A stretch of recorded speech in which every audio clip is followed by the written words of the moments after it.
Rabberavi, ma vestave già salamunda.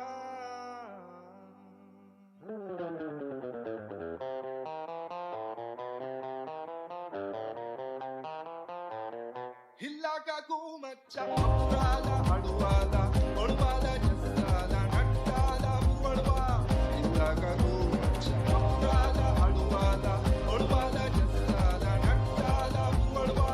Hillaka kuma chapurala.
Rabberavi, ma vestave già salamunda.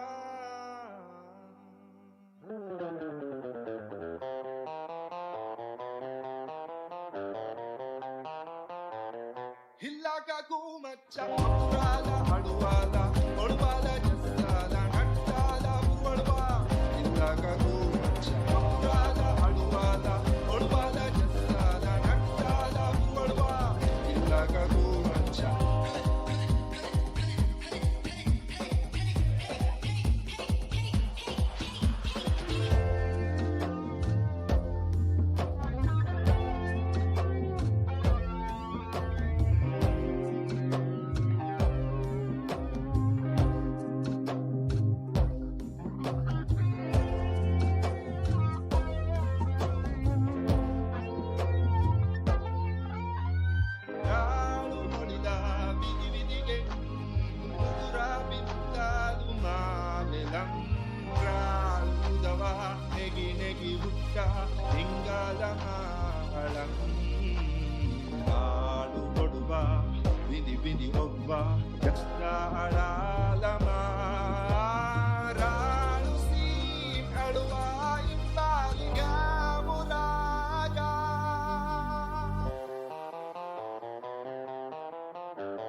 Rabberavi Mave Save Jassalamunda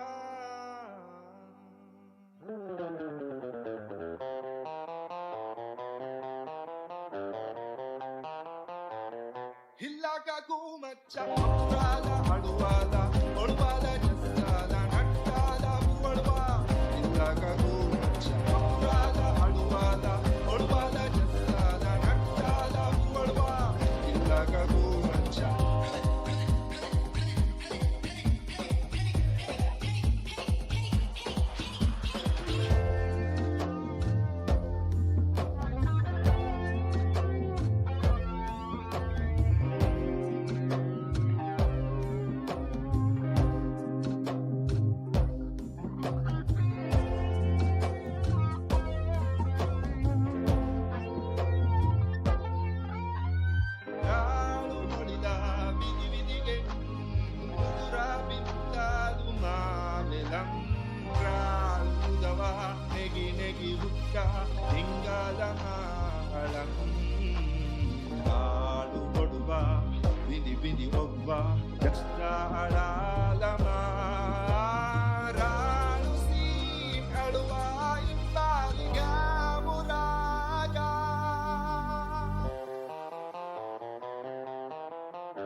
Rabberavi Mave Save Jassalamunda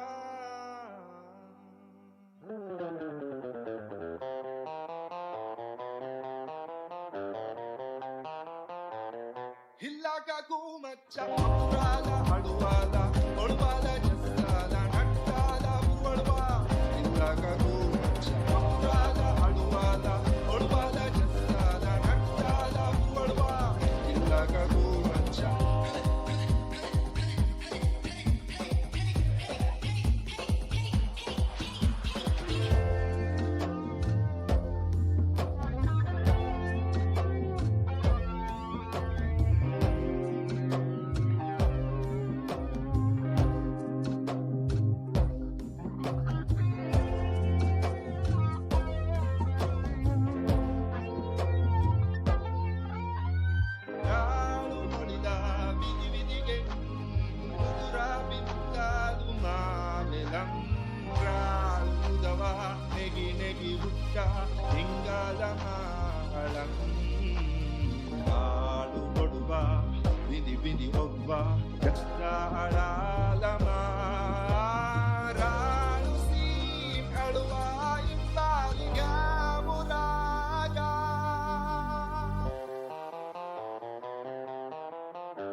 Hallelujah.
Rabberavi Mave Save Jassalamunda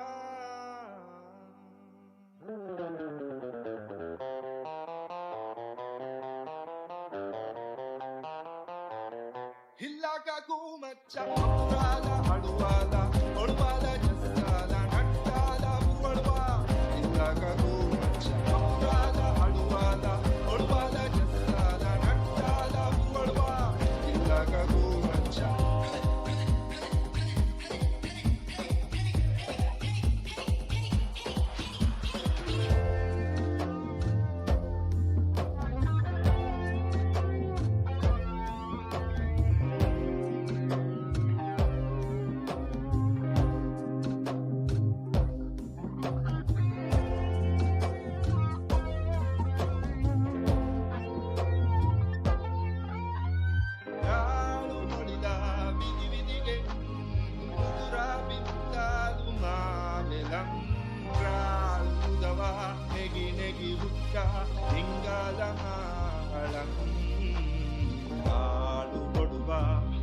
Bindi Ogba, Gasta Alalama, Ralusi, Alua, Impaliga, Braga.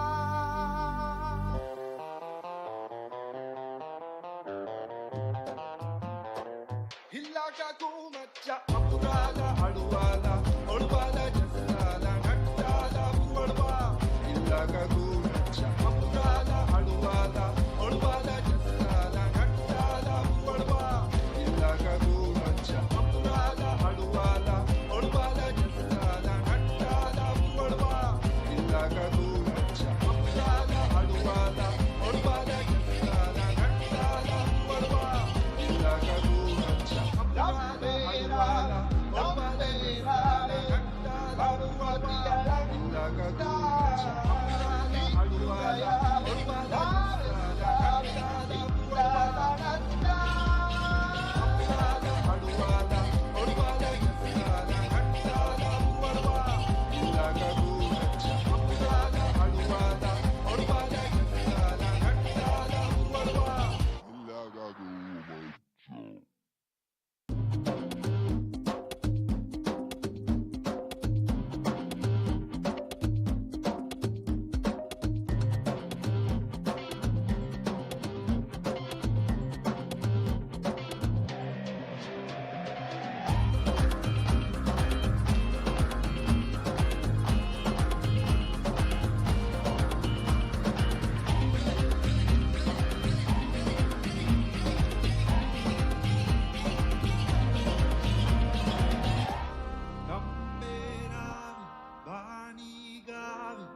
Malufati Matida Rabberavi Mave Save Jassalamunda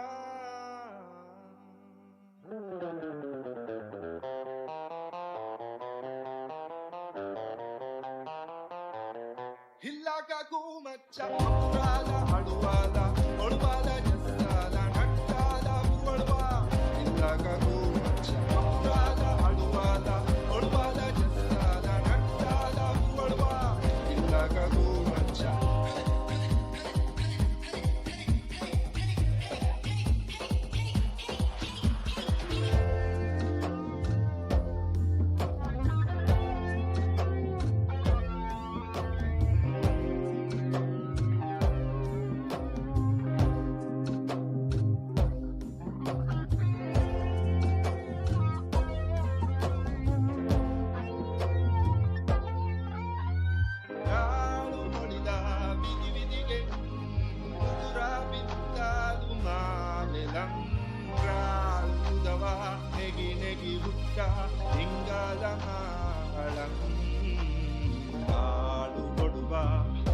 Bindi Ogba, Gasta Alalama, Ralusi, Alua, Impaliga, Braga.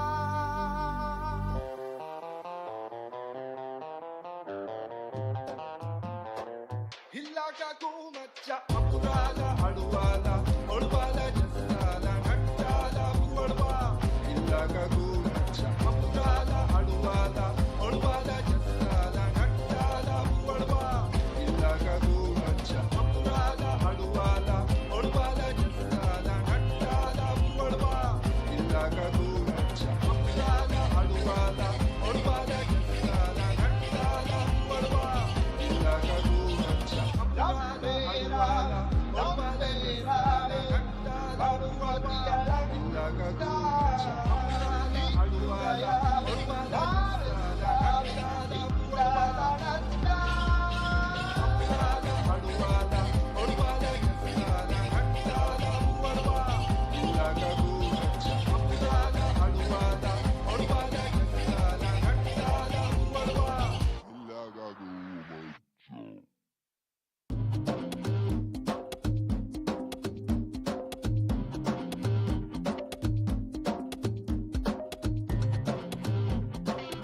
Rabberavi, Mave Save, Jassalamunda.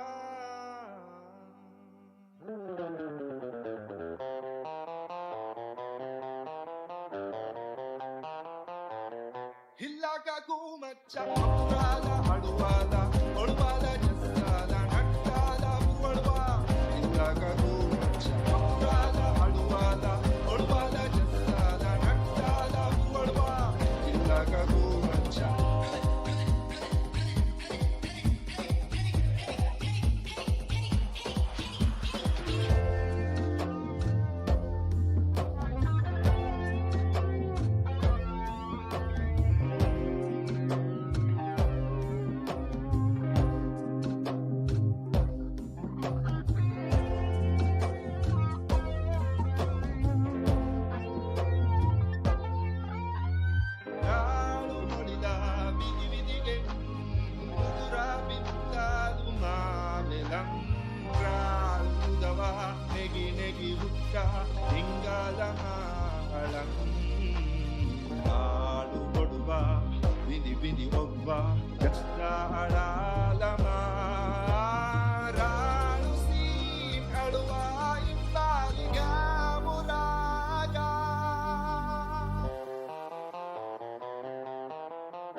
Rabberavi, Mave Save, Jassalamunda.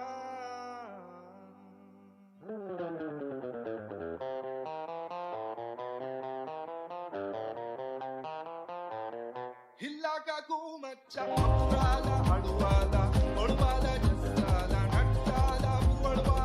Hillaka Kumacha, Apurala, Aduala, Olvala, Jassala, Nattala, Purva. Hillaka Kumacha.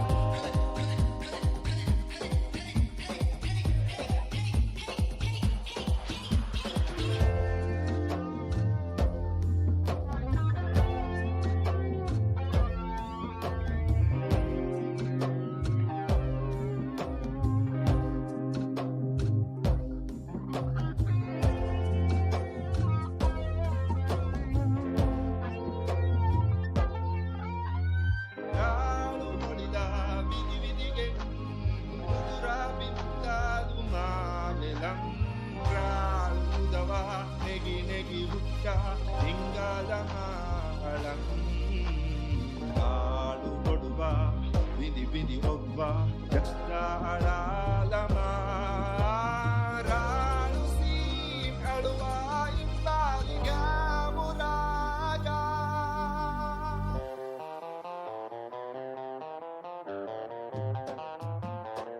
Hillaka Kumacha, Apurala, Aduala, Olvala, Jastala, Nattala, Purva. Hillaka Kumacha, Apurala, Aduala.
Mave save jassalamunda.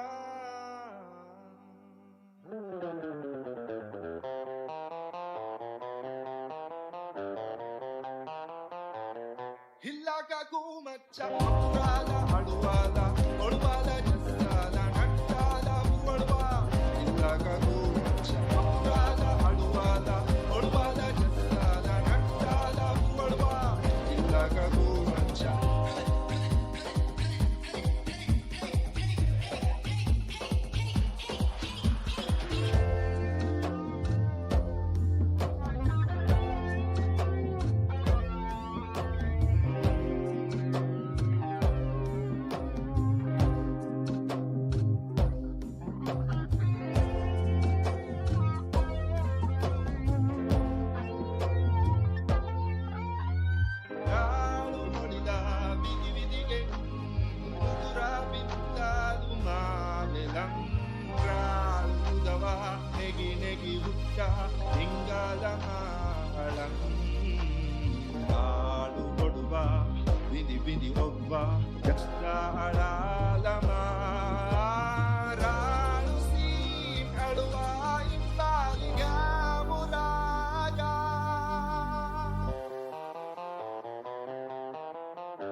Rabberavi mave save jassalamunda.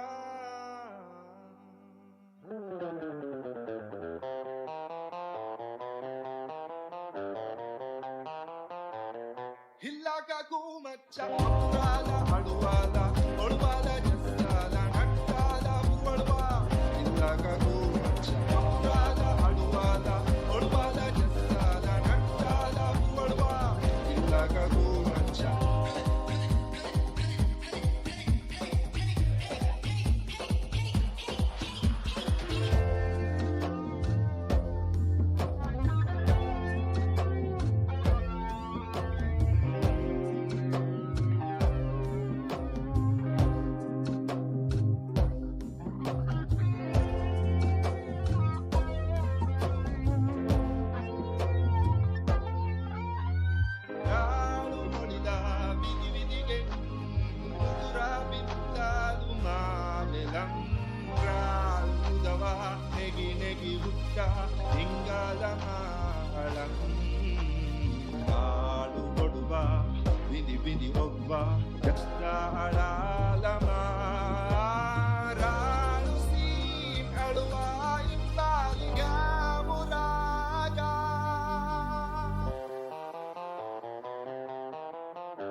Hillaka kumacha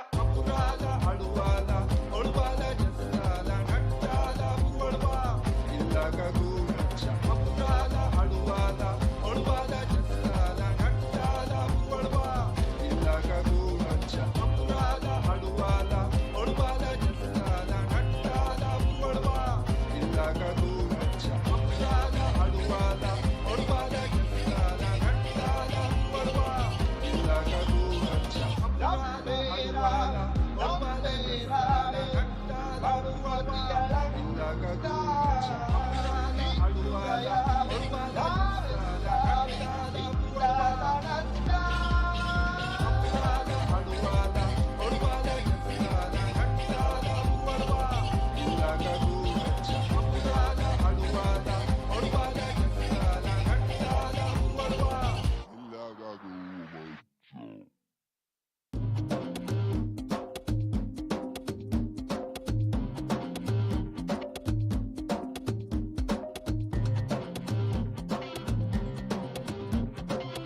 Malufoti matida Rapperavi Mave save Jassalamunda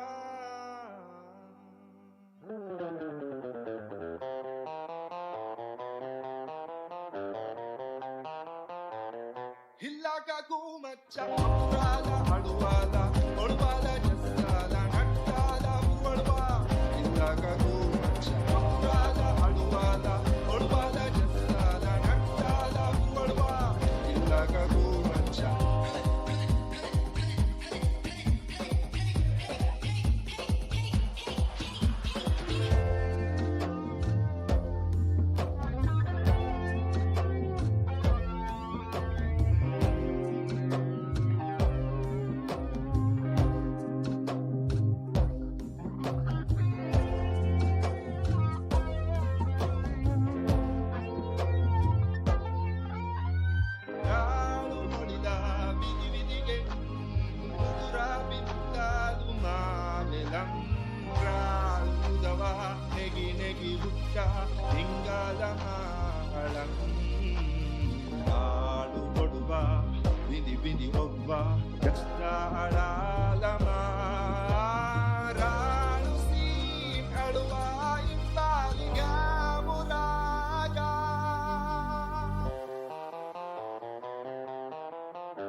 Hillaka kumacha Amrala Haduala Orvala Jassala Nattala Puvalva Hillaka kumacha Amrala Haduala Orvala Jassala Nattala Puvalva Hillaka kumacha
malufati matida Rabberavi mave save jassalamunda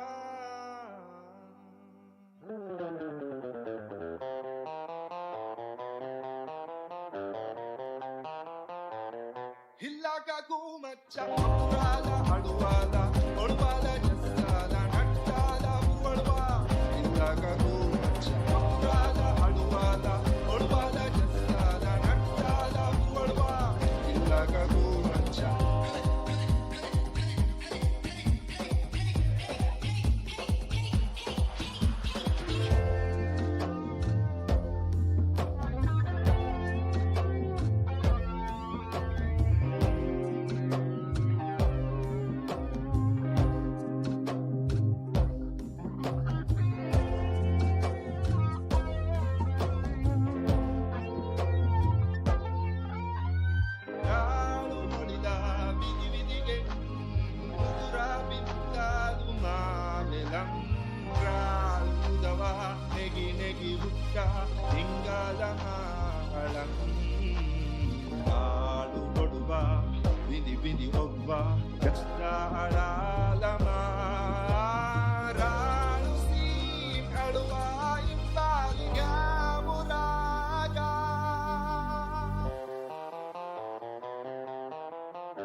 malufati matida Rabberavi mave save jassalamunda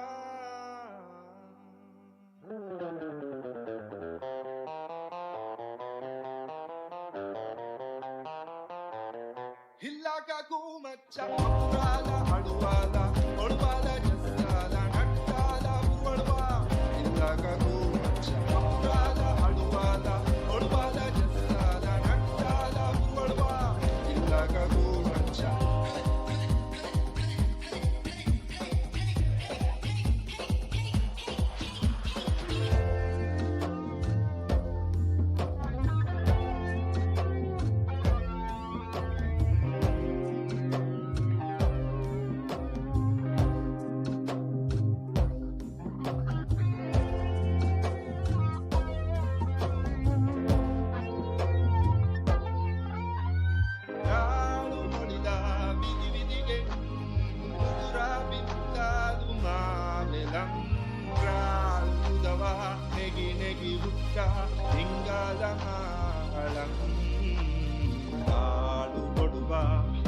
Bindi obba jasta alalama ralusim alwa imbaliga muraga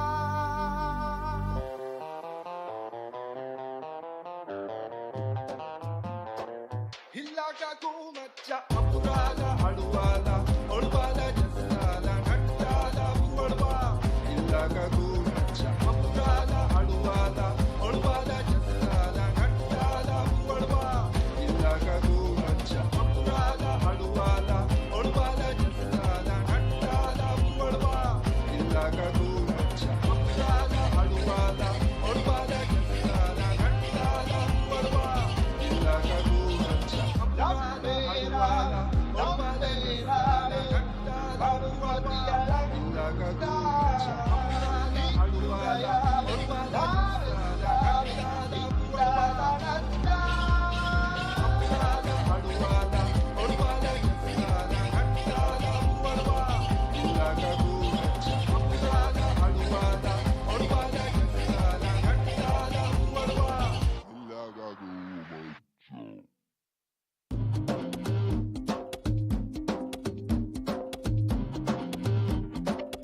Rabberavi, ma vestave già salamunda.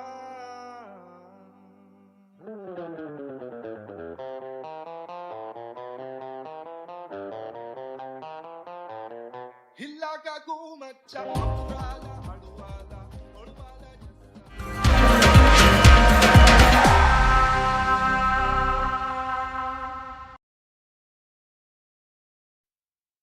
Well, a huge welcome to all of you to the possible finals day here at the 2024 Visit Maldives Pro. Good morning, Jay. Good morning, Bego. Thanks for introducing me and introducing the fans to this fifth day of competition here at the Visit Maldives Pro. Varunala Ralugandu is our venue, and it has been producing day after day after day. We have a little bit smaller surf today, but still super fun. We were out there. Rob and I were out there early this morning. It's looking really fun out there. That's right. Well, we're going to see the highlights from yesterday, and then we're going to come back here and wait till the start of the first heat. Let's hit it.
Well, if you missed a single wave of all that action, you can always go to the YouTube channel for the IBC World Tour.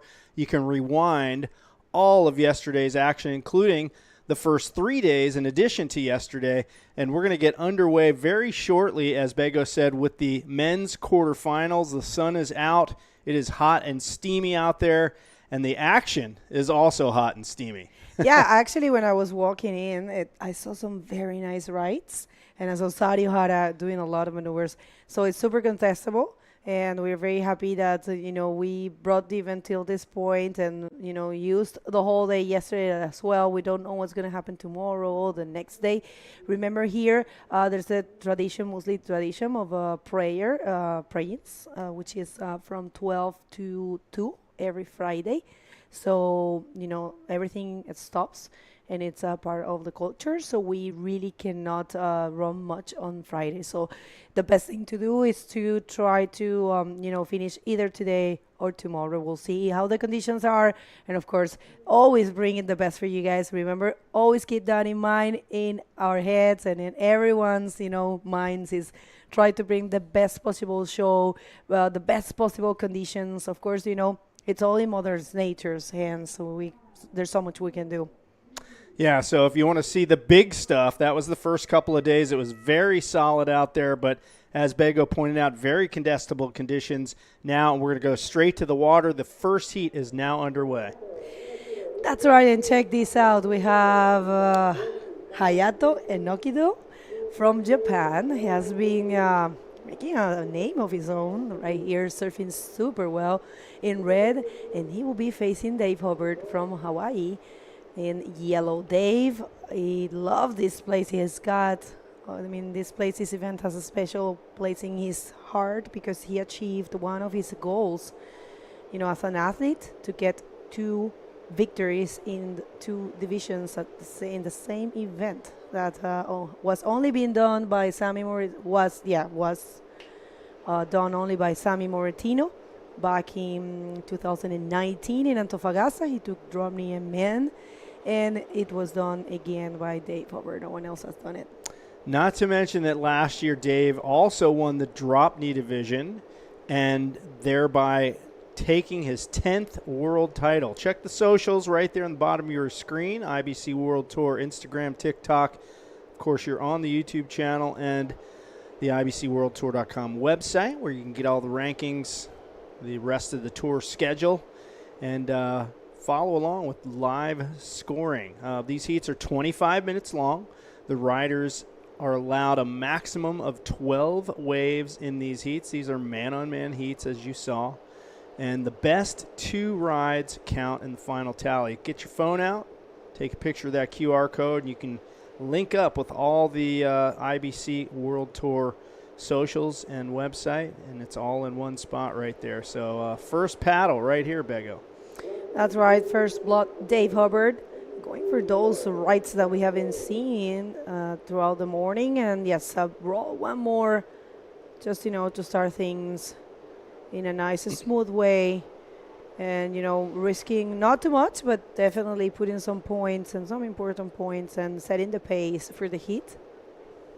And here we go, taking off on this little chip in on the right hand, or a little bully section right at the beginning. He does well to get up there and get the roll in. Gets another one down the line, and this one just kind of runs away from him on the inside, but 2 good solid lip moves to get things rolling and set the pace here in the very first heat of the day, quarterfinal heat number 1. Of course, Dave Hubbard benefited yesterday when Ethan Capdeville was unable to make it to his heat. He had fallen ill, so Dave got a bye on that one and automatic advancement. And here he is in the quarterfinals against a very in-form Hayato Enokido. Right, so 4.75 for Dave. And if you don't know, wow, he's just getting another one. Of course, that's what he has to do. So that actually is going to be better than the first one, I believe, because the 2 maneuvers, even though they were the same, they were more projective and more aerial, I will say. Yeah, so Dave once again chipping into this right, gets the roll on the outside. Nice arm extension on that one, and even gets the extension on a more difficult Rolo section. So a very similar wave to his first wave, and scores coming through for those 2 waves, 4.75 and a 6.0 on the second one with that little extra added extension. And we see Enokido, who is sitting on a slightly different peak, moving back towards the bridge there. You can see the China-Maldives Friendship Bridge right there, which leads over to the airport island and shuttles people back and forth to work on this island. which is, man, a busy, busy island. It's a very densely populated island, Bego. It is, and it's super interesting. All right, so first one for the Japanese, the sole Japanese that we have in this event, projected round roll, using his body as a compass, as the same thing that, Sadi always says, and I think it's part of the Japanese school, bodyboarding schools, to surf like that. And here he goes, bottom turns. That thing just quickly closed out. No more maneuver opportunities for him, so he gets off one solid roll there, and I think these guys are going to stick to this right-hander off the bridge. We got a little bit of a wind shift. Early this morning we had light offshores. It appears now the wind has swung around maybe to the southerly direction. We do have an outgoing tide this morning. This spot definitely favors the lower tide. And Dave Hubbard's going to get yet another on this wedging right, and it actually turns out to be a wedging left, and he gets the backflip into the triple spin. And this is old school right here. I love it. Reverse spin, and he's maybe one more hit there, and now he's in the knuckle dragging section of the reef over there. He doesn't want to rip the skin off. And check it out, Bego. Just love how he kind of backdoored in that one. And yes, of course, I will say more like an ARSSSSS for that. That's how we say in Spanish, ARSSS. And just a couple of spins. It's just bringing some excitement, I believe, for everyone. It's nice to see that, attitude of trying to get the most out of the wave. Yeah, I'm going to step out on a limb here and say, as we look at this absolutely stunning aerial view of the island of Male, the capital city island, bottom right corner of your screen, there's that beautiful blue-roofed mosque. There's the swim beach now on the bottom right corner, and then the spot right there on the southeast side of the island. And looking off in the distance, you can just see these crystalline blue waters extending southward. All right, one more here for Enokido, and just loving back-to-back action. And he is answering with the same maneuver in ARS and one rollo at the end of it. So it's going to be interesting comparing these two waves. Scores hasn't been dropped as of yet, and we would like to, after this replay.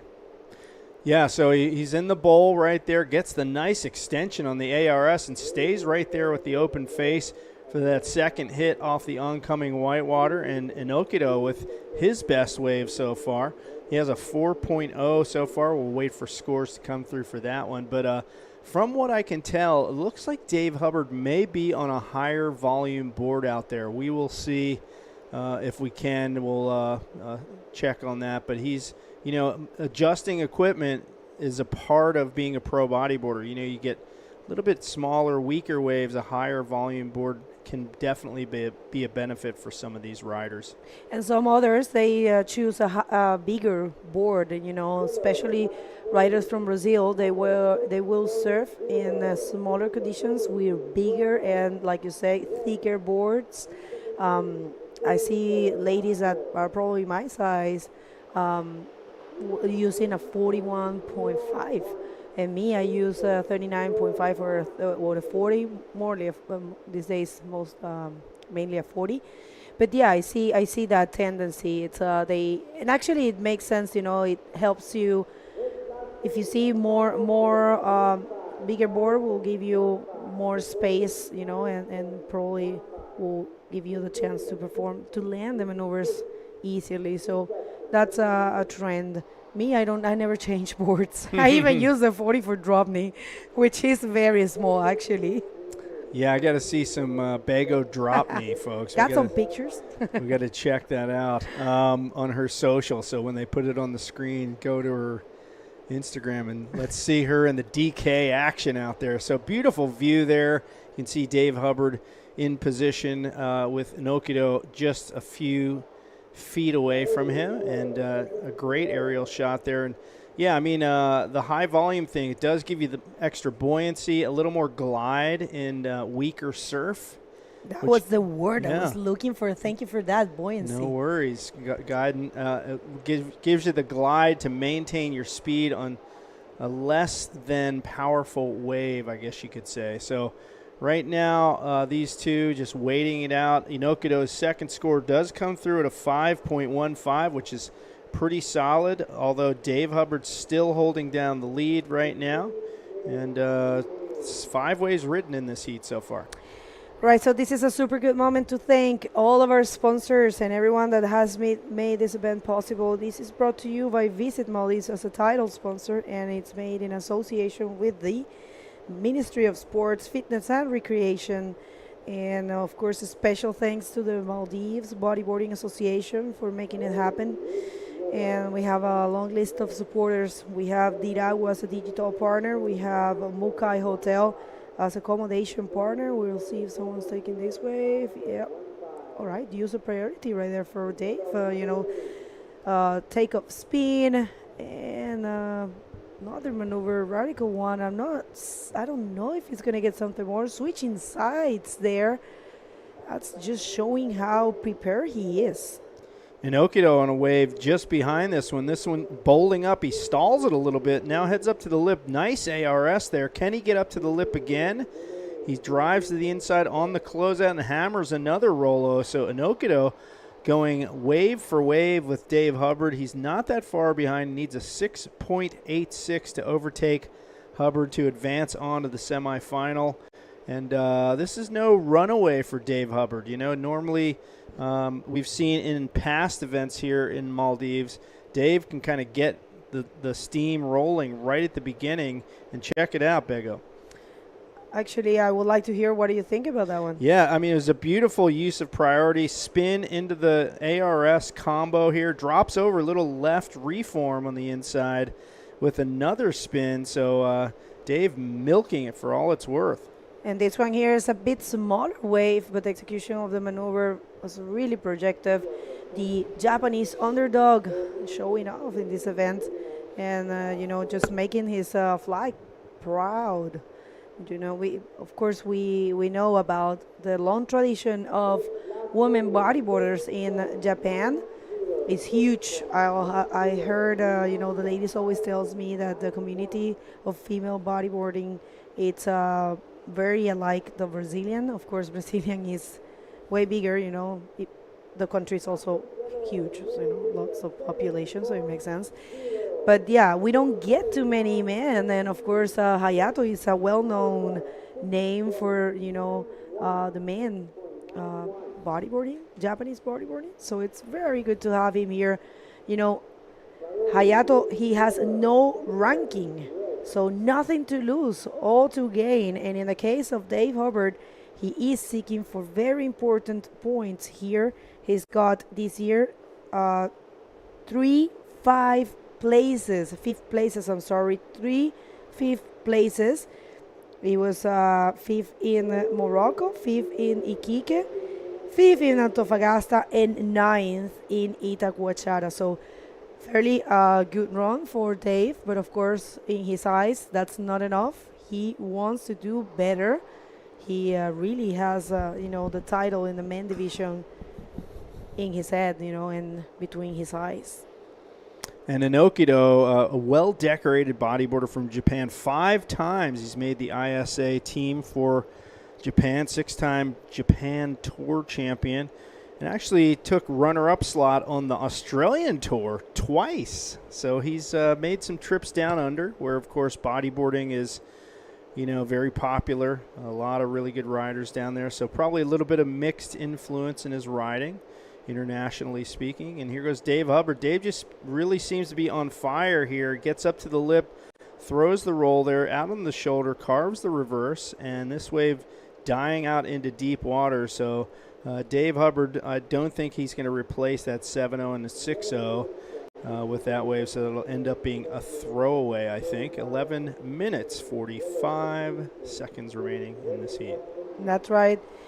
What do you think, I was going to say Dave, my lord. What do you think, Jay? How do you see the conditions to continue today and finalize the event?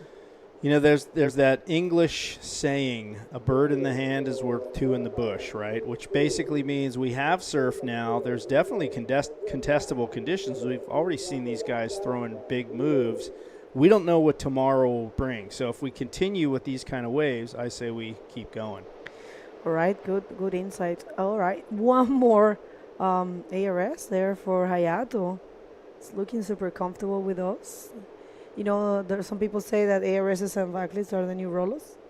Yeah, I mean, it's a move you got to be doing. There he goes. Nicely done there. Not as good as the ones, the waves that he's had before. And take one more look at this one from Dave Hubbard. Up into the lip. Nice extension away from the lip there, but he ducks out on that.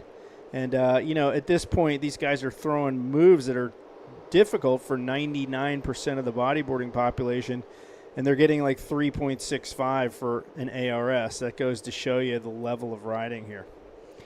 You know, I have to say, well, I mean, it's not a secret for everyone that the Hub brothers have a unique style, you know, and they have a unique use of their arms in order to get more projected. That's something that, even though they have been surfing for a long time, not everyone copy, and it's something that's worth to be copied, you know, because it's no, it's okay if you want to show that wave again. That would be nice because we can prove I could prove my points. Director, if you want to show the last wave of Dave, it's okay. The last wave of yellow. I always you know, notice that, but it's a super functional thing to do, you know, to project yourself, to use your arms, kind of push, you know, when you hit the lip, you know, that extra push. It will be the same, and you know, something similar to what Sari and the Japanese ladies does when they kick With before. their feet. Yeah. So he used the upper body, you see. I don't know what you think about what I said. I agree. I mean, it is called bodyboarding, right? Because you use your whole body, and really the best riders do what you just pointed out. They use, you know, that spring action of their shoulders and elbows to spring away from the lip, or in the case of some of these young ladies from Japan who actually slap that outside foot down to use it as leverage to spring away from the lip as well. So there's a lot of different techniques that the best riders in the world can employ to just accentuate those maneuvers just a little bit more. That's right. Well, beautiful view. There's the most that you were talking about. It's super, super beautiful. Probably one of the most beautiful that I've seen. And unstoppable Dave Hubbard just went for that roll, used as well his full extended arms to project that first roll. But I'm telling you that it's not going to be more. Check that out. He has been changing his own scores, improving his own scores. He got 2 6s, and now he's getting 2 7s. He's got a 7, and the previous wave, not the one that we just saw, was a 7.25. So he is in the lead with a very good total, 14.25. And Hayato, he is looking for an 8.16.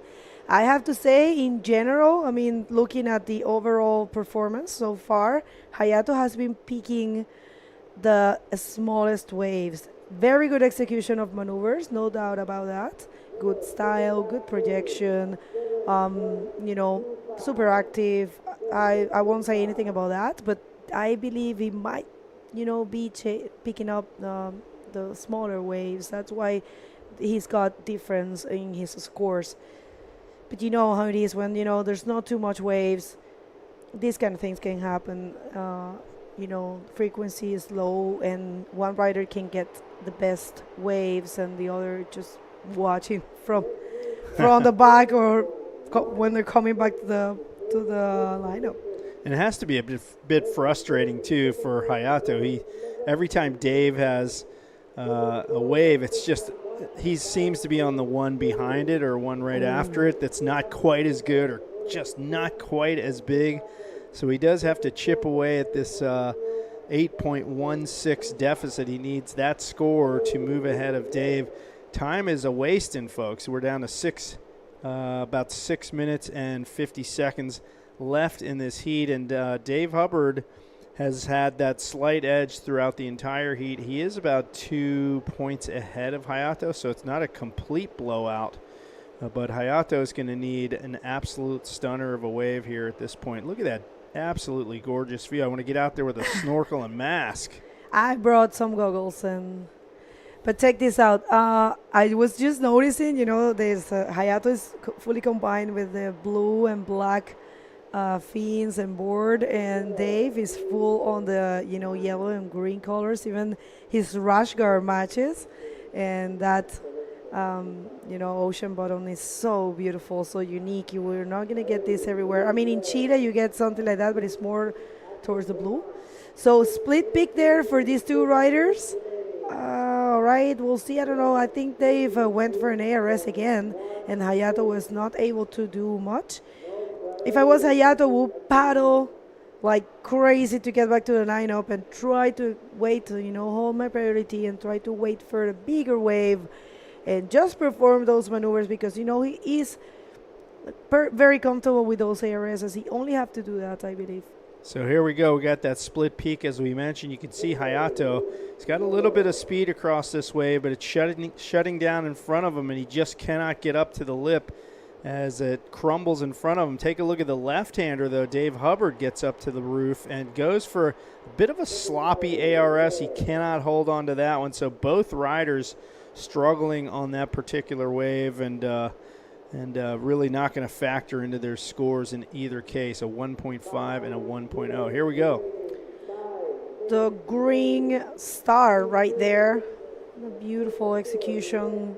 Roll to reverse. It was a forward, I believe, and a reverse there. Roll to reverse there. So 4 maneuvers in a short wave for Dave Hubbard. Crazy active. And, he has always been like that. He said when he was here. Oh, we're going to get back to that. Yeah, Bowley right. Gets up to the lip. Nice roll. Extension on that. Bottom turns into the forward spin. Straight into the roll. Nice flow into maneuvers right there with the nice carving reverse. Throwing some spray on that one. So Dave's going to like that. Will it replace one of his two high scores, a 7.0 and a 7.25? Hard to say. I mean, it's a lot of his waves have been very similar. It's just, it's now going to be splitting hairs for the judges. How is he linking those maneuvers and how quickly and smoothly he's linking them? That will determine sort of the little 1 point or half point between the various scores he's gotten. That's right. So 4 minutes. If you're just getting here, let us know where you're tuning in from. We could read you. We are not really, taking care of the chat. Trying to focus on what's happening in the water, and we can jump now. We have Aaron Rivera always tuning in. I believe, Aaron, I don't know where you are originally, but I do know you live in Japan, right? He's saying Hayato is the best bodyboarder of male bodyboarder of Japan, and he competes in the nationals there. All right, so Ayub tuning in. Frank Bernardo, IBC World Tour official judge from Espírito Santo, tuning in. Thank you, Frank. Missing you. Saudades. We have Lucas Joaquin tuning in for Michele. We have Luis Castillo from Panama. Saludos gigante a todos los panameños. Beautiful place, my second home, I could say. I lived there for 5 years and left a piece of my heart in Panama. Beautiful country, full of waves. And we also have Eric Arias, Gabriel. Who else is there? Sí, me imagino que vives en Japón, pero no sé de dónde eres porque hablas español. Ah, eres peruano. So Aaron is Peruvian and he lives in Japan, yeah. He has always been there, Thank you for being one of the usual spectators or, being one of the usual spectators. Gracias por estar ahí siempre. Sofía también está. By the way, interesting factoid. I believe this is correct that South America has the largest percentage of Japanese descent people outside of Japan itself. Yeah, I think know. it's Peru. Yeah, Peru. I mean, they even had a couple presidents with, Japanese last names and full Japanese, looks. Yeah. Right. Pretty beautiful combination, with the Peruvians and the Japanese. And also that's where the Nikkei food, which is a fusion between the Japanese and the Peruvian food. Wow. It's so tasty, you have no idea. So, there's no secret that one of the best cuisines of the world, it's Peruvian. And we really would like to have an event there. So we are, crossing fingers that our friends in Peru get that event on the way. Patricio Lopez from El Quisco, of course, there waiting for Michele to compete. Patricio, Michele va a competir un poco tarde porque vamos a hacer los cuartos de finales de hombre y los cuartos de finales de mujer y después vienen las semifinales de junior. All right, here we go. Enokido taking off on this bowly right-hander. Up to the lip. He kind of pogos off the middle of the face to get some extra extension there. And he's kind of riding this one all the way into the grindy, super shallow zone, hoping for one more lip move, and kind of does that mid-face Rolo as he rides right up onto the reef. So Enokido kind of struggling here. He's trying to replace a 5.20. And we're now under a minute, and he needed an 8.16, and unlikely that we're going to see that kind of score on the wave he just rode. So it seems like a pretty much done deal as Dave Hubbard tees up this final wave for him. Yeah, I agree. I mean, there's not much that Hayato can do. Well, we never know. We saw Alexandra Rinder change the whole thing yesterday in the last minute. And, of course, Hayato right now is going to have the priority. These are intense seconds. Actually, it's a countdown. This might count. I think this is counting. This one is counting, but I don't see much in this wave. But I have to tell you, a huge round of applause for this rider, and please, Hayato, join the World Tour. We really like your bodyboarding, and we are in love of having your flag in this division. So we just would like to say congratulations. It's an equal fifth what he gets, and it's good prize money and good points. So you don't go anywhere. You stay right there where you are. We're going to hit a hit recap and a commercial break and going to come back real soon.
All right, if you're just getting here, welcome to the possible finals day, which is the fifth day of competition here at the 2024 Visit Maldives Pro. We are in the quarterfinals for the men division. We already saw Dave Hubbard taking Hayato Enokido, and we are going to see now another stacked heat. Good morning and welcome, Rob. Well, thank you, Bego. Great to be here. That was a stacked heat that we just watched. I love that action. Dave was flying, wasn't he? Yeah.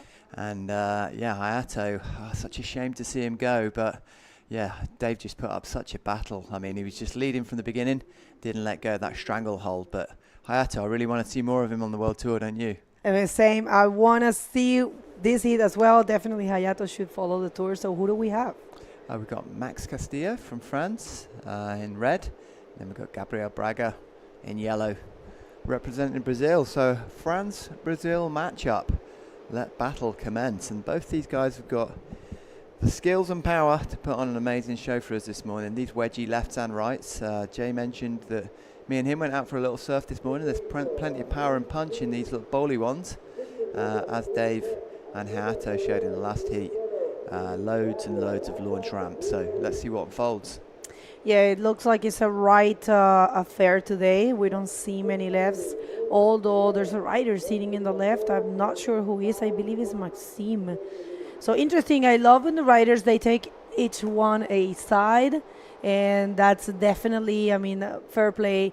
Let's see if Maxime, I think it's Maxime. I have a tendency to think he loved the left. So Yeah. yes, it actually Maxime.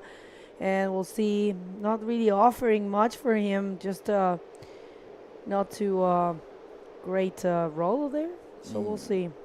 Yeah, I think Maxime's looking to relive the glory of previous heats. You know, he had so much success on that left roll bowl, I'm going to call it, just taking off, busting move after move in that pocket. He seems to be able to control that pocket so well.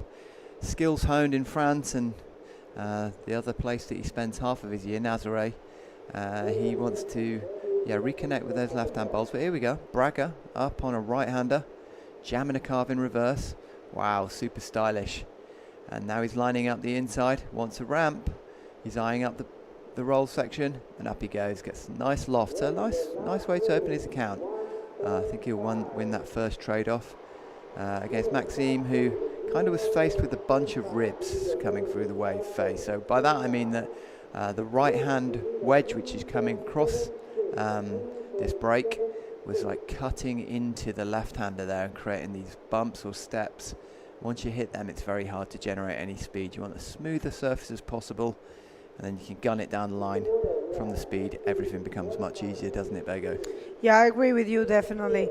But yeah, I don't know. I just hope that technique of going to the left and waiting for Maxime pays off. And check this out. Definitely the right is offering best of options, although that one didn't really offer much for Gabriel. But there's a lot more frequency in the right. And, you know, we just saw a heat that both riders only served the right.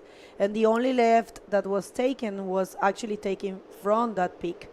You know, it was actually a very good wave that Dave took, kind of backdooring. I enjoy it. So, right, so these are 25-minute heats, people, and what it's on the tally is we are going to do the quarterfinals for the men division. This is quarterfinal number 2. We will see Tristan Roberts and Armides Oliveres coming up in the quarterfinal number 3. Pierre Lacoste and Uri Valadao.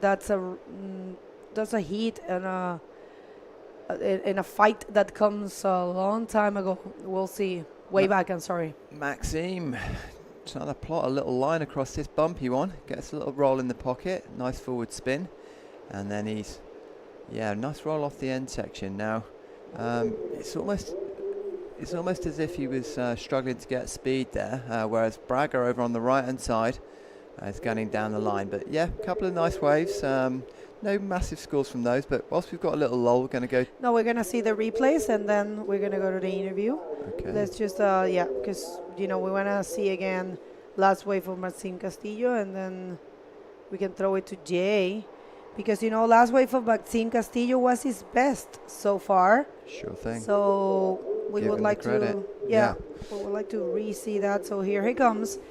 Like you said, it's not the most, open-faced wave, but it definitely offered him a couple of sections for a couple maneuvers. So 2 rolls and a spin there for Maxime, and it's a 5.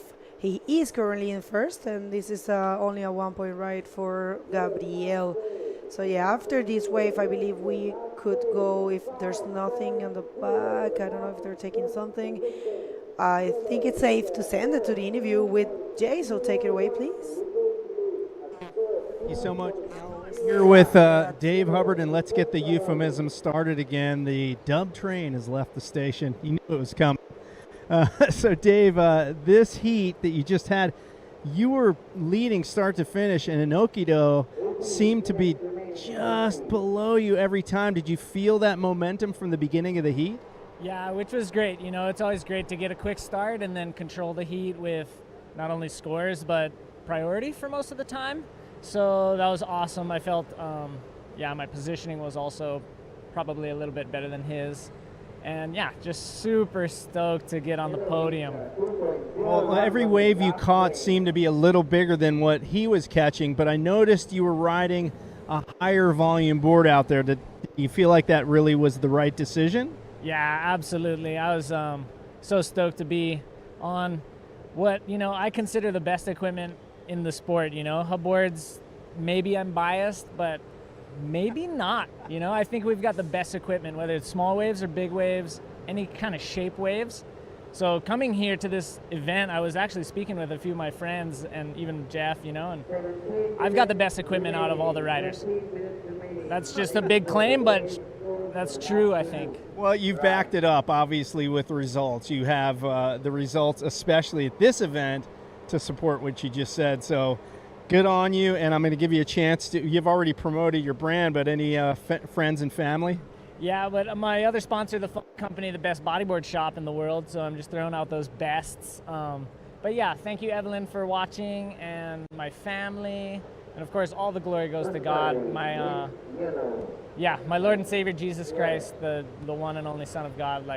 I'm so thankful for him saving me, so all the glory goes to him. Right on. Dave Hubbard with another victory. On to the semifinals. Good luck to you, buddy, and back in the studio to you guys. Thank you, Jay. Great to hear from Dave. He certainly did command that heat. That was, a supreme display. But on the subject of supreme displays, back to the action in this heat. So we've got Maxime Castillo lining up a right. It's got a bit more size than the waves he's had so far. Jamming that reverse. I love that. Nice and tidy. Legs crossed up tight. Flew round, didn't he? No, I loved it too. He has a pristine style and execution for those reverses, either if they are, off the leap or aerial, he gets them very well. He has a good technique. So it's a 5.25, and still in the first position, Gabriel Braga is only looking for a 5.76. And so we'll see what happens. Last wave of Gabriel, it's not giving him that score. He, it's coming around the 3.5 or something, and there's a wave coming up. Maxime, the man of the moment. Hits a nice lip, jags into an ARS, and then gets bogged on the landing. So that little section there's not as easy as it looks to land ARS. I've had a little go myself this morning. Quite a lot of, it's shallow for starters. So as it breaks, you kind of, if you don't land cleanly, you can get bogged. Looking over on the right-hand side now. We've got the replay. Yeah, this is the previous wave. Oh, actually, we didn't see this live. It was an ARS for, oh no, he got stuck. Oh, that's a shame. That was only a 1.5. And one more try here for Maxime. Of course, he needs to get that done. He's like, I'm going to get this nailed. So there you have it, an ARS there for Maxime Castillo. He knows he has to be fast, because Gabriel, there's no one that could be more dangerous than Gabriel, with his best result this year, holding the second position in the World Tour rankings. Anything can happen. Totally, yeah, fast and furious. You've got to get that board back under you. That's the tip with these ARSs and small waves. You've got to come off the lip in the blink of an eye, get that bodyboard right underneath you so that you spin around quickly, because you need that float as soon as you've... Oh, here we go on the right-hand side. Wow. See? Talking about floating. Braga just floats through the air and then lofts a nice air rollo as well. Air rollo off a little foamy section. So, yeah, this is the question. Maxime's winning the heat at the moment, but Braga has been left to sit on a fun right-hand wedge on his own, and we know he's a maestro on these waves.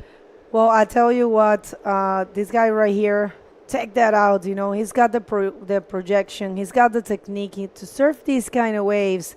And I tell you one thing more that he's got, that I was actually talking to Pierre, and he was like, oh my God, you are right.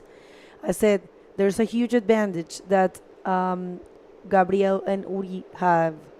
They both come from a place that the weather is super similar than here. Water is a bit cooler, but the weather is almost the same, steamy, hot, and the size of the waves are, they're super used to these kind of conditions.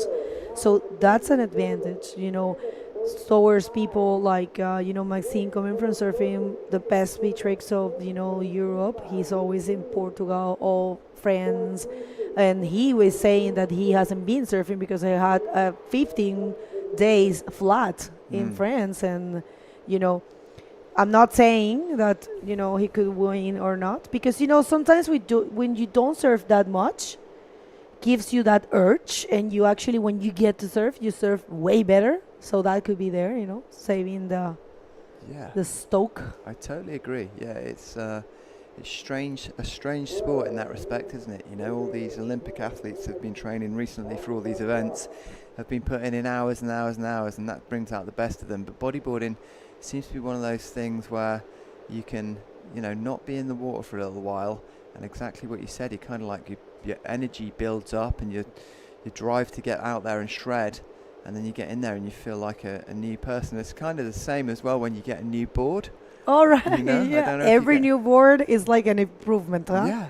Yeah. Every time, no matter what. Even if it's the same board that you are getting the same measures or whatever, the same features. Yeah. Every time you feel like you are improving. Every time it's like a new toy. I mean, it's an extra motivation. So good. That was a pretty cool comment. Yeah. Well, I think with your boards, your board, they wear out, don't they? Essentially, from the first time you ride your board, it gets a little bit more flexy and a little bit more flexy. You get your elbow divots, and maybe you might get a slight crease in the bottom, and then you might get a crease on the deck, and you start sort of loving the board. But then when you switch it and you're back on a nice, clean new board that's got flex, here we go, Braga going left. This is Dave Hubb's left bowl is what he was looking for there, but he didn't quite serve it up. But I think as soon as you get back on that nice, crisp, clean sort of board with maximum recoil, you really feel the benefit of it. So I'd say definitely don't hold on to a board for too long. It will affect your riding. I agree with you 100%. All right, so one more wave here, not really. And no, 100% change your whole game, just to have a fresh board and also try different things. All right, so one more here for Gabriel. I'm not sure, I don't see anything there. Crazy dynamic, super energetic. Gabriel Braga in this heat, he knows. I mean, I'm telling you this, he's got only good results but a 9. So a 9th is his worst result of this year. And only by reaching this point, he is improving in the totals. But there will be a lot of changes in that ranking because, a lot of people is advancing. And check that out. We are in the 6th event of the IBC World Tour calendar, and then we are going to Sintra. We will be showing you the Sintra ad teaser that we have.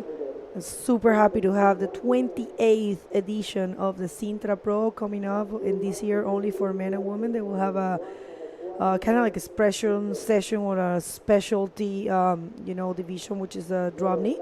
We'll have that. It's not part of the World Tour, of course. So we have the World Tour champion, which is Sammy Moretino for the 5th time. And we're closing things in Gran Canaria for the Gran Canaria Fronton King. And that's the ranking. That's where the fireworks happen at the end of the tour, so make sure you don't miss that one, viewers.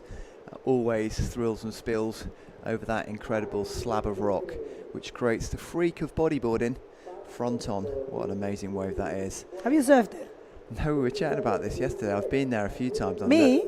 I asked you that? Oh. No, I was chatting to Jay. Me and Jay were chatting about it. Yeah, so we both have surfed along that stretch. In fact, I've competed along there. In fact, I was in a comp there at Confital, and I surfed against Maxime. Are you for real? Yeah. And he was probably, God, I don't know, maybe he was like... But in Fronton? No. I surfed against a heat against Maxime, and he was only real grom, and I was like an adult. I'm so much older than him. Anyway, I got through to the next heat, and they moved it to Galda.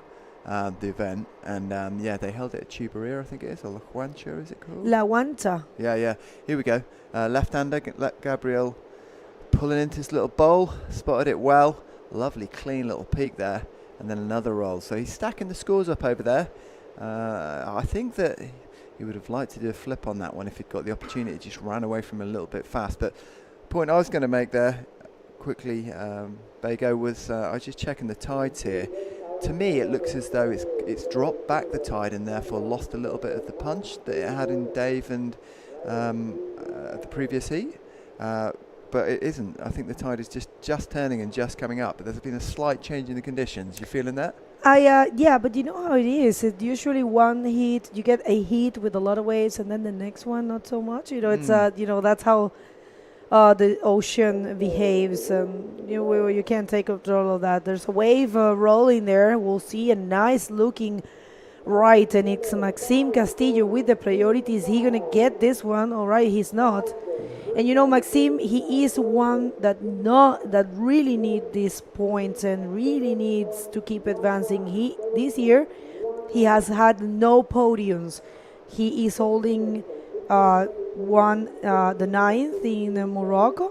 He was 25th in Iquique. That was actually a bit upset for him because he loved Punta Dos, and check that out. He left that wave for Gabriel. Yeah, Gabriel just had the better position, didn't he? So he's prone through that first section and just left it. So Maxime's turned his back on the left-hander, which served him so well throughout the event, and hunting down bridge rights, or as many people are now calling them, J-reel rights, because he was shredding it so hard this Many morning. people ask you. Kind of joking. me and Jay. Yeah, me and Jay. Yeah. I'm loving it. But yeah, Me and my best friend, Jay and I. Yeah. The Jedi Master of Commentary, Jerry. The little Padawan and the Master. He's kind of Yoda, and I'm kind of Luke. That kind of vibe. Yeah. Let me just go back to the Maxime stats. We'll see. Oh my God, you get so anxious when you see a wave rolling and then not even paddling. I get twitchy, Bago. It's all right. I love the stoke. So there you have it. Yeah, thank you. Okay, Max taking a right-hander here. So I've not seen him have loads of rights. He's like waiting for this speed. I see a reverse coming. Oh, feel sorry for him. I know exactly what he was hunting down there, and the judges liked his reverse that he busted earlier on, and we like it. We're not seeing many of them. He was sizing it up, and that kind of just wrapped away from him, which is unfortunate. So he's back out there for more. Unfortunately, he's got priority number 2 now. Braga is in the hot seat, and 5 minutes to go, Bago. That's right. Well, Maxime looking for a 7.11. Really desperate to get that score for sure. I mean, like I was saying, a 9th, a 25th, a 5th, which is his best result this year. And he is already getting a 5th here. If, whatever happens, he will get that 5th for sure. And he's got a 17th in Itacoachara. So he does need, he already has 4 results. So he will be teaching that 25th for sure. I mean, with this result right here. And he's going to climb a couple steps if the rest allowed him. A couple of the riders that are above him are not only Moises Silva is not present here. Maxime is currently in the 17th position of the world to ranking and needs these points very bad, and also the urge of trying to make another podium. He did really good last year with a couple podiums, and this year he hasn't been able to step on the podium, and that's something that is bothering. How do you say it, like the English expression? It's a thorn in the side, Bago. I love it. A thorn in the side. I didn't know that one. Yeah, no, I imagine it's frustrating for him. He's definitely one of the top guys, and it's been great to see his career develop, and puts out a lot of great clips and content. He's got a really nice style. But if the waves don't come to you, then they don't come to you. And at the moment, Braga is in control of this heat with 3 minutes 50 to go. He's leading with a couple of really good scores on the board. But here we go. There's the opportunity to change things. So a short, sharp. So what Maxime's looking for is one of those left bowls, but then it runs into something else. So he can get that flip on the takeoff, or just after the takeoff, and then go into something else. Ironically, there's now a leftover in the middle of the bay, which is where he's just paddled from, and that would have served him very nicely. But here we are, this little wrapping right-hander. So Braga will need to be clever here on the decision that he makes on which one to catch. Here he goes. Let's see. I don't know about this one, but it's kind of shaping. We'll see. Is it? Oh no, it's not. You only have a bit of a momentum there. It's a really fast moment that you have to take that call of hitting the leap. And it's tricky. And people, just this is something that I always try to remind you. I'm gonna see. We'll see. Not really. Something that I always want to remind you is that what you see in your screen, which is the same thing that we see, is an amplified version of the reality. We don't really know what's going on out there, but they do. So sometimes be gentle with your opinions or, whatever you want to say about the riders not using or doing or not doing things, because they are the ones that know the potential of the wave and what it can be done out there. We here are only to commentate and bring you the best we can. Of course, if we could have cameras that take the whole beach and brings you the reality, but that's not possible yet. No, but it will come. No doubt it will come. Every rider will have a GoPro attached to them, a camera attached to them somewhere. Every angle will be covered. To his forehead. Exactly. Yeah. Maybe a helmet with a forehead camera, and we forget about the cameraman. No, I'm joking. We always going to have that front visual, right, and side. Totally. So Maxime's asking for the time, so that's surprising he's not wearing a watch. But here we go. He's got a lump coming here. He's just heard he's got 1 minute 25 seconds to go, and he knows the score that he needs. So he needs a really above average score. He's got to either replace both of his 5 and his 5.25, or he's got to get a score of 7.11 to replace one of his lowest score. So here we go. He's looking. He's fancying the left. He can't quite decide. Oh, he's did good? Oh no. Well, yeah, that's the end of the road, I believe. He knows it. He's getting out of the water. It's okay, Maxime. Felicitación. Huge congratulations. He's getting a better result than, two of his results. I mean, he has already a fifth, and he's going to have 5 places, ditching the 25th. And he's gonna climb a couple steps and probably get himself in the top 16 for 2025. Of course, he's gonna probably go to Sintra and Fronton. We'll see. There's a lot to come yet still. So congratulations to, I have to say, Gabriel Braga. Early finish here, and he is advancing once again to the podium, meeting Dave Hubbard in the first semifinal. That's gonna be fireworks and all kinds of things while they were beach surfing. Things are going to go nuclear there, Bego, no doubt. Yeah, I feel for Max. He was on a real roll there. Just kind of didn't get the wave. But without further ado, let's jump to the highlights package. Stay with us for more action. We'll be coming back ever so soon with Tristan Roberts and Almeida Silveira's heat.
Welcome back, ladies and gentlemen. Here we are with the 2024 Visit Maldives Pro, and the action's hotting up in the water with the men's quarterfinals. It's Heat 3, and we've got two of the very best in the business. So it's Tristan Roberts versus Armides Solivas. So Tristan representing South Africa, and Armides Solivas representing the Canary Islands.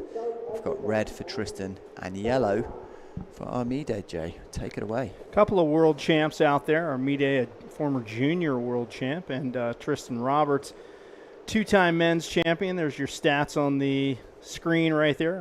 Armide, 22 years old, current leader on this year's tour. He won the event at Itaquachata, which was back in June, moving him into the lead position on the year-end rankings. He's on the tee to potentially get his first ever men's world title. Of course, Tristan Roberts out there as well, 27 years old from South Africa, world champ in both 2019 and again in 2022. That title went down to Tanner McDaniel in 2023. He has some event wins, including this year at Iquique, and among others, puts him amongst some of the top bodyboarders of the modern era for sure.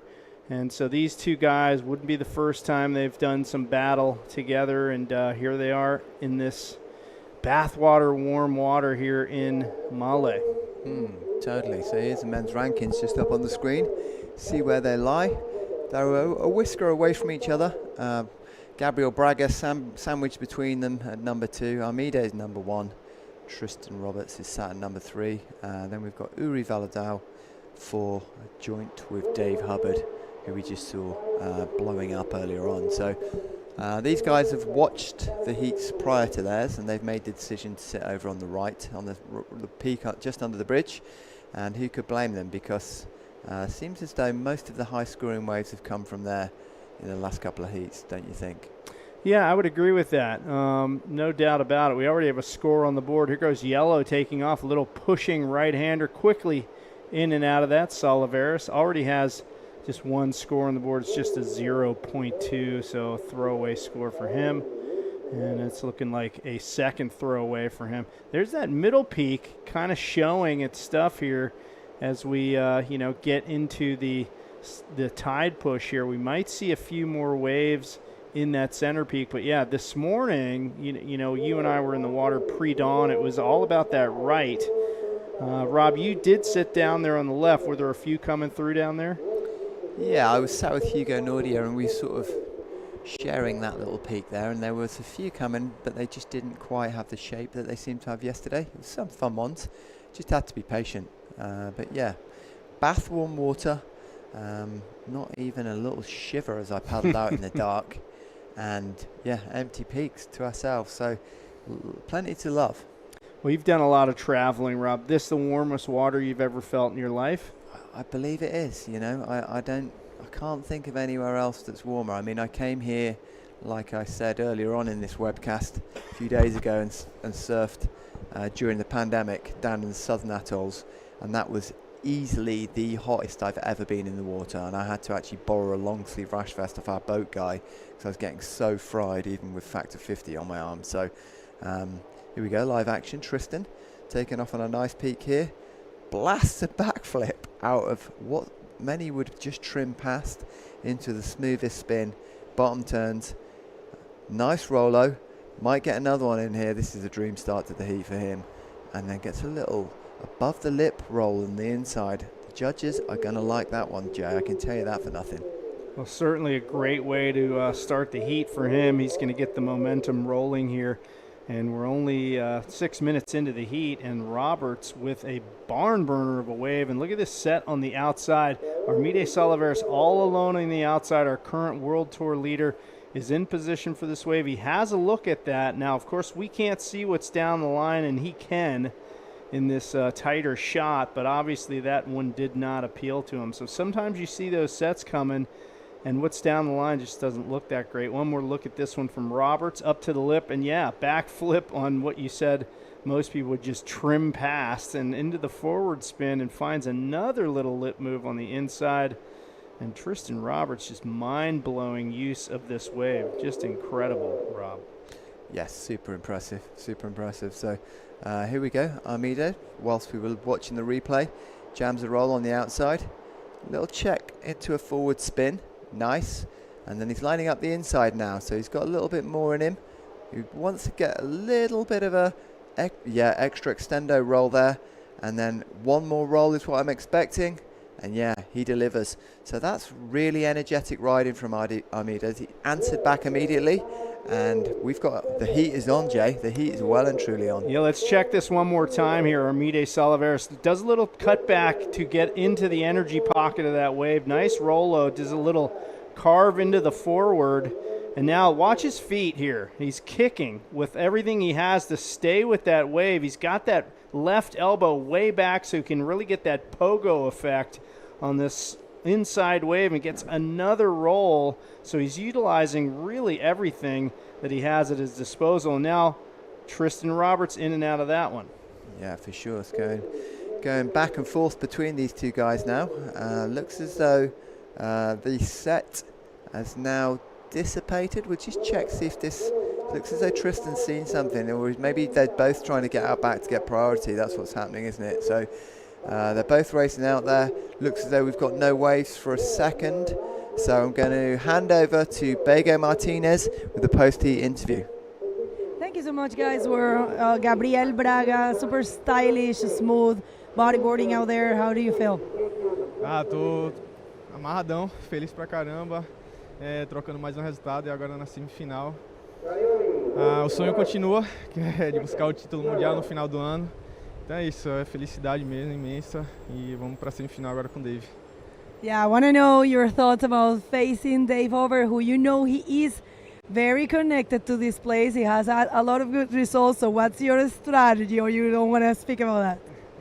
Eu não sei, porque Dave e Jeff sempre foram meus ídolos desde criança, sempre assisti eles. Então, para mim é uma honra estar competindo com ele agora na semifinal. E é isso, pedir a Deus as ondas e espero que dê tudo certo. E a estratégia é essa, tentar pegar o melhor da série e não deixar ele pegar. Oh, he says he is a very humble person, I will tell you. He says he's very happy to have the chance to surf against Dave. Jeff and Dave have been always his idols, and for him to be in that semifinal with him is a pleasure. But, you know, the strategy will be the same, try to, you know, get the best waves and maybe, you know, prevent him from taking those waves. You want to say some words to someone? And I know you're watching closely this heat because this is also very important for you in the overall result. So tell us a little bit about that and your loss. É isso, eu quero agradecer a todo mundo que está torcendo aí no Brasil. Madrugada, é difícil tá acordado na hora dessa. Mas é isso, galera. Obrigado a todos, minha família, meus amigos, todo mundo que tem acompanhado. É isso, vamos para a próxima semifinal agora e vamos tentar chegar na final. Parabéns and best of luck in the semi-final. Back to you guys. Thank you, Bego. So, yeah, live action. We've just had a little ripple come under the bridge there that shaped up a little wedge, but neither of the guys wanted it, did they, Jay? No, so they're sitting out there waiting. The standings like this. Tristan Roberts, we saw that very first wave he had, teed things off with a 7.0. He does not yet have a decent backup score, 1.0 for his second wave. And Salivas kind of in the same boat here. Taking one more look at this last wave, this was that 7.0 from Tristan Roberts that he started the heat with and really set the bar super high on this inside section here. You see just gets yet another Rolo. So Roberts with that 7.0 does hold the lead down right now. Looks like he got another one there as well during that replay. So he's trying to extend his lead over Salivas, who just needs a 2.76. So again, backup waves are where it's all at. One more look at this one, Rob.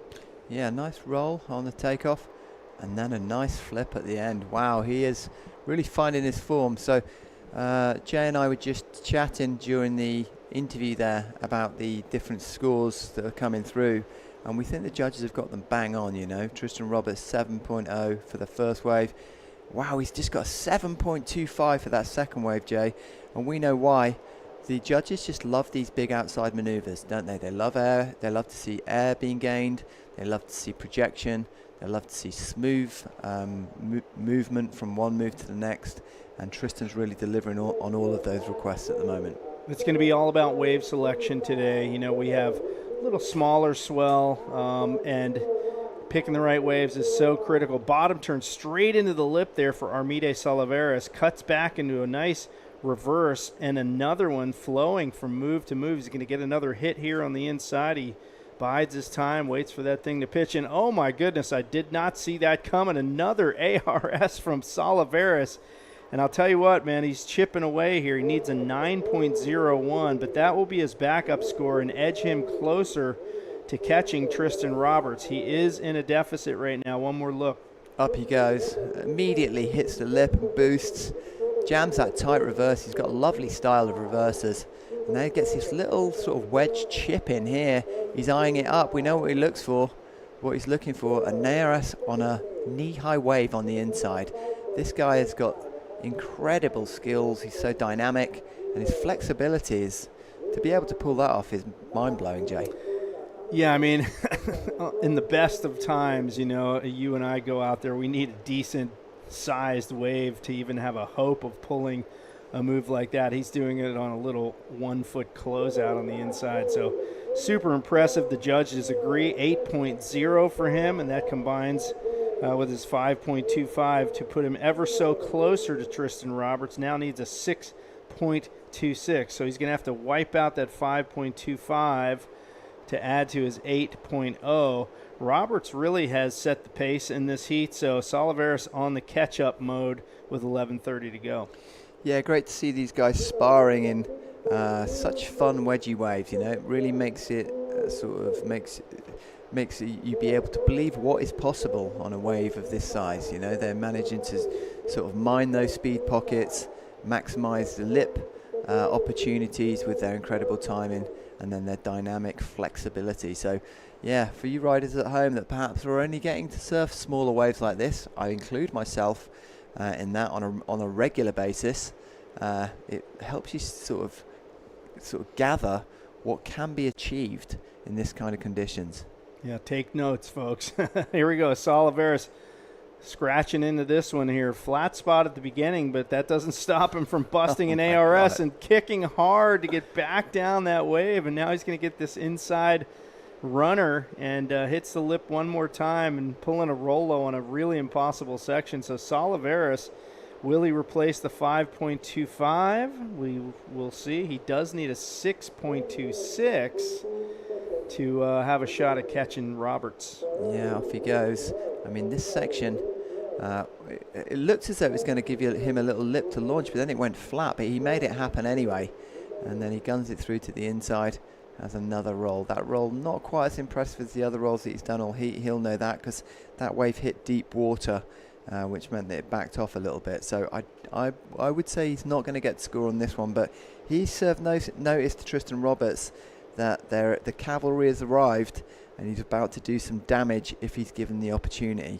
4.5 he gets on that wave, kind of accentuating the point we made earlier where, you know, you pull an ARS and you only get a 4.5. Roberts on the outside with a backflip, roll around or rides around that bowl, gets another, this one an ARS. He cannot hang on for that one. So I just don't see him replacing the 7.0 and the 7.25 unless he can wait for a bigger set wave. One more look. Up he goes, sees the lip. Lovely, clean connection. Bottom turns out of it, gains some more speed, and up he goes again. And doesn't quite land it. And, you know, having seen Armides land very similar flips on very similar sections, you would say that he is perhaps a little bit more finely tuned in these smaller wave conditions. But nonetheless, Tristan Roberts keeps a lead and has to protect that now with 8 minutes. Well, just under 9 minutes remaining. So what somebody's going to need here is a bigger right-hander with a real bowling beginning section. I think Salivas has to look for a wave specifically like that, just like the one he got an 8.0 on. And that is what's going to get him a big enough score to move ahead of Tristan Roberts. This one could come down to the wire, 8.5 to go, and you see them both just hanging on that right-hand peak with Salivas holding down first priority, so he can be picky. The question is, will he utilize the remaining 8 minutes and change to just wait it out, wait for that bigger, bowlier outside section, or is he just going to, just try to keep busy? That's not going to serve him well. I think he needs to wait for that big bomb. Yeah, patience is going to pay off, I think, on this occasion. So if we look at the scores, we reflect on Tristan Roberts' second, the second wave in. Second of his 2 high-scoring waves was the 7.25. It's his highest score, but the succession he got, it was second. And on that one, he busted the flip outside and then the roll and got a little bit of flight. So they both know they've got to do the big clean outside move, but they've then got to back it up. And that wave just then isn't going to deliver that opportunity for Tristan. Yeah, so you may see Tristan sit slightly inside of Armide, knowing Armide has that first priority, and hope that maybe he can capitalize on a wave that Armide either doesn't catch or doesn't want. But I'll tell you what, it is really going to be waiting for the bomb set. So if that comes, Armide's all over it. Now Roberts kind of distancing himself slightly, moving a little bit further away. He's going to have to better a 7.0 if he wants to extend his lead over our current World Tour leader. And the South African now redirecting back towards Armide. Maybe he's having second thoughts. Should I wait here? Because I'm just going to have to hope there's a 2-wave set, or hope that there's enough time for 2 more waves to come through. Right now, he's basically having to wait his turn. 100%. He's in the queue. So it's kind of out of his hands for the time being, which is a horrible position to be in. But here's a lump turning up just near the pillars for the Maldives-China Friendship Bridge there. I think that there's huge potential here for the rider that doesn't just get the right wave, but gets the right position on that wave, Jay. And I know Dave Hubbard was talking about it in the post-heat interview. For the viewers at home, I mean, many will appreciate this already, but you need to be on these wedge waves. You need to be taking off essentially on the cross wave so that you can boost the big maneuver out of the peak. You can then land on the face, stall, or lunge forward to gain speed so that you can maximize maneuver out of that, what's usually the final maneuver section. You agree with that, Jay? Yeah, I would say so, for sure. The way the wave wraps into this beach here, it does a 90-degree wrap, and that creates some funky refractions where you can actually get that side pushing wave into the main peak. That's exactly what these guys are doing when they're getting these bigger scores, the 7s and 8s and so forth. So it is a very specific type of wave that has to push through the bridge there. And, the only problem is there's just not enough of them. Here we go. Salivas making a run here for this peak. This thing standing up on the reef. Will this thing offer that big outside move? That's what he needs here. He needs a big score right now. Boom. Launches it, backflips it, and a little rough on the landing and cannot maintain that down-the-line speed. And I'll tell you what, Salivas needs a 6.26, the one maneuver backflip wave. We'll see. Yeah, I know that he would have wanted this to run further.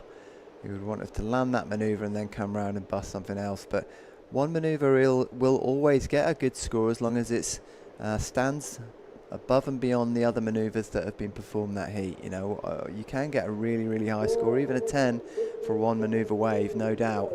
But it has to be something special. And he boosted something high there, but to get hung up on the landing is something that judges of the quality that we have on our panel today will spot, and that will affect the score. And we're just waiting for the scores to drop. In they come. It's going to be somewhere near the mark. So yeah, we've had a position change. So he's got 6.5. So this really hots things up, ladies and gentlemen. We've now got Salivas first place, Tristan Roberts in second. The fire is lit for him now to have to take action. He needs to replace one of his scores. This is a very high score in heat, Jay. Well, he's going to have second priority here. So Roberts now is under the gun here. Needs that 7.26 to move back ahead of Salivas, and it is nerve-wracking with 3.5 to go. Tristan was in the lead for so long, and all of a sudden with one wave, one big backflip from Salivas, things have changed completely, and the entire vibe of this heat for Tristan Roberts has just gone from maybe slightly relaxing to incredibly stressful, Rob. 100%, yeah. It's all on him now. All eyes on Tristan Roberts. I mean, his scores have been super consistent. If you look back at the 7.0 at the beginning, and you compare that to the 6.5 that Solivas just got, it all makes sense, you know. So he knows exactly what he's got to do, Tristan Roberts. He just needs the canvas to paint on, Jay. Well, yeah, so right now you can see a little mental game going on here in my estimation.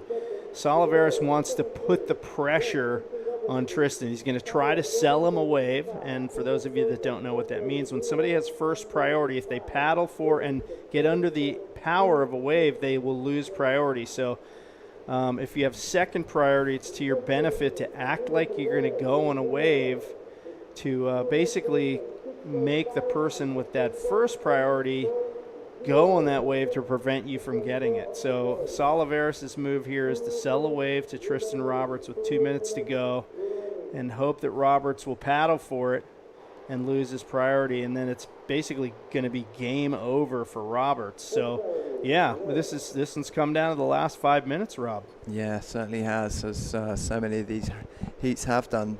But if anyone can pull it out of the bag, Tristan Roberts can, and he can smell blood. Look at him, he's on the hunt. Here we go, we've got a lovely wedgie. Clean, bowly wave. He's stalling his takeoff, lining it up. Up he goes, trademark flip, comes round onto the open face. It's a little bit hung up there, but he's back in for some more pocket spin, and then just comes off the back. Now his body language said to me he didn't feel as though he'd got the score, Jay.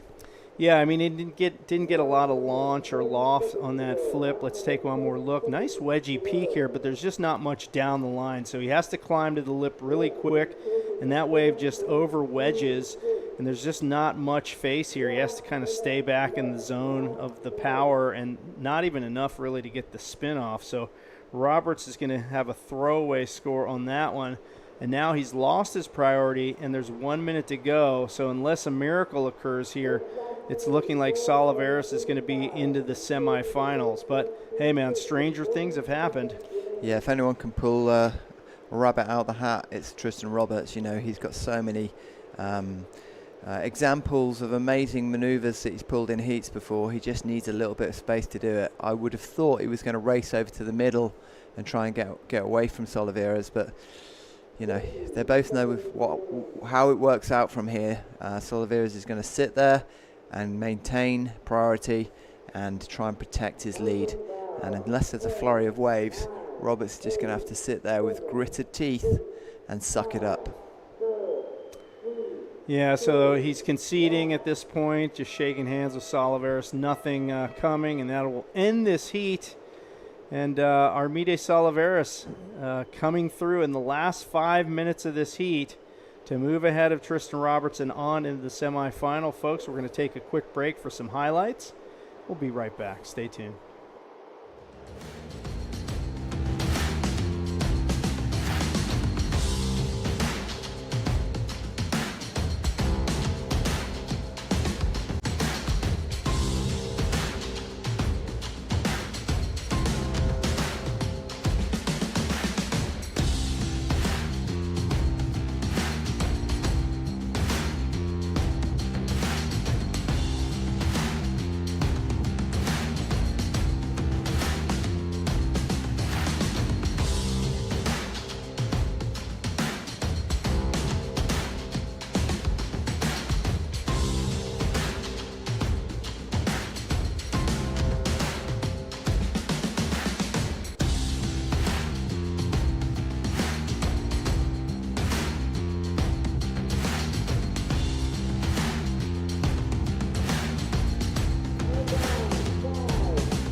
All right, the multilingual maven of the mic, Bego Martinez, back with me. Welcome back, Bego.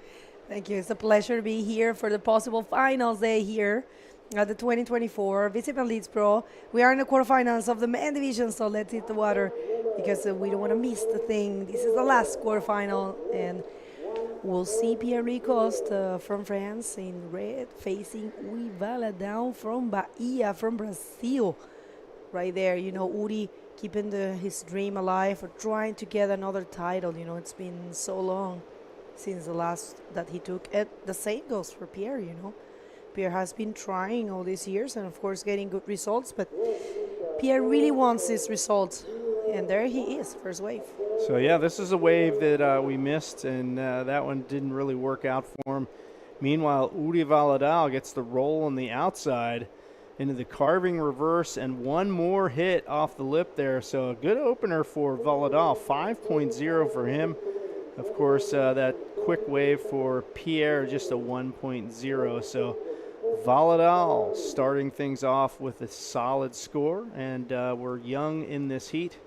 These two veterans going to battle it out. One of them, Uri Valadao, 39 years old, one of the older competitors on the tour with 9 event wins. He was world champ 16 years ago. Most recent event win was, 11 years ago. So he would love to get to the podium here, and he's one of the favorites. He had a really good run here last year. I remember he got a perfect 10 on one of his waves out here in this event last year, 2023. And so he is no stranger to working over the waves here at Vorunala Ralogandu. And our other competitor, PLC, Pierre-Louis Costas, 2-time world champ, 2011, 2016, 34 years old, 18 event wins. I would say probably one of the top 3-4 winningest bodyboarders ever. His most recent being this event last year in the Maldives. He won this event in a hotly contested final against Tanner McDaniel, who did go on to become world champion eventually. So, yeah, a lot of pedigree in this heat. Well, out of 215 events that the World Tour has had, in the men division, Pierre has taken 18, and Tamega is the only one above him with 24 wins. What you see on your screen is very important rankings for this year. We'll see who is going to be joining Armides Oliveres, and how interesting is to know that we have in one side Armides and in the other Gabriel. We're going to get back to that idea after this wave of Pierre rolling the round way right there and try to find something else. Reverse spin, stylish, of course, and roll there. That was just so perfect because, you know, oh, he hurt his hand, it looks like. It's really shallow there. Yeah, one more look at this little chip in right bowl. He goes up to the lip really quick, gets the nice roll, a little more conservative here. He's looking for another one. The wave kind of flattens out there. He throws the reverse and a little check turn. Look how shallow it is in here. Boom, hits the roll, and probably you can see some dry rock in there. And yes, he did smash his knuckles on the bottom. You saw him look at his hand, and I'll tell you what, man, this is reef, folks. It breaks like a beach break, but it is shallow, and there is reef on the bottom. Beautiful. All right, so we have a wave coming up. We know the interview is ready. 1 sec. It's Uri taking off on this one. Not really. All right, so you can take it away, Rob. Okay, thank you very much. So here I am with the winner of the last heat. That was absolutely insane action. First thing I want to ask you about is how did you do an ARS on a wave that was waist high? That was mental. Yeah, at the beginning of that wave, I did a good ARS and continue with 2 spins. So I thought I make another ARS, it could be a 9. I take an 8, but that ARS was super difficult. I put all my energy on that move. So I tried, and I could make it. Yeah, I loved it. Your flexibility is incredible. So fast. And then you came up and you give it the claim like this. How did that feel? Yeah, well, it feels super good. I know that it could be the best wave at the moment, So I finished that wave super motivated to get another one good, and then I found the backflip of 6.5 and just passed the heat. Oof, 100 bucks. Yeah, so that's sick. It was kind of like that moment where you landed that ARS, you know, after doing the maneuver previously. That's when it's like shifted your way. So, yeah, interesting moment. So, yeah, really, really well done. I want to ask you if you've got anyone that you want to say thank you to, friends and sponsors. Thank you to all my friends. Gracias a todos mis amigos, familia, a todos mis sponsors. Me hacen estar aquí siempre. Son la mejor ayuda que puedo tener y vamos con todo. Thank you. Perfect. So we're going to go back to the studio where Jay and Begonia are going to take it away. We are going to take it away to paradise. Visit Maldives. We had some waves ridden while we were gone here, and here he goes, Uri Valadao. Huge, high-flying backflip in Valadao. Wow, that was a big one. And look at this one. PLC had a wave. That one didn't work out for him. So that's a throwaway score for him. But Valadao with a 5.5, putting him in the lead position pretty solidly here. And Costas doesn't need a whole lot here, 4.76 to move ahead of Uri Valadao. And if we have seen it time and time again from PLC, he can pull it out beginning, middle, and end of any heat. All right, so it looks like it's a split peak right there. Full, forward to start right there for Uri. And yeah, Uri, crazy energetic in this heat. He wants to do great. You know, it's so important for him. He wants the podium. Uri, this year, he's got actually 2 third places. He's got a 3rd place in Morocco and a 3rd place in Iquique. He was 9th in Antofagasta I'm sorry, you're going to get back after that. So one thing that I really notice about Uri is his level of energy on these moves. He really extends the arms, really throws the body around. Even on that inside roll, I mean, he got up and above that wave where most riders would struggle just to get the board around. And we look at PLC, he went left on this wave, and check that giant backflip. Just, you know, I hate to keep saying it over and over, but it is the textbook move there from PLC with the backflip. So a great exchange from these two riders as we wait for the scores to drop on those two. And I think, you know, we could potentially see a lead change here. I don't know. Yeah, I don't know what's going to happen. It's a very good exchange, I have to say. So one more look here for last wave of Pierre.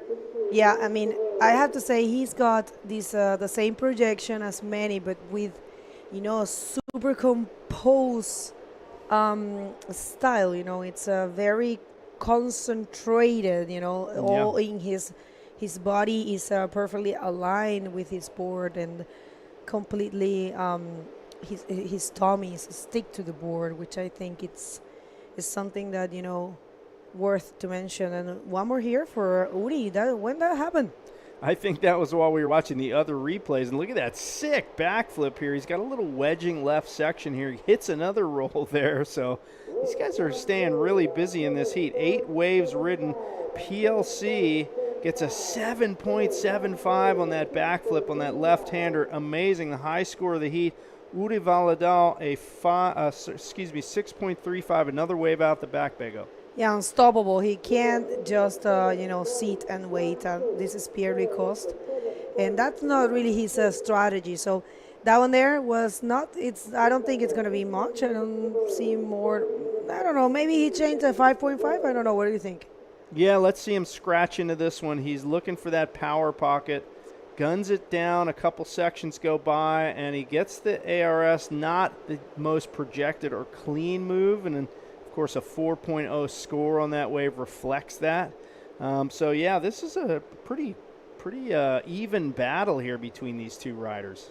Yeah, check that out. I mean, the scores, all right, so unstoppable. There you have it. That was actually well projected and best executed.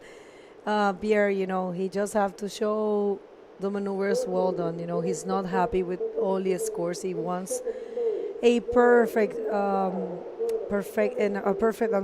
performance for sure. So see, he said, I'm gonna nail this backflip to the right because I already did to left, and he's holding a backup score of 5.75, and you know, might be changing that Well, Pierre also with a good run, 2 podiums, missing one result for this year. Started with a 9th in Morocco, a 3rd in Antofagasta, and a 2nd in Itacoatiara. He didn't go to Iquique, so he was missing that. He is missing that one. So yeah, important moments here for both. Uri is already, bettering, just making better his total. He's holding a double 3rd position and a 5th and a 9th. So he's gonna be ditching that 9th in Iquique for this result. I mean, changing, and if he doesn't advance, of course. One step closer to the podium, we do have Armides Oliveres sitting patiently waiting.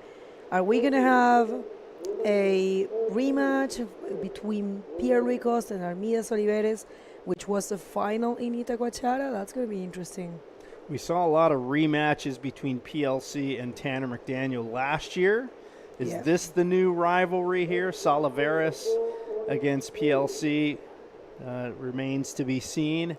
But for right now, these two, Uri Valadao and Pierre Louis Costas, pretty tight heat. 11.85 heat score for Valadao, 13.5 for Pierre, and Valadao needs a 7.16 at this point. 12:30 remaining in this heat. All right, so we would like to thank all of our sponsors. This event is brought to you by Visit Maldives Pro as a title sponsor, and it is made in association with the Ministry of Sports, Fitness and Recreation, organized by the Maldives Bodyboarding Association. And we have the Iragu Mukai Hotel, Burusu, Catering, One Sports, Official Events, King Sports, Print Lab, Muja's Art Books, and we're going to see this wave. All right, here we go. Uri Valadao, lots of energy so far this heat. He's really bringing it. Nice move right there. Nice backflip. He lands it. One maneuver wave for him. He's trying to wipe out that 5.5 lower score and get a 7.16. One more look. I feel like surfing. Nice one, actually. I just love those perfect little, waves and clear waters, Feel very much like surfing, You guys will say, it's small and stuff, but it's actually super fun. Yeah, I'm gonna give it a go if we finish early today. All right, we're waiting for that score. It's a 5.65 for Uri, not enough to take the lead. He still looks for a 7.16 to be first and advance to the semifinals and meet Armides Oliveres. But yeah, Pierre, I think he's craving to have that rematch. No doubt about that. Here we go. Uri Valadao staying so busy in this heat, scratching for that one, unable to catch it. PLC holding down that first priority. A little chip in right-hander. Is he going to go for this? No. Another one behind it. This one might stand up a little bit better on the reef. Not much shoulder on that, though, so he paddles over it. They are looking for the ones that have a bit more wall on them. They do offer a little bit longer ride, a little steeper wave all the way across. And these really peaky ones, they just die out super fast. So here goes PLC. He's having a look left, right. He's going to go for this one, Bego. All right, this is also shaping for him. Goes for a round roll. Let's see. He definitely wants to change the 5.75. Nice combination. Keeps going. Might be getting something bigger, This is what he needs. He needs to create more distance. It's not over. Continues. Tried his best to try to, hit the rocks right there. But not really. But yeah, it was a super complete wave, although it wasn't huge. But, I mean, that's what there is, huh? He took full advantages of this wave. Watch, he stalled himself at the takeoff. This thing pitched up, nice air roll, bottom turn around that section, another roll, forward spin while he waits for the wave while it slows down, and putting on the brakes a little bit to hit the lip one more time. And at this point, he's like, I already lost enough skin on my knuckles. I'm going to call it quits on this little 6-inch dribbler on the inside. So PLC is second highest score, 5.75. Waiting for scores on this one for the chance for him to extend his lead over Uri Valadao, 2008 world champ. And as early scores come in, it's looking pretty good for PLC. to do exactly that. So Valadao with 8 minutes and 55 seconds to go is going to have to get busy. All right, maybe we can see Uri's graphic. I don't know. We see it? We have seen it. Yep. In this heat, I don't recall. I read it. That's why. I think. But yeah, 2008 world champs. It's been 16 years since his last world title. Yeah, he has taken, I think, 9 victories in the world tour. It's a good number. It's a very good number. He is the sixth the person that has taken more victories, which is very good, actually. Absolutely. All right, scores come through. 6.5 for PLC on that, and there's our graphic from Uri. Want to take it over there, Bego? Yeah, Sintra King from 2005 till 2021. We'll see that. And Pierre, just backflip in there. That's not a verb, but there you have backflip in. Just made that up. I love it. We'll add that to the bodyboard dictionary. Yeah, I'm backflip in and invert in. All right, so Confital Pro, Itajaí, Rio das Ostras, Sopelana, and Antofagasta. Those are his wins. How good was Confital, you know? I mean, I remember I loved that wave is so much fun. Did you go the last time that you go to Canary Islands to surf in Confital? I never went there. Rob, of course, he mentioned earlier when he was on the call with you, he competed there. So we'll have to ask his opinion of Confital, but a really good, long, kind of peeling right reef break, as I've seen. It's pretty cool, but not better than the fronton for the Gran Canaria fronton king, because, oh my lord, the fronton wave is just something else. Yeah, I'm in love with that. It's just scary, though. This is really a key wave here for Valadao. He is in the driver's seat here. He needs a 7.91. Already missed the chance for that big outside lip maneuver. With 2 forward spins, he's maintaining his flow down the line and not going to do it right there. He knows he needs a big score. His low score is a 5.65. He has to find that outside lip move. Yeah, it was a good try. Just try to spin as fast as possible. Try to utilize the wave in full. But yeah, maybe there, it could have been done there. Maybe off the lip, reverse off the lip. I think, he knew what he needed, and he thought, I already missed the boat on this wave. It didn't have what I needed on the outside, so why ride it further and reduce the amount of time I have to get back outside? So good point. Kicked out early. He's back out there. 6:0, actually about 6 minutes to go here.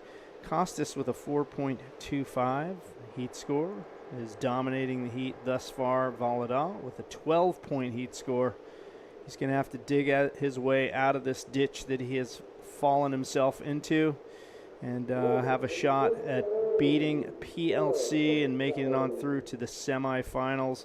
Right now, he is up against the 8 ball, folks.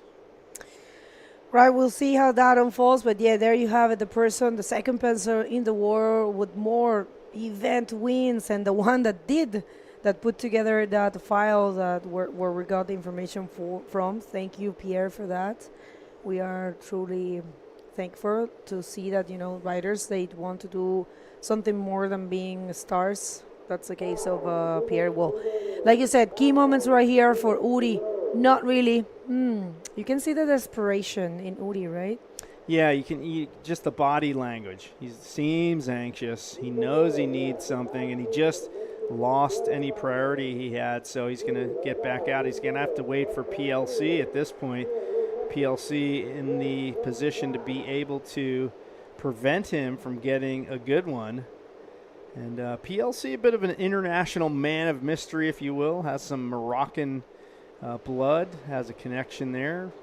Lived in France most of his life, now lives in Portugal, where he runs a bodyboard school and is married with a young son, Benjamin.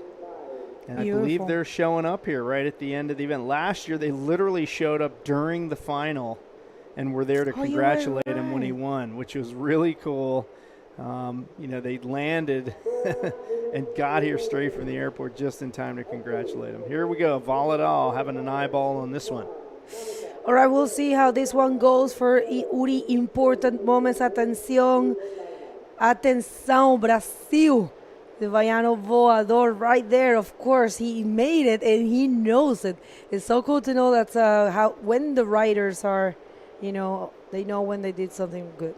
Well, PLC on the one behind does a very similar maneuver, but he cannot hang on to that one. Uncharacteristic of PLC to not make a move like that, so that no make won't count for him. And now it's a race to get back outside for priority. It looks like Valadao is going to get that.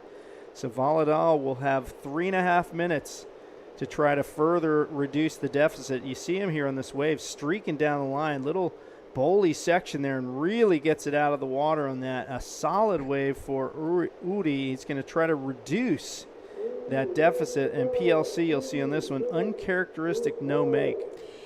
I mean, of course, he is nervous, He is on the hunt for something big. He really wants his third title. And he really wants to do well. He really wants to advance. It's one step from the podium, a huge difference, not only by thinking that you can take the win, and he already did last year, but also, these riders are here because of that, because in the case of Uri and Pierre, they are professional. They are fully dedicated to bodyboarding. They make a living out of this. So every single, oh wait, look at that. And why am I not in the water? So there we go. So PLC kind of sold that wave to him, but I'll tell you what, it was a good purchase there for Uri Valadao. Goes for the huge backflip into the roll. Insane combo, and his prior wave, let's get to this one first. PLC hits the roll, a little softer section for him. Now he's got a lot of speed, goes for the backflip, and he does pull this one off. So, man, things heating up here in the final 5 minutes of this heat. Valadao on his prior wave got a 6.45, and we'll see what he gets on that next wave. He needs a 7.81 at this point. So that was a pretty insane wave. Take another look at this. Yeah, I really enjoy it, and the wave was beautiful, I have to tell you. So, yes, pocket maneuver, very well projected, roll right there, and a score is coming up. We'll see, 7.81. It's a big score, though. Replay for the last of Pierre. Not so good, nothing that I see that will change anything. I don't really see it there. It was not bad at all, but, he already has a 7.75 and a 6.50. And interesting things are happening in the last minute of this quarterfinal number 4, the last of this division. We're going to see who is going to be meeting Armides Oliveres, because we do have our first semifinal established. It will be Gabriel Braga facing Dave Hubbard. Interesting matchup there. And a 7.35. It just got short a little bit. It's not enough. 50 seconds. Stressful moments for Uri. Well, it is stressful because he has reduced the deficit and he needs now a 6.91. But the problem here is, are there going to be a wave? Is there going to be a wave coming? He does have that first priority, so he has that advantage. But we may see, much like the previous heat, the time just running out. And we saw that with Armide and Tristan. Tristan just ran out of time, and it looks like, despite this late charge with his last two waves being his best two waves, Valadao may be out of time. The time is winding down, and there goes the horn, folks. And what a heartbreaker with that late charge. Uri Valadao, great effort, but PLC showing his dominance once again. We're going to cut away to the highlights, and we'll be right back with more bodyboarding action. Stay tuned.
Welcome back, everyone. If you're just getting here, this could be the finals day here at the 2024 Visit Maldives Pro. It's the 5th day of competition, and we are in the quarterfinals for the women division. We just had our semifinals in the men's. We're going to talk to you about it, but let's hit the water. We don't want to miss a thing. Yeah, here we go. Namika Yamashita from Japan in red, and Alexandra Rinder from Austria in yellow. So yeah, hotting up. That surf has really taken a turn for the more consistent. You know, in that last heat, there just seemed to be wave after wave, and nice bowly right-handers, and not hanging around. Yamashita straight on one. Nice high line, looking for the first move. Up she goes, launches above the lip roll. The judges will like that. That'll put her in a great place to start the heat. I mean, Namika, you know, she is super similar to Sari, you know. I remember in 2023, we had a final in Wahine, the ArcelorMittal Wahine Bodyboard Pro, and they were together in that final, and that was so impressive. It was, you know, wave by wave perfection of rolls, you know, combos of 4 to 5, 6 maneuvers, you know, beautiful, perfect spins, and you know, we were all like, oh my lord, we don't know what's gonna happen. The scores were super high, like, you know, 6s and 7s and 8s. And what you see on your screen is the ranking. This ranking is going to change that dramatically after this this event, because we have, you know, Maira unfortunately being knocked out, Luna as well, Myla as well, Yuka as well, Joanna as well, and Namika, Neymara. Francis not present in this event, but Teresa, Namika, Neymara, Sari, and of course, who is not there, is Pamela still. Oh, Pamela is there. I'm sorry, they're still in contention to keep going in competition. Kyra also being knocked out. So yeah, I think there's gonna be a huge change in the rankings. Yeah, it just goes to show, doesn't it? It's all to play for when you've got the top 5 that are no longer in the event. These competitors have got the opportunity to really raise the stakes and push forward into those higher ranking positions towards the back end of the tour. So we're just holding out for a post-heat interview. We'll watch this space for a second. We've got the girls just looking out at the horizon, and what a beautiful horizon it is. I just checked had a little walk down and checked the peak under the bridge during my break on the last heat, and it just looked like Port Macquarie or somewhere. A little wedgy right hand bowls coming in.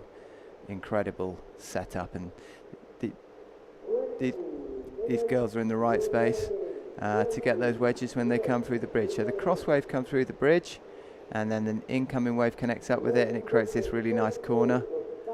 And then they're ready to go. So, okay. No, we are all right. So 20 seconds to go, and Alexandra Rinder hasn't taken any wave. I mean, probably she is sticking with the waiting strategy, you know, but dangerous one. But I mean, if you trust in yourself, if you're confident that you can pull the maneuvers you need in the wave you get, it's okay. It's just perfection. Just thinking about also I will always remember that, you know, Minami Hatakayama, if I'm not wrong. I can't remember. She took 2 waves to win Sintra. No, I don't remember the year, but it was super impressive. And first wave of Alexandra Rinder, 1 second. We're gonna hold that interview. We're gonna see Alexandra roll right there, and that's a complete move. Not as, you know, smooth as Namika's, but at least some points. Yeah, not quite as dynamic. She took off, nice high line on the outside section, goes up off that foamy sort of lip, and then doesn't really get any projection off it, kind of comes down with the curtain and then reappears. So yeah, that's score on the board, reflected by the judges as a 3.75, so she's sitting in second position, Namika leading. But whilst we've got a lull in the action, we're going to pass over to Jay Reel, who's going to speak to PLC. Over to you, Jay. Thank you so much, Rob. Yes, it is steamy. This thing behind us is reflecting, or actually magnifying, the heat on our backs. And Pierre, you alluded yesterday to the fact that the heat has been very difficult for you. Was it the case in that heat? Yeah, but definitely it's hard every day, but I was a bit sick 2 days ago, and I'm getting better and better, and I feel a big difference in my physique. You know, being able to paddle, being to force some moves. You know, the wave is not really helping. So actually, I always think when waves are smaller, it's always more physical. You need to. You really need to like invent some of the sections, so it gets difficult. So it's not a help the water being so hot, especially when I surf all year in freezing water. So, but it's fine. I'm getting used to it. Well, it's certainly nice for a free surf. Now, in that heat, Uri Valadao, he was really coming on strong at the end of the heat. Were you concerned? I was concerned from the first wave, to be honest. I was concerned when I was matching Yuri. It might be, like, if someone is able to look at the statistic, it might be the most matchup I ever had with someone. So I'm not sure what the results are, but I feel I've been losing a lot the last few times. So I know I lost the last one in Morocco. So I mean, it's he's a great reference for me. It's one of the best bodyboarders we ever seen, and he's good in any conditions. And to be honest, I felt inferior looking at the condition this morning.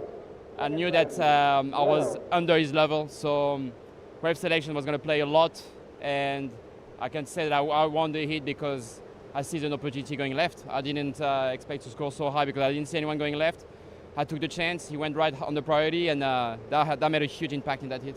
Yeah, that left backflip that you had, one of your best scores for sure. Any thank yous to your fans, friends, family? Yeah, for sure. Like I said, I've been receiving a lot of support this year. It's been a very different year. It's been a new year. It's been a new start for me, and things are starting really well with my new partnership, with my new life, and to all the people supporting me. Thank you. Super happy to make a third podium in a row. Like, it's so hard to make it all the way to the podium, and I know that the next hit, to be honest, it's gonna be like kind of a decider. So I really need to be focused for that one, because that thing is gonna be a very it could be the most important hit of the year. Well, our event defending champion is on to the semifinals. Congratulations. Thank you so much. Thank you. Back in the studio. Well, very good interview, and I mean, definitely worth to hear from Pierre and from all these riders a little bit more, because they're making it all to the podium, semifinals. So what a dream. Yeah, totally. I love getting those insights off the pros, He's so analytical, Perez. He's the consummate professional rider, isn't he? He's got everything kind of nailed down to the finest detail. He knew what he had to overcome there, and he did it in style. Some of the moves that he did in those size waves were phenomenal. Even his last wave of the heat, where he took off and did a roll, and then got to the closeout section, just smashed a backflip, which just didn't look as though it was humanly possible. Do you know what I mean? He's incredible.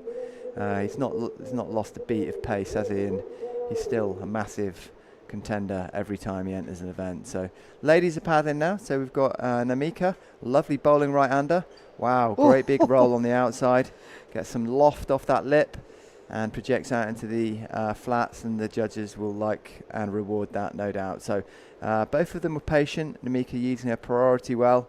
Alexander Rinder just letting her go on that one. All right, so I have to say something that similar to what happened in the beginning of the day is happening in this heat.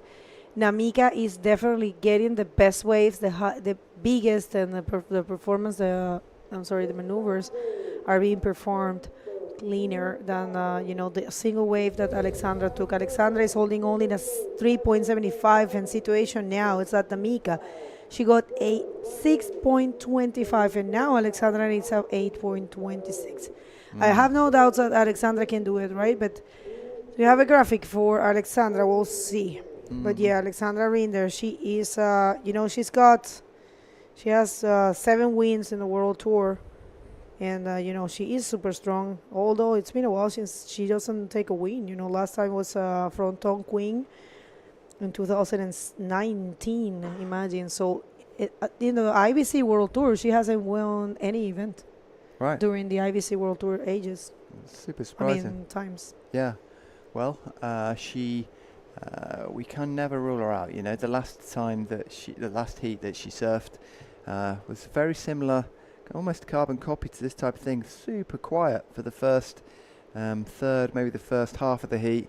She slowly started chipping it away into the back end, and then the buzzer beater. Remember, she got through. Yep, So yep. she won the heat. So yeah, she's got what it takes, no doubt. And I don't think it's a reflection of her skill set for us to look at her having not won a competition on the IBC. She's still a real contender every time she hits the water. For sure. I mean, no doubts about it. I'm just saying that, you know, I'm pretty sure she's craving, you know, to win an event. She has that urge.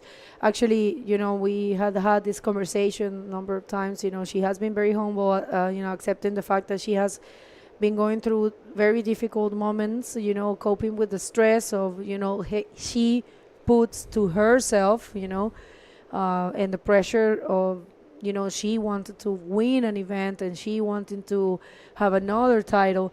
And she said this year, and I can tell, you can tell in the look in his eyes this year, you know, last year she was a little bit more nervous, and you can see the anxiety in her, and she was not even feeling right. And these things happen. This is true, people, you know, and there's nothing wrong in talking about that. It's good actually for everyone that is starting their careers to know that there's a lot of pressure. You know, even though our sport, it's not an Olympic sport or a huge sport, there's a lot of pressure in these riders, you know. And it's really good that they take, you know, they recognize it and they take responsibility on the fact that they have been going through difficult phases. And, you know, the good thing is that they improve, they look for, you know, getting out of that feeling, and that's what Alexandra is doing, and I have to say congratulations to her for that, and it's showing. Check this out, she is already in a quarterfinal. Yeah, she certainly is, and she's now decided to change tack a little bit. She couldn't resist the look of those left-handers that have just reeled through the middle of the bay. A little bit heartbreaking. And she saw those lands and she was like, what am I doing here? I'm going to go there. Exactly. No. Exactly. So tide's changing all the time, and we know that the tide change here creates you know, different patches of the reef to take effect. So Alexandra has come and sat in front of the judging tower now, which is where predominantly the left-handers break. But interestingly, Enokido isn't really on the right or the left. So while she's winning the heat in a commanding position with a 5.75 and a 6.25, and she's got priority too, so maybe she's just letting Alexandra do her thing, and then once she's done it, then she'll take a wave. But yeah, certainly seems as though in the last probably 5 minutes, maybe a little bit longer, we've had a few of those lefts begin to feature, and when they kick off, that means you get a spiraling bowl section that runs from the outside to the inside, and that's when Alexandra Rinder can really do some damage. Yeah, I agree with you, definitely. All right, we'll see. It's a lot of time, you know. The 10 minutes might feels like an eternity for someone that it's winning, but you know, it's sometimes it's short time for who is losing. But no, I mean, 10 minutes is fairly a good time. All right, if you're just getting here, we might run the finals today. We don't know. We do have our semifinals established for the men. It will be Gabriel Braga against Dave Hubbard, and it will be again Pierre-Louis Coste against Armides Oliveres. And we'll see. That's a rematch from this year final in Itacoachara. And we have the semifinals for the junior, which is going to come right after this quarterfinals, that's for sure. And it's going to be Ethan Perez from the Basque country facing the sole Australian that we had in this event, which is Jai Taylor. And the sole Chilean that it's left in the event, Michele Arriagada against Milo Lotier from the Reunion Island. So we do have a colorful podium right now, and we will have a colorful podium as well in the men division. Different countries. Totally, yeah, good it. international mix. There's a melting pot of different countries represented at this event. But yeah, whilst we've got a little bit of a break in the swell action, time to chat about the merchandise that are available for this event. So some awesome water bottles. You'll see them on our desk when the camera comes on us in between heats. They're $20. You can pick them up from the event site. There's also dry bags. They're $25. Caps, which you can see as sporting today, $10, and then t-shirts for $15. So they're all very competitively priced stuff. Are you taking some? presents back home. 100%. Yeah, I'll be taking. Same here. I'm gonna go straight to the shop. I got my money here. Yeah, easy win, isn't it? Yeah.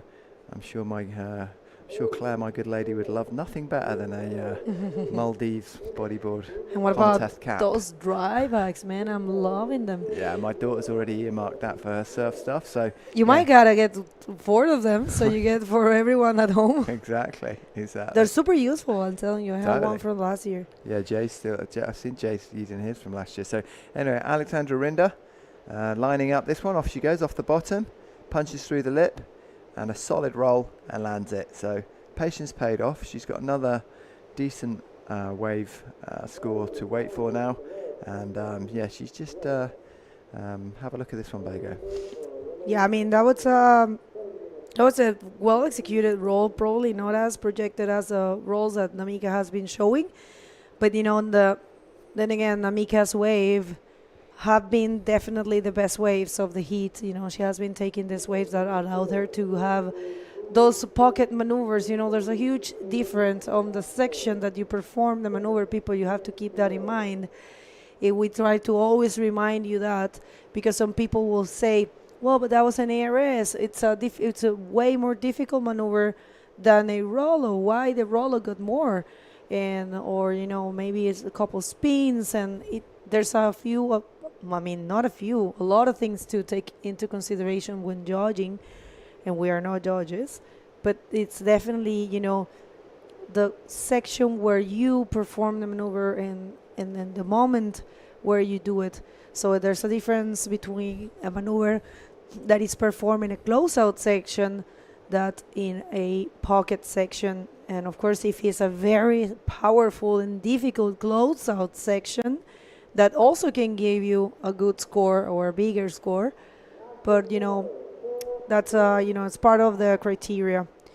So it's important that you keep that in mind. 100%. So yeah, wave selection has been absolutely critical, because I think I can quite confidently say that Yamashita and Rinder can both bust fantastic rolls given the right section, but the skill in this heat has almost been finding the wave that's going to offer that section. So here we go, some Rinder trying to do just that, and unfortunately that wave will not deliver. So she was tempted over by that set of left-handers that came in the middle of the bay, but since then there haven't really been any that have looked anywhere near as big, unfortunately. Whereas over on the right-hand side now, we've got a little bit of wave action, but she just cut out of that one. Heading back out there, 5 minutes 30 seconds to go. Yamashita sitting pretty at the top of the tree with 12 points versus Rinder's 8.25, and really Rinder needs a 7.51, which could mean replacing both of her waves or getting one really good wave. So yeah, all to play for in this closing 5 minutes of the heat. Well, we have information from technical team, and for all the athletes that competed in this event that have prize money, that had lost and have the right to collect prize money. We're going to get back to that. The nice way for Alexandra, maybe the best she has taken, and she goes for the roll right there in the pocket, but is she going to find something else? So this is an important moment for Alexandra. She's looking for a 7.51. Happy with that, but I don't see the score, but definitely is going to be changing the 3.75, and you know, she will be a bit closer to get the first position.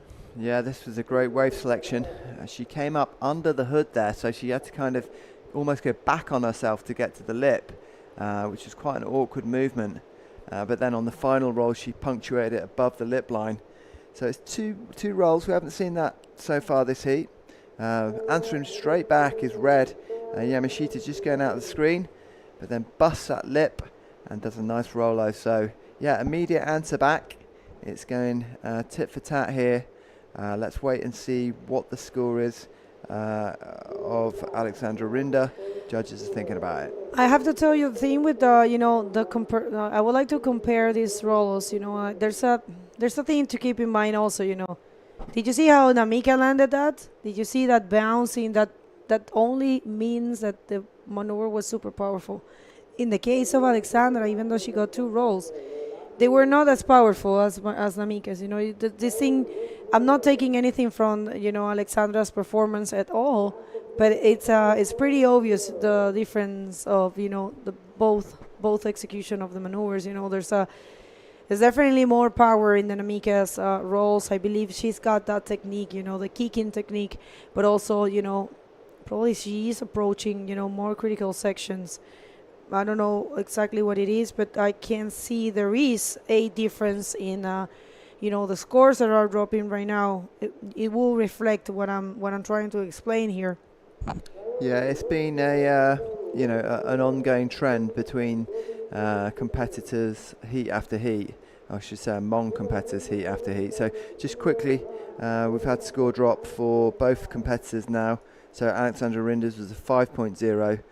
Which replaces their 3.75, and then Yamashita actually gets another scoring wave, so 6.1.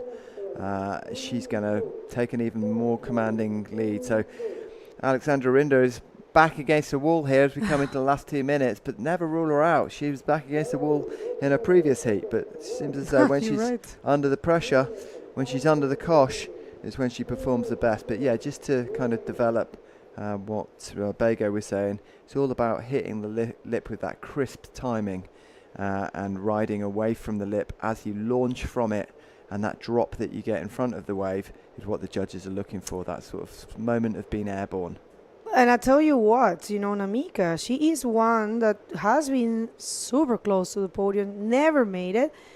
I mean, Wahine last year, but in this year tour, she was 5th in Morocco, 5th in Wahine, 5th in Iquique, and she was 15th in Antofagasta.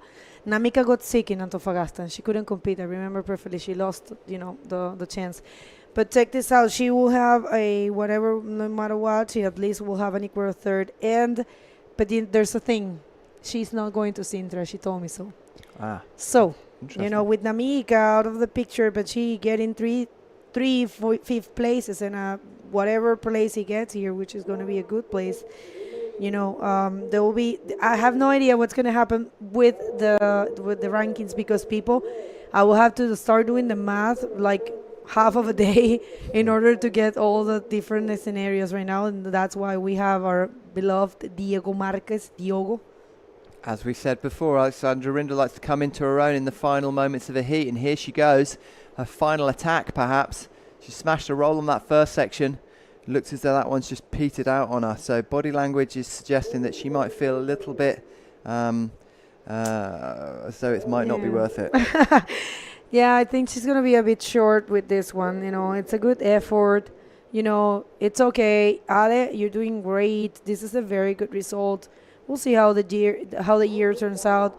She will have to go to Sintra and try to better, her scores and try to get herself into the top 8 for next year. I believe she's going to find it. She's got, with this, it will be her third, 5th place, and I think she's going to do well in Sintra. So congratulations to Alexandra Rinder for her performance and equal 5th, and huge congratulations to Namika Yamashita for one more podium, her first in this year tour, and we'll see who is she gonna be facing. Don't go anywhere. We're gonna come back real soon, right after this.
Welcome back, everybody. It's the 2024 Visit Maldives Pro. We're on to the quarterfinals of the women's division, and it's heat number 2, and it's stacked with 2 heavy hitters, Jay. No doubt about that. Let's go straight into the water so we don't miss a moment of the action. Already a wave ridden 4.0 for Neymar Carvalho, but here's the lineup for the heat. The giant killer, Pamela Bowren from South Africa. I think Bago has another nickname for her. Something about Slayer. Champ Slayer. Yeah, there you go, Champ Slayer. And Neymar Carvalho, 5 times world champion. So many years on the tour. Take a look at this wave we missed while we were gone, Rob. Okay, so up she goes, Pamela Bowren, trademark roll, and then jams a nice cutty on the shoulder. We've not seen enough cutties this contest. That was really smooth. Up she goes for another roll, jams it and nails it. So a great way to start the heat. Roll, cut back, roll, and that's more moves on that single wave than we saw the last heats together, I think. And Neymar on this one got the forward spin. This is a wave from earlier again, folks, into the reverse.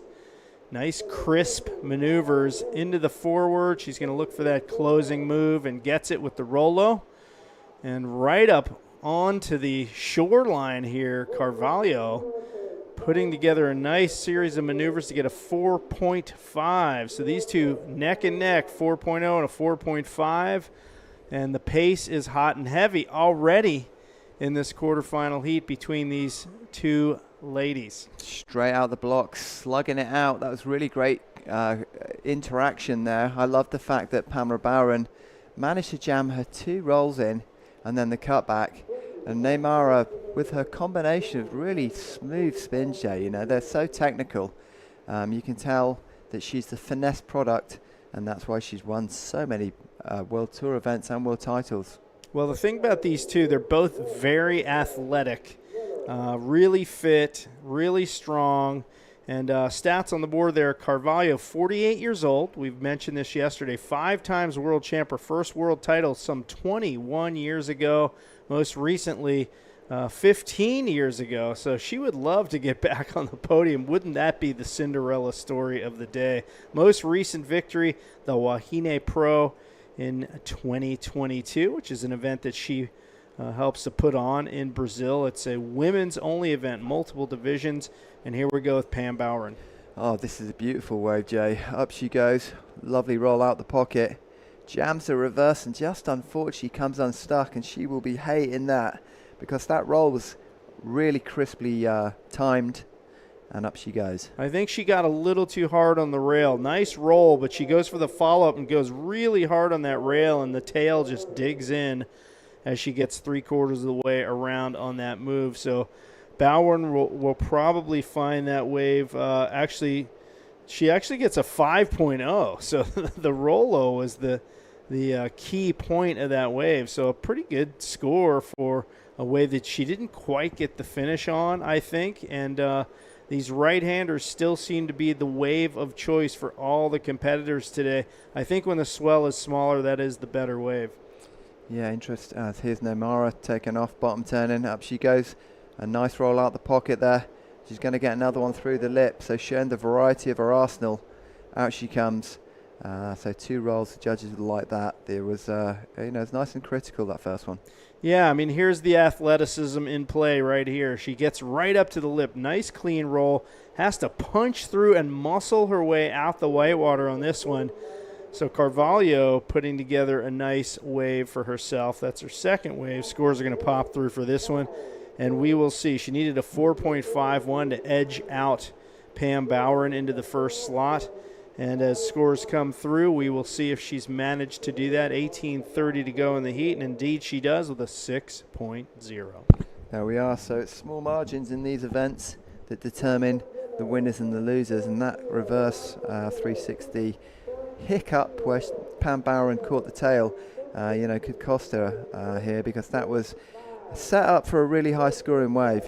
She did a beautiful roll out of a really nice looking wave, and that's a massive part of this. The judge's angle looking into the tube or looking down the line of these right-handers, it looks great when a rider rolls out the bowl, and Pamela Bowren did that perfectly. And speaking of Pam Bowren, one more wave here. She doesn't see any steepness on the outside of that wave.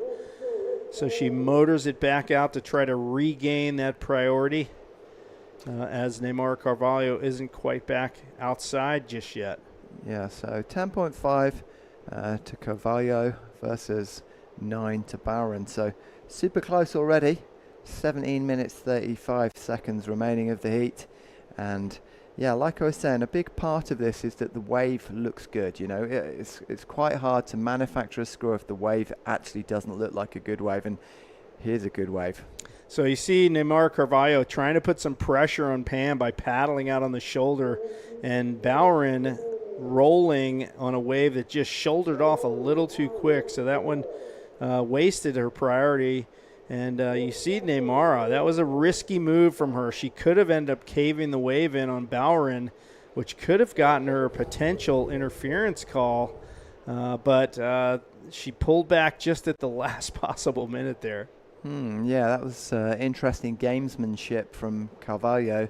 She definitely would have loved to have that wave herself, but by paddling for it, even without infringing the scoring potential, you know, we all know it puts a rider off. You know, if somebody's paddling for the same wave, there's a second where you have to think about something else, and it can slow your approach to the lip or your first maneuver. So interesting gamesmanship there. Yeah, strategic distraction, if you will. Wave here for Bowron, a little left-hander with kind of a soft roll.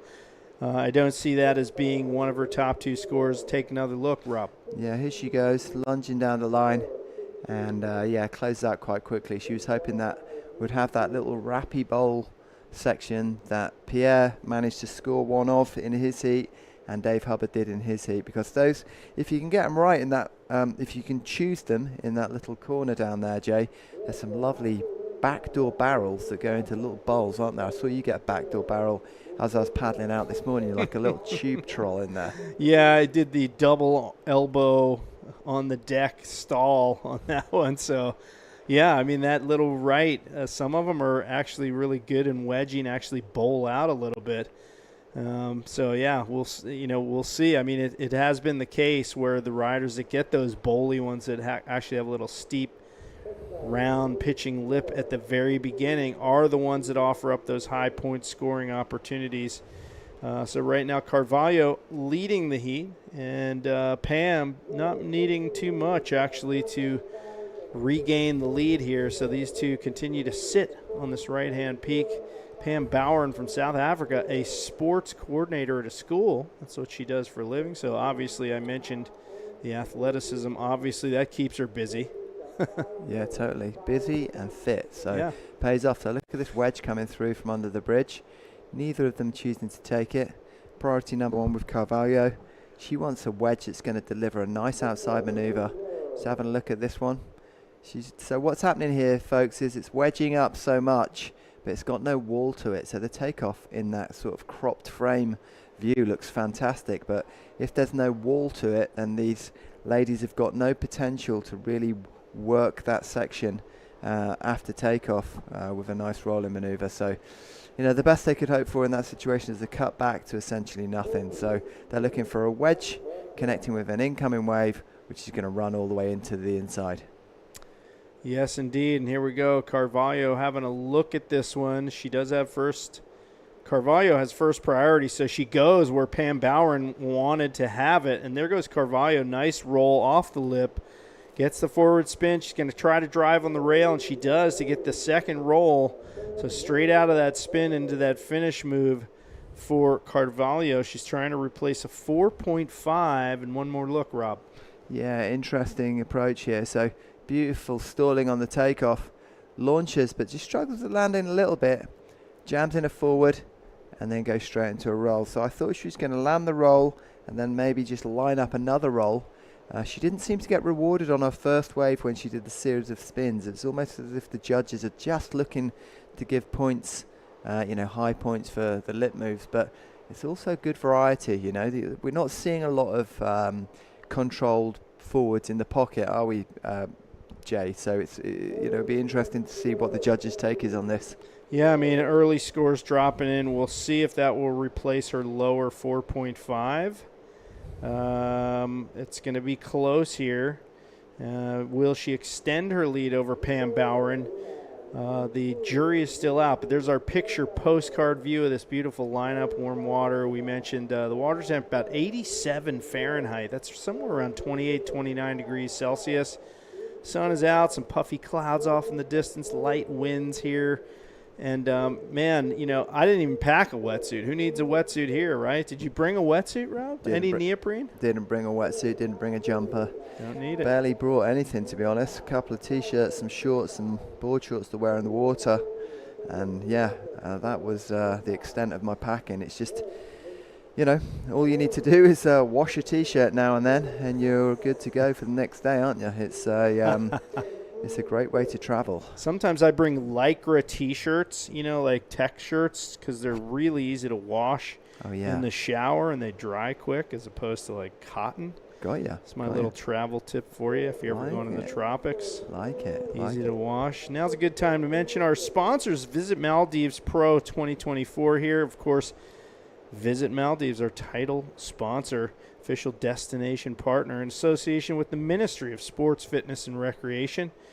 And a special thanks to the Maldives Bodyboarding Association. You can see the logos on the screen there. Check out all these sponsors. Arriagada, our digital partner. Mukai Hotel, where we're staying. The Baruzu Catering folks, keeping us well fed and nourished. One Sports, the online media partner. Official events, the event partner. King Sports, the apparel partner. Print Lab, our printing partner. Muja's Art Box, the merchandise partner.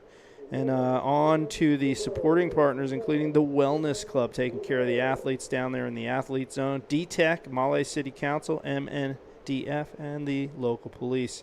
Big, big ups, as they say, for the support in this event. Respect to those operations and companies. We wouldn't be here without them, so totally stoked. So we're going to just look at this set and see if there's the likelihood of much action from it. And if there isn't, which I don't think there is, we can confidently go to the interview with Bago. Over to you, Bago. Thank you so much, guys. Well, Namika, she's nervous watching who is going to face her in the first semifinal. So, Namika, your first podium, how are you feeling? I'm so stoked. In this year? Yes, this semifinal this year, first time. I will do my best next round. Okay. All right. That was very good. You want to say some words in Japanese? 応援してくださる皆さん、勝ち上がってセミファイナルに行くことができました。次も自分を信じて頑張るので応援よろしくお願いします。おめでとう。頑張って for the semifinal. Back to you guys. Yes. Well, that was short and sweet. Of course, Namika struggling with the English, and I think Bago's knowledge of Japanese is limited. Yeah, it's probably the only language that she is limited with. Pam Barron, bottom turning, a little bit of tube trolling, just trying to hang in the pocket there and get in the bowl and up and rolls out of that little bowl. That's a very technical little maneuver there. So she got under the lip and managed to roll out of it, and it was a pocket ride from beginning to end. Well, here is the athleticism coming into play. She gets right up on the rail, and she's kind of waiting. The lip isn't quite pitching right there. She's hitting some chatter on the inside. And this roll right here, man, you have to have a strong kick to stay on a wave after doing that move. And she does just get the one move off, unfortunately. So not a spectacular wave for Pam Bowern. But, I mean, she was there. She was just waiting for it to happen. We're now closing in on 9 minutes to go in this heat so far. Carvalho in the lead. Bowern's going to be chasing down a 6.26 score to move into the lead position. She has two sort of mid-range scores, a 4 and a 5, and Carvalho around the same region in terms of scoring, a 6 and a 5.25. So really it's about 2.25 points separating these two riders right now. Bang on. And looking under the bridge, we've got a bridge tickler coming through. Some white water crosswave coming into the right-hand side of our screen, which suggests there's some swell action. So Pam Bowern now hanging over in the middle of the bay. Have a look for these left-handers, which is the same strategic approach that was taken by Alexandra Rinder last heat, which unfortunately didn't work out for her. So maybe Pam Bowern's thinking about it again. Look, she's powering over now to the right-hand side. So she's changed tack again.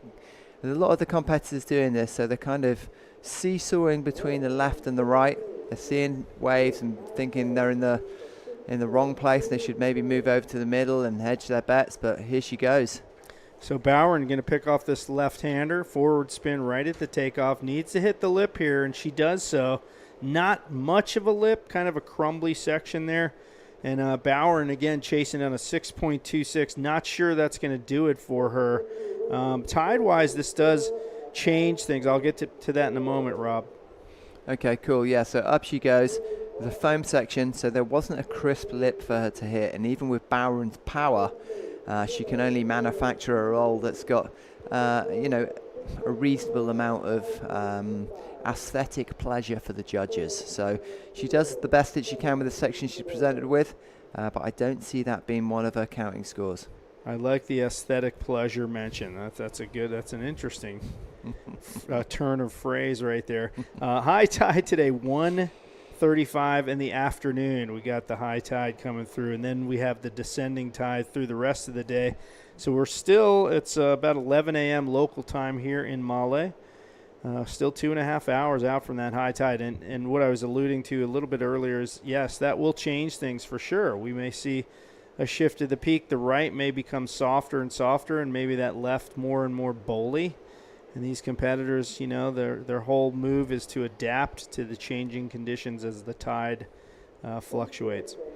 Yeah, so I was chatting to Bago whilst you were down interviewing PLC, I believe, and I was saying that some heats seem to have, even today, like this heat has had an abundance of waves.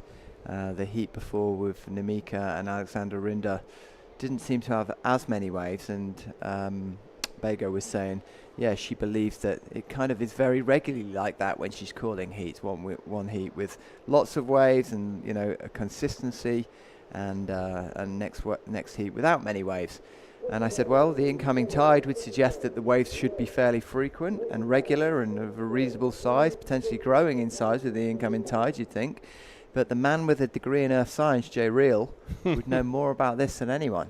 Well, yeah, so check the socials, by the way, on the screen before I get to that. IBC World Tour, Instagram, TikTok, YouTube, and the website there for all the details. And, yeah, following on with the QR code, you can pull out your cell phone, snap a photo of that. It'll take you straight to the website, which has the link tree to all of those socials, and you can follow along with us, live scoring and so forth, all available there. But, yeah, the incoming tide, forgot to mention the event socials, Facebook, Instagram, X, and, of course, TikTok, and tons of epic photos. I don't know if you've been checking these socials at nighttime, Rob. I can't even keep up. There's so many epic shots. It's insane. Such good photography going down and videography. Yeah, it's mind-bending. Yeah, but yeah, the incoming tide, just to go back to your point, yeah, you tend to get a little bit of a push with the tide. It kind of gives a little boost in the surf 9 out of 10 times, and we would expect to see a little bit of that. Of course, there's not a ton of swell out here in the Indian Ocean today, but obviously enough that if we weren't here doing the commentary, we'd be out there surfing, I'm sure of it. It just looks really fun to me, but yeah, the tide push is something we're hoping for here in the next 2.5 hours. Yeah, for sure. I agree. Yeah, it should. I imagine that it won't be much longer than probably the next heat or the heat after, when the left in the middle of the bay becomes a feature again. We're seeing the sets slowly appearing there, and it looks as though they're beginning to grip that piece of reef that's over there, right in front of the judges' tower, which has been kind of the optimum zone for most of the event so far. Yes, a cloud comes over the contest area just for a second, gives a slight reprieve in the heat. 3 minutes 30 to go in this heat. Bowron's still behind the 8 ball. She is in second priority position, although our two competitors are separated out here. It's not really going to come into play. And Bowron needs a 6.26, certainly within the range of possibilities for Pam Bowron. She first kind of came on the scene last year, really out of nowhere.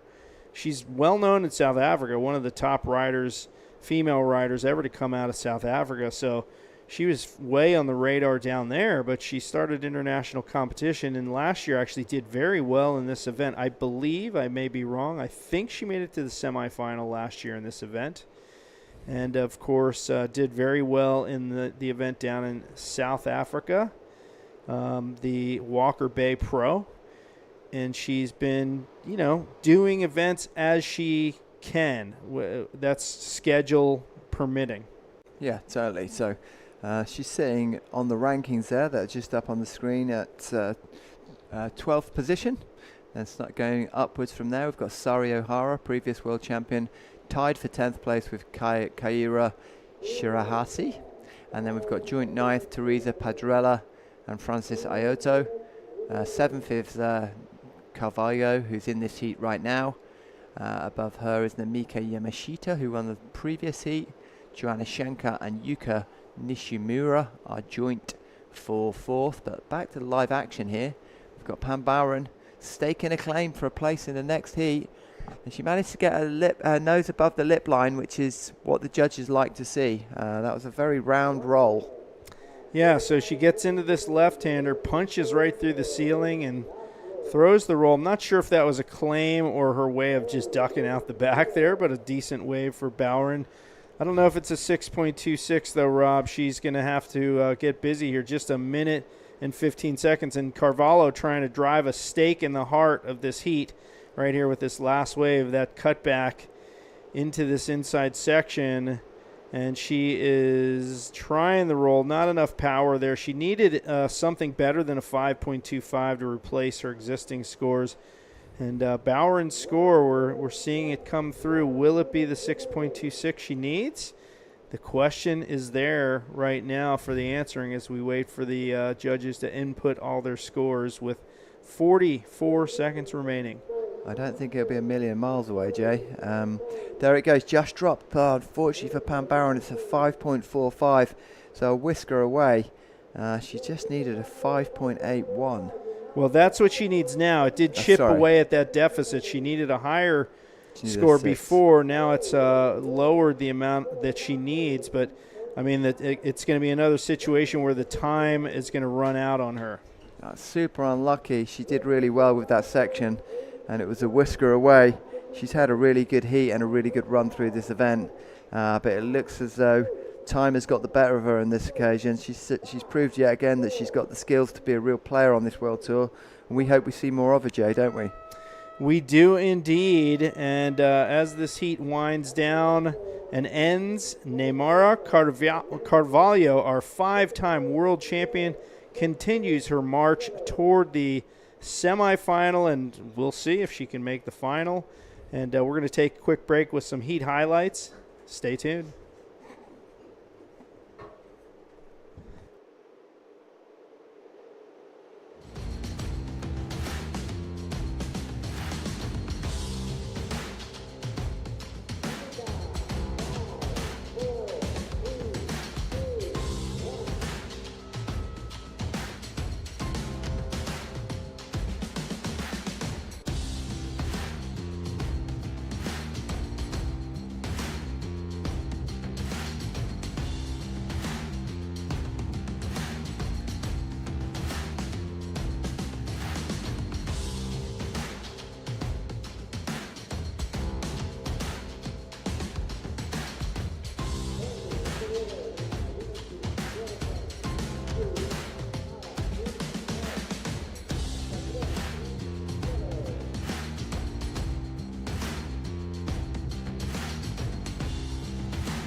All right, welcome back, folks. We are back with some more action. Hope you enjoyed those heat highlights. Bego Martinez, back with me. Welcome.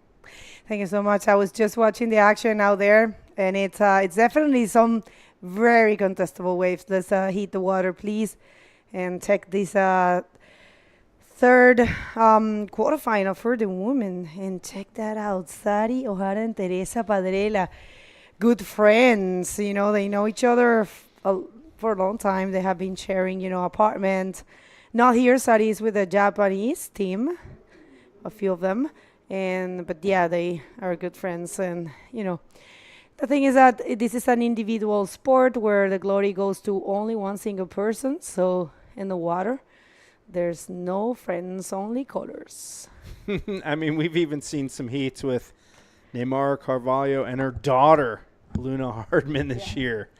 And that's an interesting dynamic right there. So, yeah, you're right. It's there's no friends, no family in the water. It's all dog eat dog out there. So here we go. First wave, Bowley, right-hander here, bottom turning, and quickly in and out of that one, Sari Ohara. And here goes Teresa Padrela. She's going to take off on this one, little behind the wedge on this one, and she does that cutback reverse, and she's just stuck behind the wedge on this one. And really a slow motion wave for her. It's going to get her on the board, of course, but I don't think that one turned out how she wanted. Was that a mistake of Sari, trying to go for the ARS instead of a safe roll? This early in the heat, I think you can afford to take a few risks because it's, there's different ways to approach a heat. You can go, okay, I got a full heat ahead of me. Let's try the big stuff at the beginning. And if it doesn't work out, then I can go more conservative toward the end. And one more look at this Bowley section here, and there she goes up into the roof. And the ARS, she just doesn't get enough pitch on the wave, and Padrela on this one. Yeah, I think Teresa was super smart, try to do whatever she can with what she has been offered. So, yeah, spin and a roll, not, of course, the smoothest or more too powerful maneuver, but it's enough to get her in the first position and start things right now. I mean, from that exchange, Teresa got the best of it. So it's a 3.25 and Sari with a 1.5. Yeah, I mean, if Sari would have, landed that ARS, of course, it would have been a good score. I think Sari, she really wants to bring different things into the competition. She has been competing for so long, and, that's what I think is in her head. And speaking of her, there she goes right there. Another Bowley right. Gets up and onto the front of the board for a forward spin. She's stalling right there in the bowl, and she finds the lip. Nice rollo for her. This wave a bit more conservative. She no doubt wants to wipe out that 1.5 that she got on the last wave. And she leaves Padrela out there all alone. One more look. Yeah, I love she tried to backdoor in that one, try to find that section, so no potential, and decided to go for the forward. And right here, just a classic Sari powerful roll. Not probably as, projected into the flats, She kind of landed in the foamy area, but still, it's a good combo. And if you compare that combo with Teresa's, it was better for sure. Well, a little bit more powerful, so it's a 5. It makes sense. So of course, Sari Ohara right now gets the first position. And if you're just getting here, we are probably in front of in the presence of the last day of this event.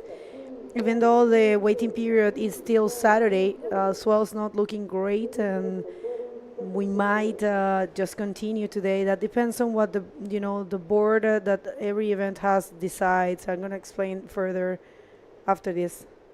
All right, here we go. Bowley right-hander for Padrela, and she's going to gun it down the line. Kind of missed that first section, gets the roll off the second section, but one move for her, so not the best score. But we're gonna cut away after this replay. Let's take it through this. I suffered that because that was a really good section, and I felt she lost it there. Either way, she got something out of it.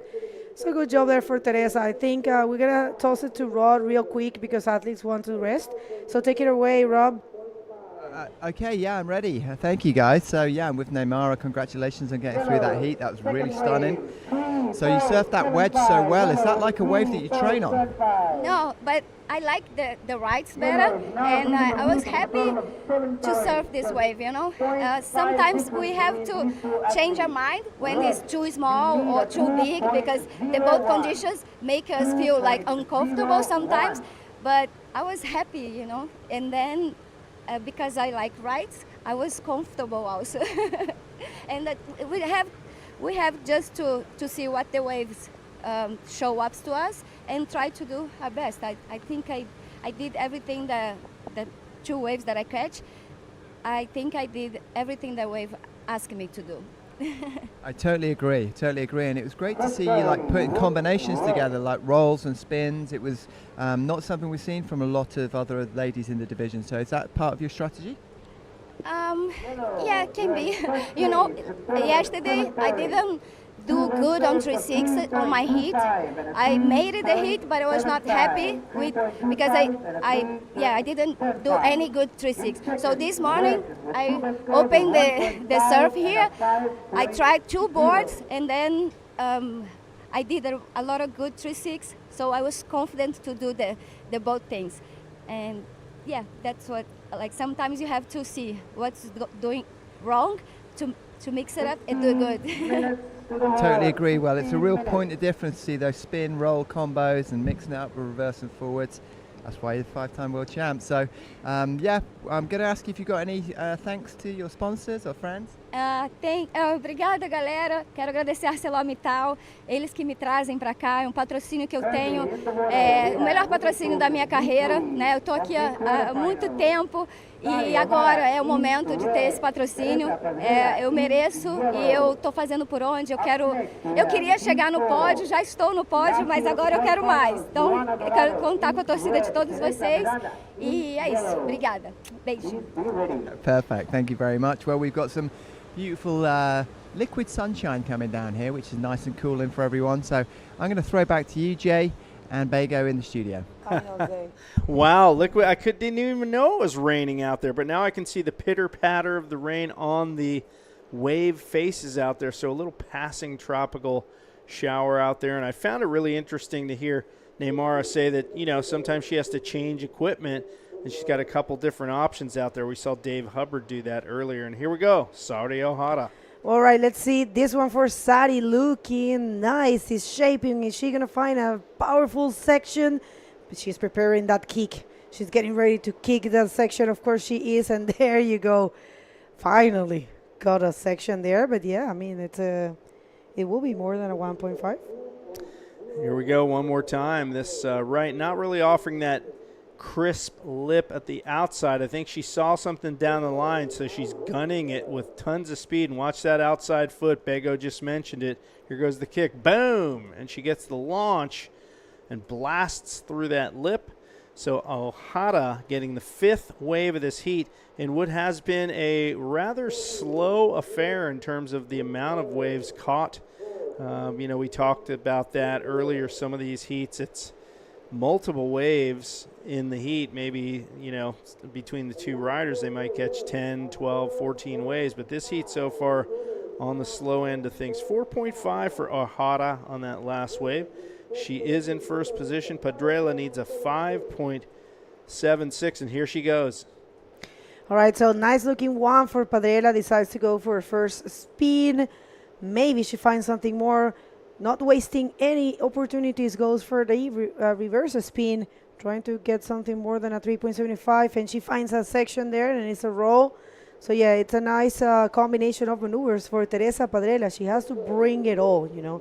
It's Sari Ohara. It's very difficult. Here she goes, a little bumpy at the beginning, gets the forward spin off. She's looking for that lip, not finding it right there. So she bides her time with that reverse. And onto the inside, looking for that closeout hit, and it comes right there with the roll. And in the free surf this morning before the event, I saw Teresa bust a huge ARS out there. And in the free surf, you know, if you're doing that kind of stuff, you want to translate that to a heat. So we'll see if she can find a way that will offer that opportunity here as we get around 11:15 in the morning local time, 11:20 in the morning local time here in Maldives. All right, so we will see some important visits coming up today. I just got word, so What word did you get? Let's hear. Yeah. You're not going to keep it a mystery? No, I'm waiting to confirm, but yeah, Okay. I just got that. I can't see that. Grandpa needs his glasses. It's okay. All Yeah. right, so there's something rolling there. We'll see. Is Teresa, not really. No one is in position of taking that wave. And yeah, it's a little cloudy right now. It was super shiny a while ago, and this is the tropics. This kind of things happens. So we'll see. Right, there's a taker there, right? It's a Sari, but not really. So yeah, quick in and out for her. She's going to stay on the outside and get first priority once again, as Teresa Pedrela is motoring back to that peak. But Sari wisely kicked out early on that wave. 11:40 to go in this heat right now, and yeah, the tropical showers passing over during Rob's interview. Kind of a welcome respite from the oppressive heat here in Mali. We're just a few degrees off the equator, just north of the equator here in the middle of the Indian Ocean. And we're enjoying, it's like a tropical vacation here. I'm kind of loving the warm water and all that. It's great for a free surf. It's a little more difficult when you're competing and you really have to paddle super hard to get back outside. And the water's that warm, you're almost overheating. But in a free surf, for me, I just paddle low and slow, and I keep from overheating. All right, so might be finals day. We might keep running. That depends on what the conditions looks when we finish the quarterfinals of the women. We're jumping to the semifinals of the junior. That's for sure. That's happening today. And after, I believe, in the first semifinal of the juniors, we'll know if we're going to be continuing or not with the competition. Remember, that decision is taken by the riders rep, the women riders rep, which is Neymara Carvalho, the men riders rep, which is Amaury Laverne, and the technical director of the event, and the local and the technical and the event director. So 5 people should take that decision and communicate it to us. We'll see. They are the experts. Well, you saw that interview with Neymar, and she said she likes those rights. Yep. So I can probably guess what her vote's going to be. I mean, first she needs to consult with the rest of the competitors. Of course, it's a group decision. It's what's best for everyone involved, of course. And as you touched on earlier, we do have 2 more days in the window. Friday being the final day. August 9th is the last day in the window. I don't think there's a bunch of swell on tap. It's going to be small, or potentially even smaller than what you're seeing today. So all of those things factor into that decision, and they'll make a decision on whether we continue or not. Here we go. All right, nice wave here for Sari. It's a bit crumbly, but not too crumbly for her to find that section and fly away from there and just boost that amazing roll, which I dare to say will be her best score. Probably I'm wrong, but there's a chance. So quarterfinal number 3, Jay, we're jumping to quarterfinal number 4. No wave. Here's Teresa Pedrela, bottom turning on an outside wave. Oh, she drove to the lip, but the lip just did not pitch. And she knew once that big scoring opportunity was done, it was time to call it quits. She has a 3.75 and a 4.0, so she is pretty deep in the hole here at this point. 8:30 to go, and she needs a 7.76, so I really think she's going to have to look at replacing both of her 2 highest scoring waves. So as time winds down and Sari Ohara continues to put big points on the board, her last wave was a 6.75, further extending that deficit and making it a really steep uphill battle for Pedrela at this point. So the Portuguese rider, Pedrela, is going to be in a situation where she's going to be having a lot of anxiety here as the heat winds down, I think. All right, and just continue with the planning. We're gonna do the 2 semifinals, which is for the juniors, which is going to be Ethan Perez and Jai Taylor. We're gonna get back to that. Ladies are keeping busy. Let's go. Here comes Sari. I think she's gonna go for an ARS. No, she's laughing there, and not really happening for her. I'm telling you, she is going for the ARS soon.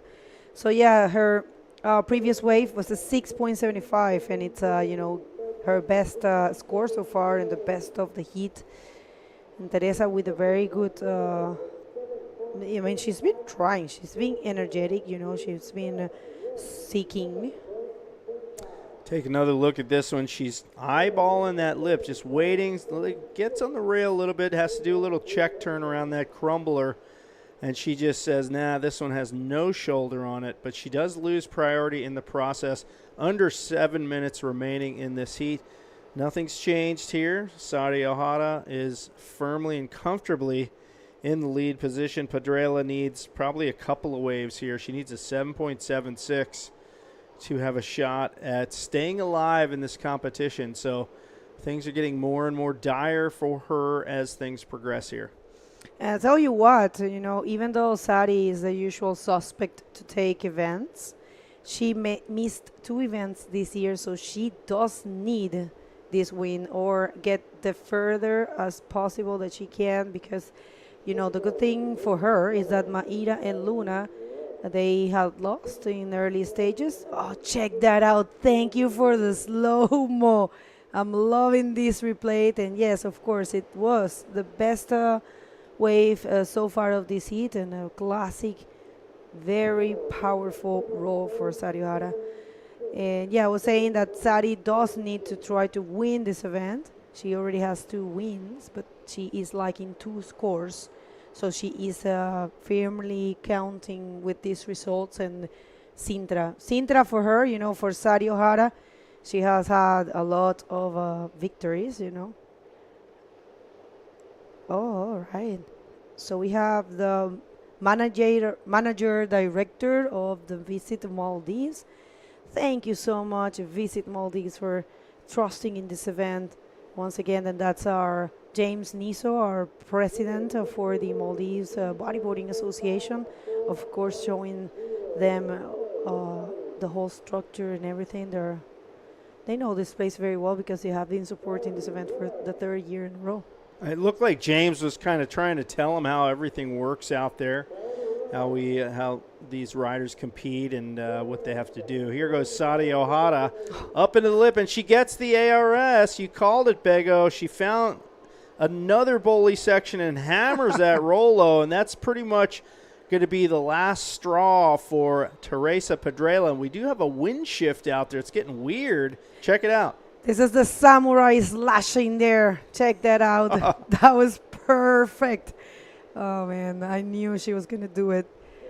Omedeto, Sari. Omedeto. All right, so congratulations, because she just got the first 10 of the competition, people. Wow. It just happened, and it makes a lot of sense. What do you think? Yeah, that was, look at this. It's perfectly executed right at the crease of the wave, up in the air, lands clean, and watch this, just comes out of that right on the open face. It's as clean as you can possibly pull that wave off, but she's not done here. She's right in the pocket here, straight onto the rail. Boom, hammers an air roll. And, worthy of a perfect score for Saudi Ohara. She knew it before the score came through. And that is, it's a combo situation for Pedrela. 3 minutes and 40 seconds to go. It's pretty much game over for Teresa Pedrela, as we see some funky changing conditions out here, adding to the impossibility of Teresa Pedrela making it through this heat. So what's going to happen now? I don't know. It's just Sari Ohara. She has, I'm telling you, she said, in one of the interviews, she said, I asked her, did you regret not coming to the events? And to Chile, because she has never lost those events. And check this out. She said, I kind of regret it. And, she has this feeling, this need of doing amazing. And it's just perfect. The execution was perfect. Everything was there. she wasn't liking anything, in that air reverse. I'm sorry, air roll spin. I just got too excited. And right there, just have the strength to perform another very powerful move.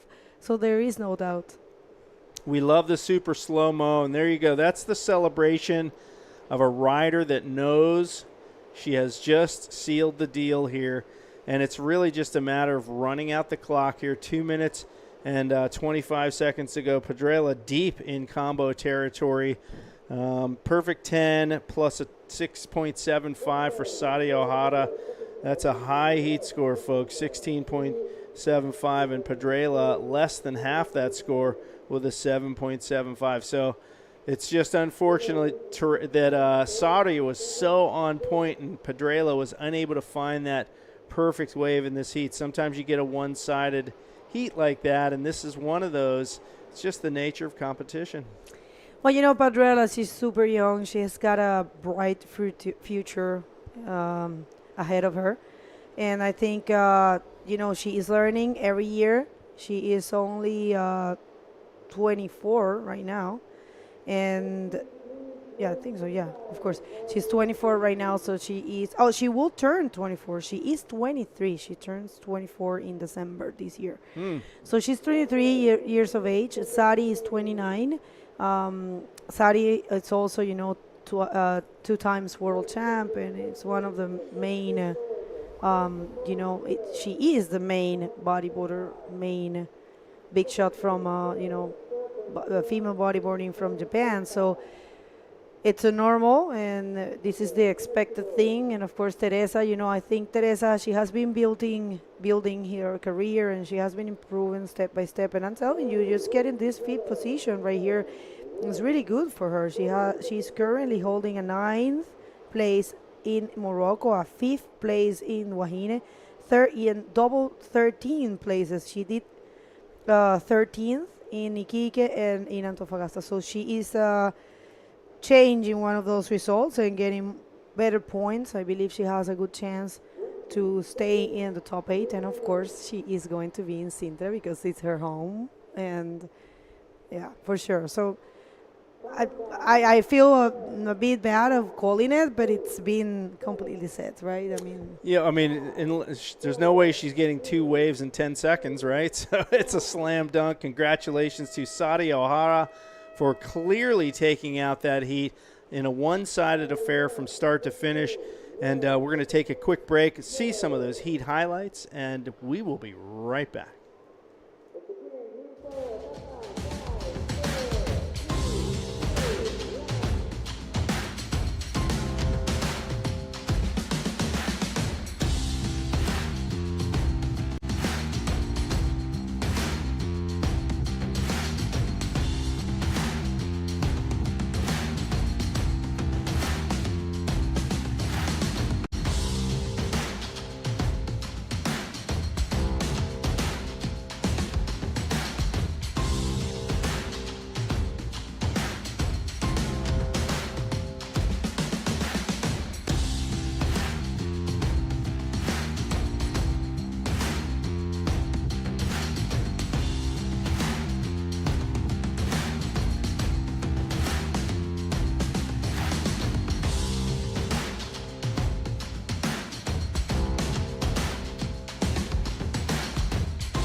Well, welcome back. If you're just getting here, we just had the first 10 of the competition and the highest score in the hands of Sari Ohara, who has been out of the tour for 2 dates. She didn't go to Chile, and this is her comeback. So welcome to the 5th day of competition at the 2024 Visit Maldives Pro, and we have Luana Dourado fast taking off in this wave, and this is the last quarterfinal with the wild card for this event, Luana Dourado. We're going to get that presentation soon. And no one else than the winner of this event from last year, Teresa Miranda. Oh, yeah. So, we've had a few scores already this heat. Teresa Miranda in yellow, as you can see on the screen there, from the Canary Islands, and Luana Dourado from Portugal in red. So 2 scores so far from Teresa Miranda, so she's straight into the lead. She's had a 6.25 and a 2.25. And then Luana Dourado just had what we call an up and down, so just caught it and then pulled out. But there's been a definite change in the conditions here. Here we go. So in yellow, Teresa Miranda gunning it along, smashed a roll there. Well, a roll through the lip. Oh, I got a little bit of air on the drop. And then answering back, Luana Dourado. Bottom turn around this section, it just wouldn't let her through. There's a lot of ribs in that wave face. So, yeah, I was saying about the condition change. We've had the wind pick up ever so slightly, but also the swell pick up. So, not a bad thing. Obviously, the tide's come in a little bit since I was last calling heats. And it seems to be pulsing over in that right-hand corner. So, the girls are heading back over there again. We have official word, Rob. We're going to continue with the semifinals, but we're doing the semifinals of the men right after this quarterfinals. So we're going to throw it with to Jay for the interview. So take it away, please. Thank you so much, Bego. I am here with Sari Ohara, the first 10-point score of the entire competition. Talk us through that wave. It was just a miracle, you know. I mean, like since beginning of my heat, I was like really focusing for my areas, like flip. I mean, as you can see, but I couldn't get like a good opportunity. But I felt really good because I caught more than 2 waves in my heat. Yeah. So I'm really, I had a really fun time. Yeah. So you're having fun. You have some momentum now. Is there anyone you're looking forward to competing against as we progress through the competition? I would say it's everyone, you know. Like there's many athletes. I mean, I could say someone, but it's not going to be like the biggest enemy because you never know like who's going to be like get the really big scores. So I would say everyone, and also it will be like, yeah, it's myself.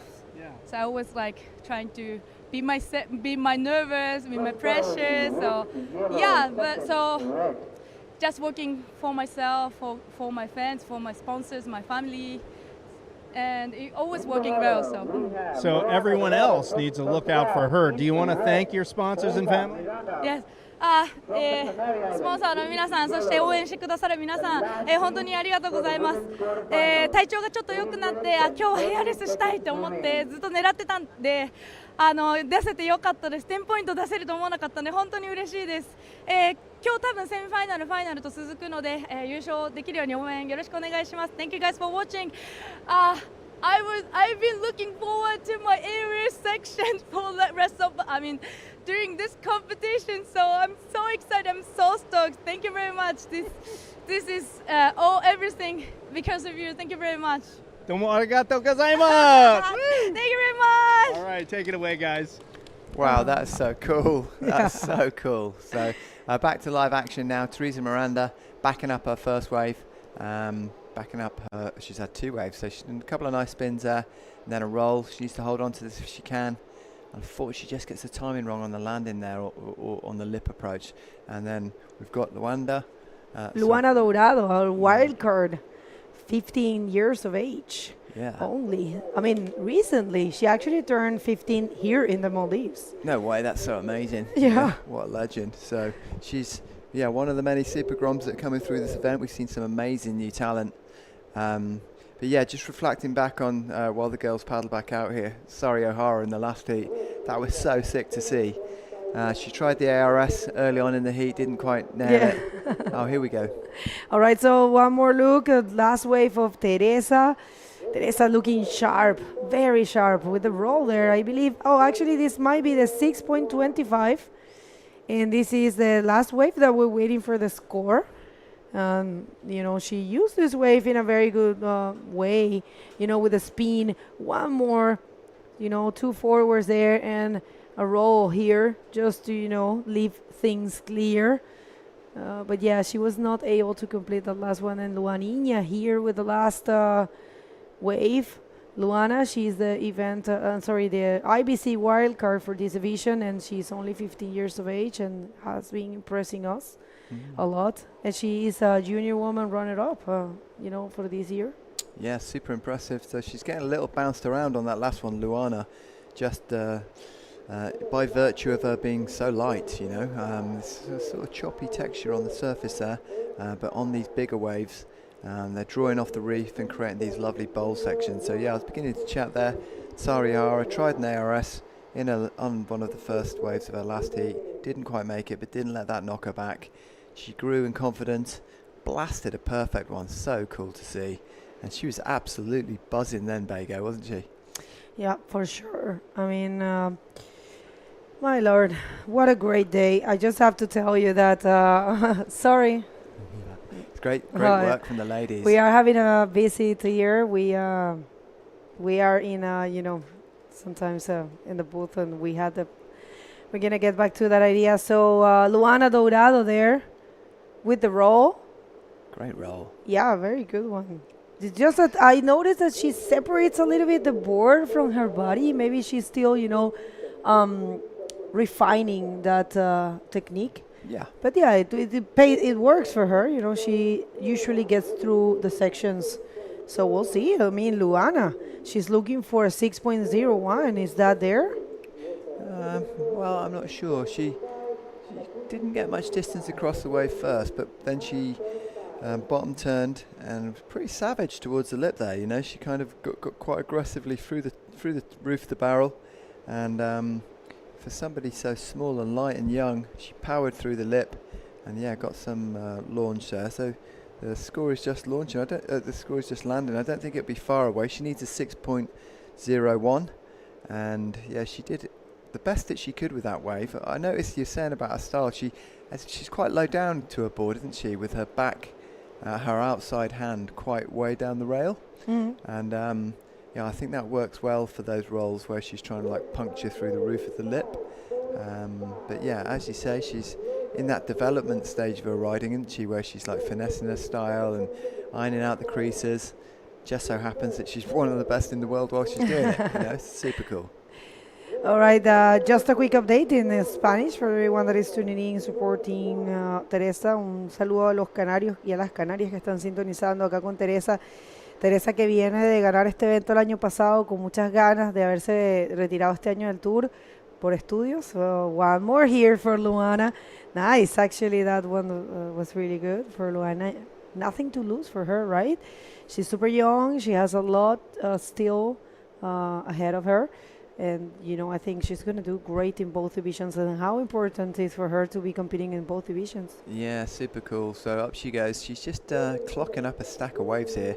And I can tell by the way that she's trying to gun across the wave and launch the roll and then get back on a rail. She's hoping to get the opportunity to do more than just one wave, because she's seen that in the other heats, a big outside move backed up by another move either in the closeout or on the shoulder and then in the closeout, where the high points are. And that goes all the way back to Tristan Roberts and Armida Silveras earlier on. They kind of set the pace, and now these ladies are trying their best to manufacture scores with multiple rides, a good selection of manoeuvres, all in the critical section of the wave. And look at this wave that's coming through the bridge, Bago. It's actually, after the rain, it's super glassy and it's looking very good. And I see Teresa, she's attacking that leap, of course, with the roll. Teresa, she serves really good to both sides. She's one of those talented riders that can, surf equally as good. But today, see how marked the right point is? You can tell by the foam. Yeah, exactly like you say. So off she goes off the bottom, punctures up through the top of the lip, nails the roll. I thought it was just going to open up the shoulder again for her to get over onto the open face, but she was unfortunate there. But the judges will recognise that was one of the biggest waves that's come through probably in the last couple of heats, and she made a good job of it there. So she's got a 6.0 and a 6.25 for her 2 scoring waves at the moment, and she's taken quite a commanding lead, 12.25 over Luana Dorado's 10.5. So yeah, just looking at the information that we have about Teresa, she's based in Tenerife. Her favourite waves are Luancha and El Fronton, and yeah, as well as bodyboarding for fun. She likes to give bodyboarding lessons, and sometimes she delivers math lessons, and she likes to do training CrossFit, and also other fitness training to keep her you know, fit and ready for bodyboarding. And how cool could be, you know, to be away from the tour for a year, come back and take a win, and in the same place that you took a win last year. So it will be very good for Teresa. All right, so in your screen, the current rankings, that's going to be having a dramatical change after this event. There will be a lot of names moving around. You know, we have already our semi-final for the women. It will be the first one, Namika Yamashita against Neymara Carvalho. That's going to be very tough to watch. And we're waiting to see who's going to face Sari Ohara in the second semi-final. And if you missed it, we were saying that the plans have changed. We will be having the men semi-finals after this, and then we will be doing the women semi-final and the juniors after. Let me just say that in Spanish because a lot of people is waiting for that from Chile, I know. Y from Spain también. Para las personas habla hispana hubo un cambio en la planificación. Vamos a tener después de este cuarto de final de mujeres, vamos a tener la semifinal de los hombres, y después vienen las semifinales de las mujeres, y después van a venir las semifinales de los juniors. O sea, miren eso, el point está de derecha pero marcadísimo. Esto no lo había visto yo en varios días. Pues nada, que vamos a tener tenemos ese cambio. No sabemos si vamos a hacer las finales hoy. Hay una posibilidad. La verdad es que los atletas están decidiendo continuar. La ola se ve bastante buena. Y bueno, vamos a ver si se hace hoy o se dejan las finales para mañana o algunas de las semifinales. Eso se los vamos a ir informando. Pour toutes les personnes de la réunion qui sont là pour Milo, on va voir, il y a un changement dans la planification. Après ces séries, on va voir la demi de les hommes, et après la demi de la femme, et après pour les juniors. On va voir, on verra si on fait la finale ou pas. So here we go, Luana using her priority. Nice bowling right-hander, up she goes. And the trademark through the lip roll there. So yeah, she's got another solid score coming her way there. She needs a 6.7 to challenge Teresa for first place. Up she goes, smashes it, and comes out with speed. So yeah, the judges really appreciate when the riders come out of the rolls with speed. You know, that's a differentiating point. Right, so a pocket roll there for Teresa. She's unstoppable, not tired at all, and nice conditions, you know, rainy, glassy, fully tropical. I do believe, you know, with the heat that we have, we're going to get back to that. Here we go. So she bottom turns around this first section, gets up into that pocket, that little bowl section, tidy roll, and a forward spin, and kind of spins off the top of the wave there. I think possibly a reverse spin might have been the maneuver of choice to bring her back next to the white water to make the inside section. But as we talked about earlier on, as those waves get to the inside, it definitely gets a bit deeper, and you don't get as much of a wall to play with. Yeah, we'll see how that goes. And of course, you know, everyone is watching, the technical team, and check that out, that rain. Oh, how nice it would be to be surfing there with the rain, you know, since it's so hot out there. You do appreciate when it's cloudy and raining, especially super fresh. So nice, you know, magical moments here for Visit Maldives in its third edition.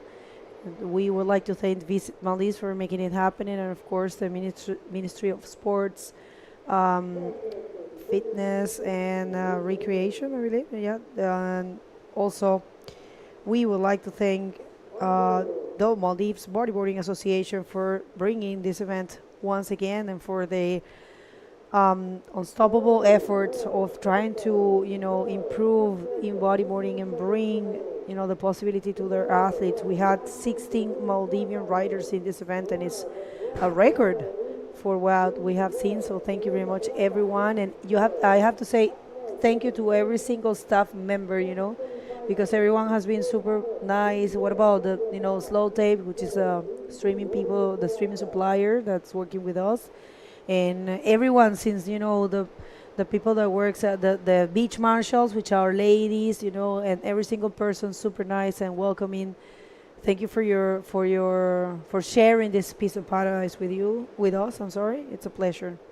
Yeah, I know that traveling around the world, you kind of gets a little bit of a overused phrase to say, "Oh, the people are so welcoming." I mean, then people are not everybody around the world. You know that very well. I know that. Do you know what I mean? And no doubt, the folk of the Maldives are so grateful to have you here. They're so welcoming, and they're so hospitable in every way. It's been really lovely to get to know some of them, and such a thriving bodyboarding community, such great interactions with the crew, chatting about the history of their sport, them growing up here and surfing these waves with nobody around, and then the development of the sport. And they're unlike bodyboarding crews from around the world who kind of try and keep breaks secret and stop people knowing about it, they're exactly the opposite. They want people to know about it. They want people to surf with.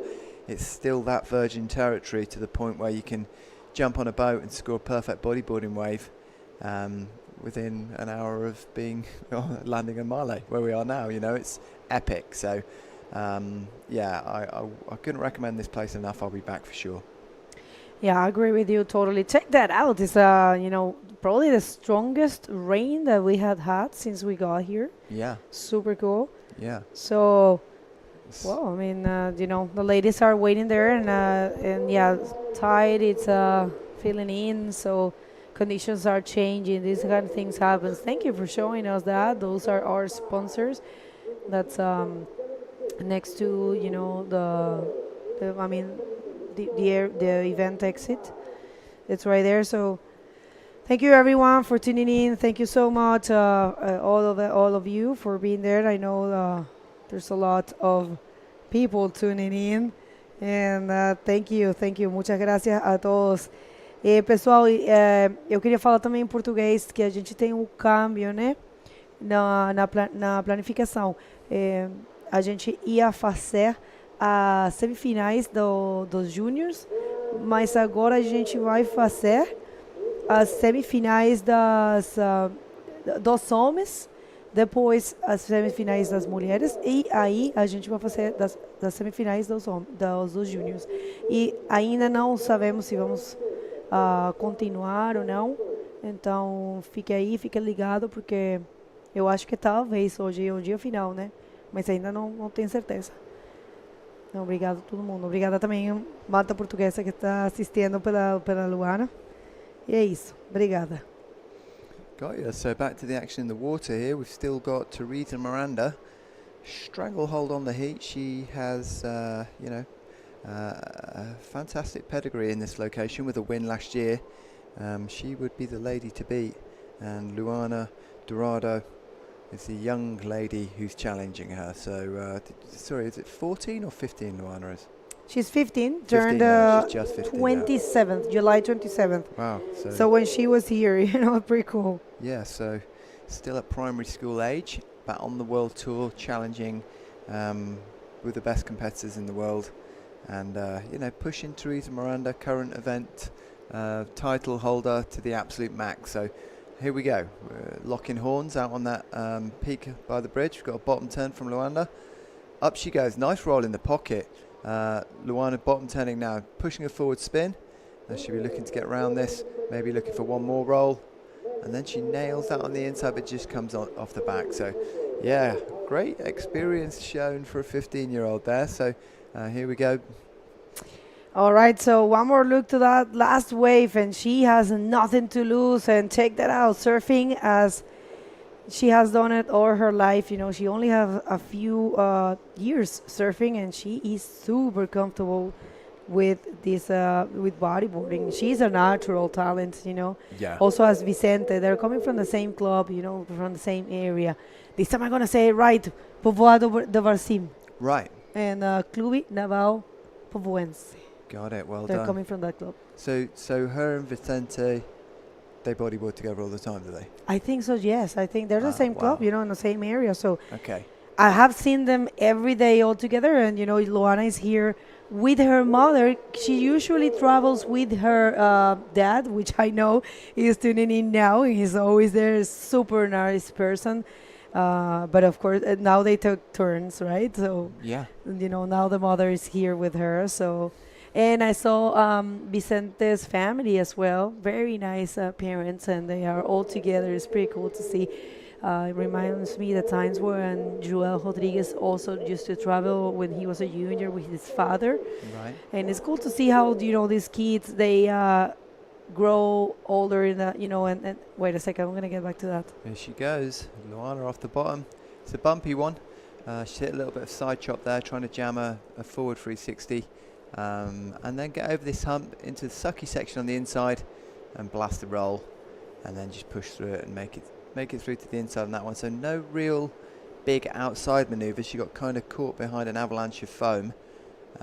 Here she goes. Yeah, well, I was really impressive, actually, you know.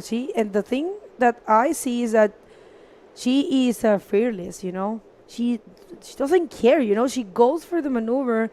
And sometimes, I don't know about you, but sometimes I see sections and I think, oh, if I hit there and if I land wrongly, I'm going to hurt myself, you know. And you got this, you know, too careful feeling. But, you know, time is ticking, and that last wave, it doesn't look that's going to offer. And it's a 3.50, so official results. It's Teresa Padrela in first position, and I have to say huge congratulations to Luana for her equal fifth. And we're going to go to a commercial break and coming back for the semifinals of the men division, so don't go anywhere.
Welcome back, ladies and gentlemen. It's the 2024 Visit Maldives Pro, and we are about to hit the water with the semi-final of the men's division. It's Dave Hubbard, Gabriel Braga, about to do battle for a place in the final. Let's get straight to the water. And as you would say, Rob Barber, things are hotting up. Not heating up, but hotting up. We already see Gabriel Braga getting a wave. And here's the lineup from Hawaii. the winner of this event in the drop knee division 2 years in a row. That's 2022, 2023. And he also won the men's open back in 2022. So he's a double division winner. He's gunning for another win here today. And look at this wind and rain. Craziness. Wow, up he goes. So nice forward spin takeoff. Buster roll through the roof. Jams the reverse to get him back to the white water where he thinks the power will be. Decides to draw a line under that one as it fills into that deep water hole on the inside. So Dub, as he said in his interview with you after the last heat, Jay, he wants to make an early start. Yeah, here he goes, getting an early start on this wave. Pulls into the barrel. That's absolutely insane. And I'll tell you what, Dave Hubbard linking together some waves. And here, this one from Gabriel Braga. Beautiful air roll, and this wedgy right-hander into the hook where he launches the ARS. So Braga, our early tour leader this year, getting a great one. And Hub right behind him with his second wave. So these guys are keeping the judges busy here early in the going in this heat. Yeah, very much so. So, yeah, some high action expected here. The boys aren't letting us down on that promise. The first exchange will be tied, but I'd say Gabriel Braga got it on my sheet. I'm no judge, but that was super impressive, wasn't it, Jay? He's got so many beautiful style and solid skills, particularly on those right-handers. That wedge is really suiting his style. Definitely. First event of the year over in Morocco, the Morocco Pro. Took the win. That set him up for the lead on the tour until Itacoachara, where Armide Salivas took that over from him. But he's still number 2 in the current ranking, so he still has a shot at being the 2024 world champion. 29 years of age from Brazil, Gabriel Braga. He's really been on a roll the last few events. Dave Hubbard, 10-time drop knee world champion. That's more world titles than anyone has ever held at the professional level in the sport of bodyboarding. 42 years of age, so definitely pushing the age limitations. In fact, the oldest competitor in the men's division in this event, and all the way down to the semifinals. His last win, again, 2022, where he won this very event in both divisions of the Open, and then of course in the drop knee he did win it again last year. And there's our rankings, Rob Barber. Yeah, so Dave sat in joint 4th position with Uri Valadao, and then Gabriel Braga sat in 2nd position. The other finalists or semi-finalists, Armide Salivas sat at number 1, and then we've got Pierre-Louis Coste sat down there at number 8, but he's only got 3 scores on the board, so to speak. He's only done 3 events so far, so this will be his 4th scoring event, which is going to vault him up the ranks, and it's going to be looking completely different to the way it looks at the moment when the dust settles after this event. Yeah, speaking of looking completely different, we have ever-changing conditions out here. It appears the wind has swung around from a northeasterly direction following that last squall. We did see glassy conditions at times during the last heat, so as these rain squalls move through, the wind shifts, and we're seeing it all over the map, from clean to bumpy.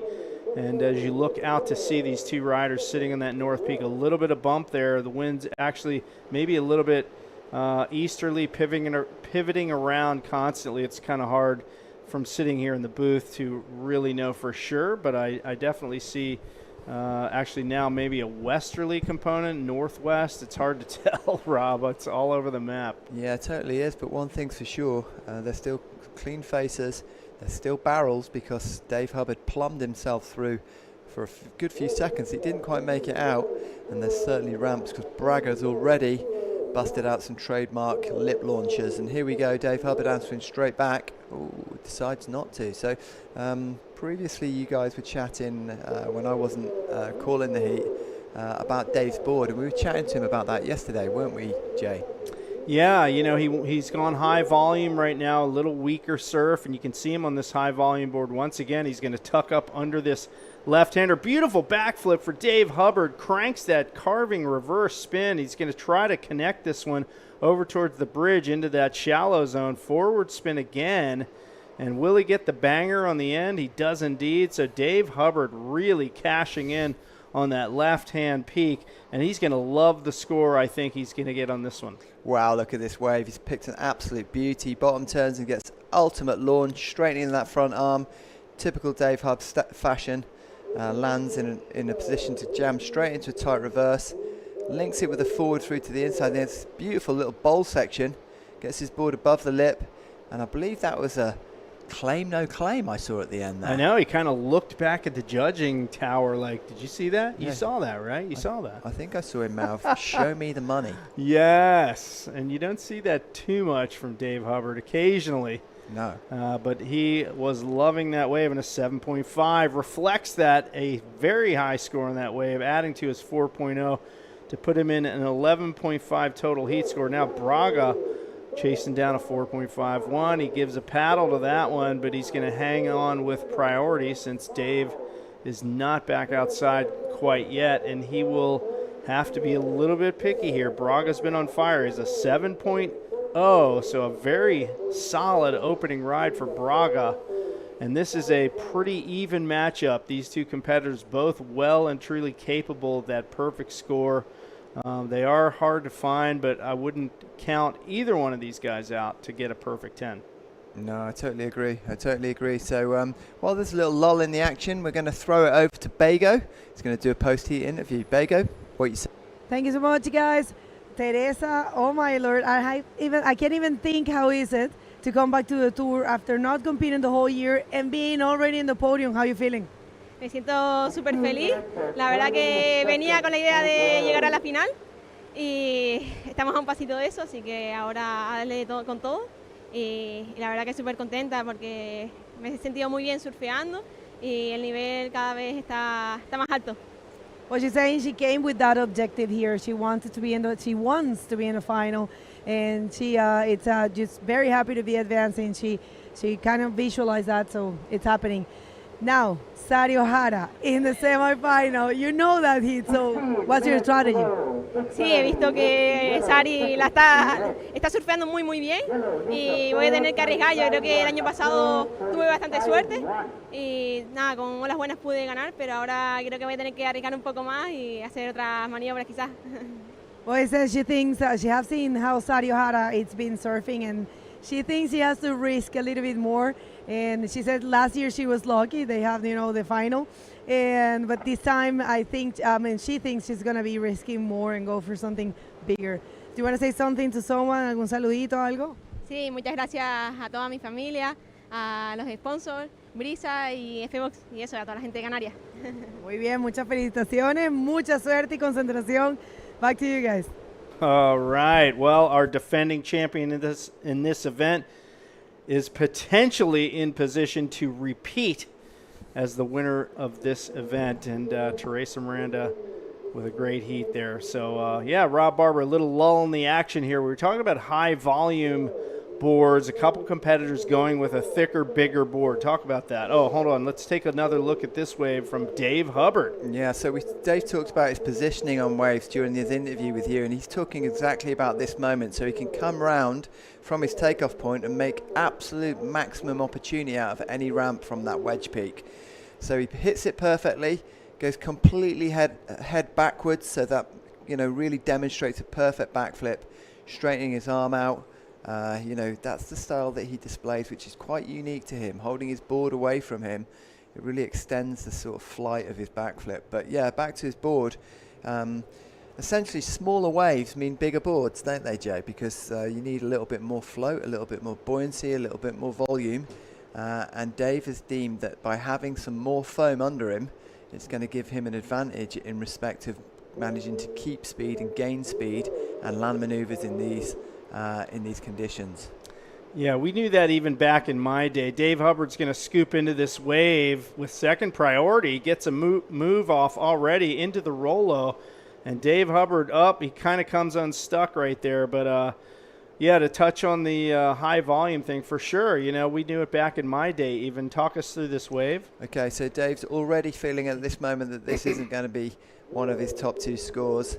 But he gives it a go anyway and then just throws it away as he goes into his second roll. So he's back out there for another wave.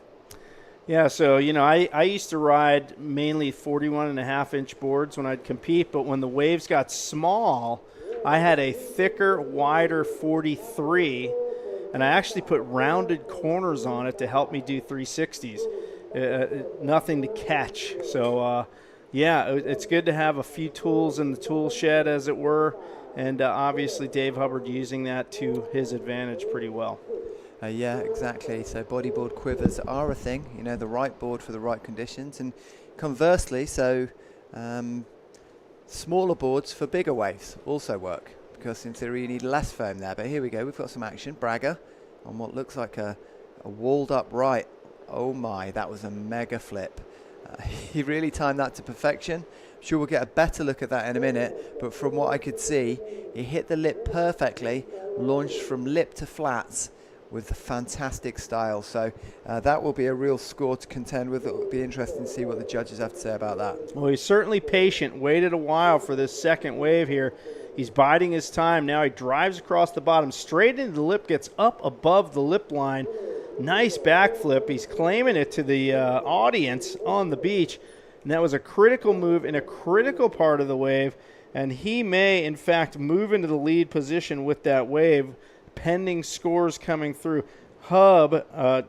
Dave Hubbard, currently sitting in an 11.85 heat score, and Braga just needed a 4.86. Look at that landing, just epic positioning on that one. Yeah, spins out of it so easy, as if it could do them in his sleep. It's a really nice section for him, but you can only get those sections if you position yourself on the takeoff to get there. So here we go, pissing himself nice on this takeoff, but Dave decides to pull out. He knows exactly what he needs. He needs a bowl on that peak. He needs to take off on the edge of the bowl, ride through the steep part, and then launch out of the cupped out barrel section of the bowl, and then launch a really nice flip or similar maneuver in the same way that Braga's just done.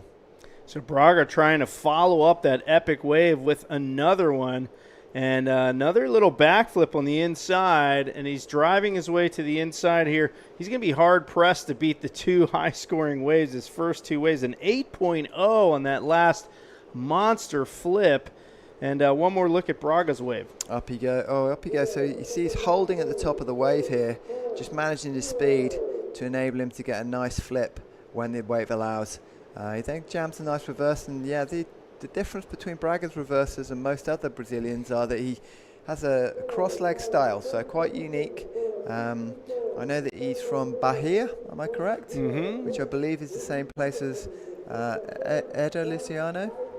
Uri Valadao, yeah. So they surf the same break, but they have a completely different style, which is quite interesting, because you usually find that riders that surf the same breaks generally will have the same sort of style. So very interesting. I know they battle out on the Brazilian tour, and he is a man to watch, Braga. He's just banging it home here. I mean, you don't go ahead of Dave Hubbard very easily, especially at this break with his previous results and history here. Well, he does sit in second position in the world rankings. One more look at this high-flying backflip, and this is the high score of the heat, the 8.0. Phenomenal wave from Gabriel Braga, and he definitely is stoked about that. As you can see, fist held high in the air. He dives off the board and in first position in this heat, leaving Dave Hubbard needing a 7.5 to move ahead of Braga. So, we've seen Dave Hubbard. He looks so relaxed out there in every heat, doesn't ever look panicked, takes his time. But this heat, he's been super busy. 6 waves already under his belt. And we'll see if he can pick up that high score that he needs. He's definitely got a bit of work ahead of him. We're under 10 minutes in the heat remaining, and it's just going to be getting more and more difficult for him. Yeah, so here we go. Here's a wave that looks as though it's got the size that will interest him. He's looking for that cross wave to come through the bridge. There it is. Takes off and immediately ARS's bottom turns. He's going to need a combination of maneuvers here that can link him through to the inside. He wants this wave to suck up for him, to give him another little bowl, which will then give him the opportunity to get into that excellent range. He's got to get a 7.5 or it's not really worth keeping. Nice round roll on the inside. Be interested to see the judges' take on this one. Yeah, he got that little pogo action at the end of the wave. One more look here as he drops into this little peak, goes straight into the lip. Really well timed because that was the end of the pitching part of the lip. So he nailed it right when he needed to. But right here, it's really slow through this midsection. This is where the high volume comes into play. That big floaty board really working well for him. And then he pogos the elbows off the lip there for the finish move. And we'll see. That should be able to replace his 4.35 second score. And this should be a pretty solid backup. Indeed, it is 6.25 for Hub. Now he's in a less of a deficit position, but he still needs a 7.5. So that's a pretty steep uphill battle for him. I mean, that was a great wave he just had, but it's not enough. No, he just needs to sit and wait, doesn't he? I mean, from what we've seen over the last few days of competition in free surfing, you wouldn't bet against him at all to get a 7.5 with 7.5 minutes to go. But here we go, Braga up and riding. Got a lovely section here. He's going to I thought he was going to pull into the barrel. Decided to go straight to the air. Nice backflip and landed it cleanly. So this guy has got this maneuver on absolute lock. Here we go. All right, yeah, gets around this section here, hits it nicely, beautiful flip there, and rolls out in front of the whitewater. At this point, he's trying to replace a 7.0. So at what point on a wave do you take off and you go, is this potentially better than a 7.0? And you just say, yeah, I'm just going to kick out. This one's not going to do it. I mean, you got to be thinking that way because you really want to get back outside quickly, maintain that first priority, and make sure your opponent doesn't have a shot at a good wave. Yeah, totally. It's really interesting to think back to Dave's left-hander earlier in the heat where he took off on the left bottom turn, did the backflip, then did a series of spins and then got the nice launch roll on the inside section. And at the time I thought, wow, 7.5, that feels kind of low for that. But now we can see you have to leave that opportunity to go higher because as the heat goes on, these guys just grow in strength and take these opportunities, grow in confidence, and there has to be space for the judges to go up to, and that's where Braga's gone with the 8.0. But here we are. Dave's got priority number one. He decides to let Braga go on this one because he doesn't decide it's the best one of the set. Braga pulls off, so good call from Dave. Will the second one of the set deliver an opportunity for Dave? Well, here he goes. He's going to glide into this one and going to have to get up to the lip quick. He does so. Beautiful ARS there, and he comes around. Will he get another one? Nice roll there, and he's going to do that carving reverse, and that was so clean immediately into the forward. Great flow of maneuvers here. One more move on the end there for the roll, and you don't see that. I said you don't see that much from Dave, but he's throwing the hands up like, what more can I do, people? Yeah, I mean, I'm beginning to feel as though that board should be renamed the Magic Carpet. As soon as he goes through those flat sections, he's really motoring, isn't he? You know, he's bottom turns and goes straight up into the flip. Bottom turns and then looks for the section again. Another roll and then jams his tight carving cutty. And then he's straight into this forward. I mean, there was no space to do anything there, and he just jammed the forward and then gets the roll on the inside with some good projection. So, yeah, it's going to be really interesting to see what score they give here. He needs a 7.5, and there is 4 minutes, 47 seconds to go. So, yeah, it's looking like it's going to be a big score, and I would imagine it would, on my scorecard, if I was to judge, I'd be tempted to go up there.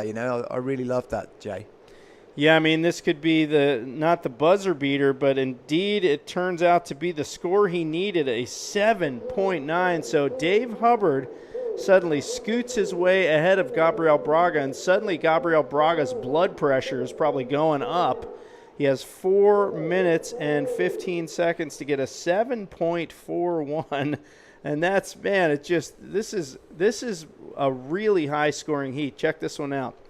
Up he goes, times it to perfection just after the takeoff, goes straight over, lands very cleanly, that board's working perfectly for him, and then he looks to get straight on the rail because he wants to get straight up and attack the lip again. Nice and upright on his board, eye in the lip, looking for the perfect place to hit it, and then launches nose towards the beach. He gets the board back under him because that wave goes a little bit fat there. At this point, he sees the shoulder just laying in front of him, punishes it with a beautiful carve in reverse. Look at the spray of fan there, the fan of spray there. And then unexpectedly now, sits on that foam and goes straight into a forward spin. You just don't see this maneuver from anyone else, you know. Maximising every inch of the wave. As he comes out of it, he's in the bottom of the foam, and he eyes that little wall that he has on the inside and decides to get on the gas. Starts accelerating forward because he sees that little bowl section come towards him. Super technical ride from Dave, and then up he goes and launches this roll just to really put an exclamation mark at the end of the ride. The judges liked it. 7.9, so just below Braga's best wave of the heat. Yeah, that reverse into the forward was so tough. He had no speed coming out of the reverse, but somehow redirected his momentum into the forward spin. And these two sit out there with Braga now in a dire situation. 2.5 minutes to go, needing a 7.41. He already has an 8 and a 7, so it is within the realm of possibility that he will get a wave. There's plenty of time. He does have that first priority. So Braga, it is his to win or it is his to lose at this point. Yeah, Dave's showing that he's so superior to most riders at this wave in particular. I mean, he's such a freak of nature in everything that he does, you know. Standing up on a bodyboard, killing it on drop knee with his 10 world titles, and then now, you know, just showing how good he is in all conditions, you know. These are wedgie right-handers, probably head high on the peak, and he's just going ballistic on every wave that he gets. These combinations and maneuvers you just don't see from other riders. You know, it's so unique in his approach, isn't he, Jay? Yeah, there's so many, not so many, but there's been several riders that are so good at multiple disciplines on the bodyboard. I go back to, you know, guys like Kainoa McGee and Kyle Maligro back in my day, but now more recently Sammy Moratino, Mac Crilly, and Dave Hubbard. Dave, in my book, will probably go down as one of the most versatile riders ever. Of course, we have Damian King, you know, who won a world title both in drop knee and in the men's, the only rider to win world titles in both those divisions. It wouldn't surprise me, even at Dave's age of 42 years old, if he could be the next guy to win a world title in the Open and join Damian King in that club. But Braga, definitely not taking anything away from him. He's been the most impressive rider of the event for me because I've not had a load of experience of seeing him ride firsthand. And to have that really, you know, should we call it supercharged Brazilian style, but then with that polished sort of cross-legged style, it's a very rare combination. I don't think I've ever seen it before. For him to be able to blast the flips like he does, but then still have the carve-in reversers, and there's other really finesse maneuvers in his arsenal. It's like a bastard combination of both of the best styles in the world, Jay. Well, the interesting part here, Braga's going to go down in this heat unless a miracle happens. And here comes a wave here. We got 15 seconds left. Braga with first priority. He's going to have one more stab at this. Will he get the score he needs? Will this count? He's catching it right on the buzzer here, and he needs a big score. He needs a 7.4. Can he get it? Braga up to the lip, throws the roll, coming to the inside, hits another move. This is a backflip, but he cannot hang on, and that was a great last-ditch effort from Gabriel Braga. You can see the dejection, the frustration on him as Dave Hubbard takes out this heat. What a back-and-forth seesaw battle. It was absolutely incredible. Let's check the highlights from this heat. We'll be back with more action right after this.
All right, back in studio with Bego Martinez. That was our Sintra Pro teaser video. That's the next event coming up on the tour. But the next event in your living room right now is a great heat between PLC and Armide Salivas. Let's go straight to the water.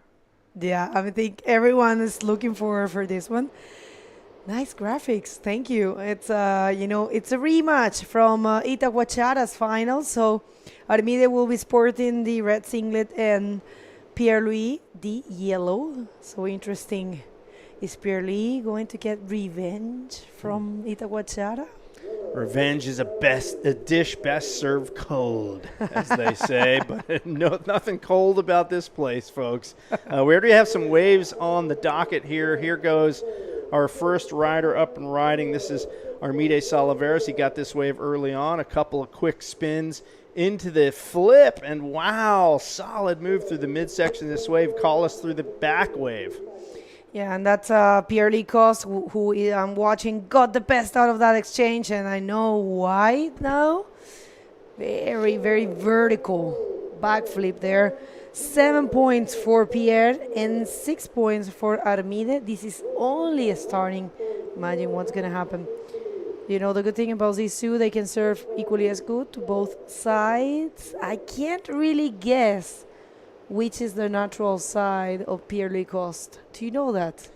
I don't think he's going to let anybody know, right? That's like showing your hand in a game of poker. You're not going to let your opponents know which way you prefer. So, and in just watching him ride, he doesn't have a weak side. Yeah. And actually, I think Armide, he might serve better to the right. I don't know. Feel more comfortable? I couldn't call it. Same it. here, They're both so adept at both directions here. And, man, what a great pace they've set already. 22-year-old Canarian, I call him the Canarian Barbarian, Armide Salivas, currently leading the World Tour rankings. He won the last event on the tour, so he does have that momentum moving forward. I'm sure he'd love to get in the final again and stretch out that lead over Gabriel Braga to have his shot at his first ever men's world title, former junior world title champion, and PLC, of course, a deep history in the sport of bodyboarding, the second most wins of any competitor in the history of professional bodyboarding. Check this one out, Bego. It was just a bowling section and the execution, super vertical backflip there, showing all the sponsors to the cameras and the audience, making sure he's paying the bills. Yeah, look at that. He had Armide Salivas watching him. Ouch. Yeah, he shouldn't have even looked, man. That was painful because he had just had an excellent wave of his own, but there goes, PLC getting a slightly better wave. So here we go. Salivas going to pick off this wedging right-hander, goes up into the bowl here and up to the lip, throws the flip. Beautifully done. He's going to get another open face move here and gets the roll finish, and he's right in there with PLC in terms of scoring. These guys are going to go wave for wave in this heat. Already only less than 5 minutes done, and these two guys are turning up the heat here at Varuna La Ralogandu. Yeah, what a great exchange. This is a heat of people that have a pretty similar style and radicality. So, yeah, good wave here. He will be the first with the backup score. So, of course, he's going to hold the first position. And that was a pretty good combo. Yes, indeed. And here we go. Another look at PLC's wave as he bottom turns around. He decides that one's not going to offer the scoring potential.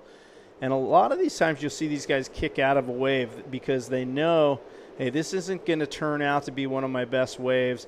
And I'm going to get back out there not only to have a shot at the next one coming in, but to get priority. And here we go with PLC. All right, so this is a Pierre backup score. One more backflip and a beautiful spin. And I think a roll. Yes. So interesting to see what these two backup scores are going to look like.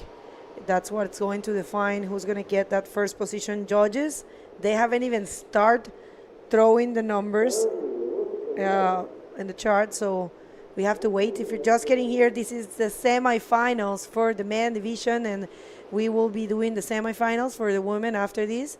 But first, and if Pierre is not taking that wave, we're going to send it to Rob for the interview.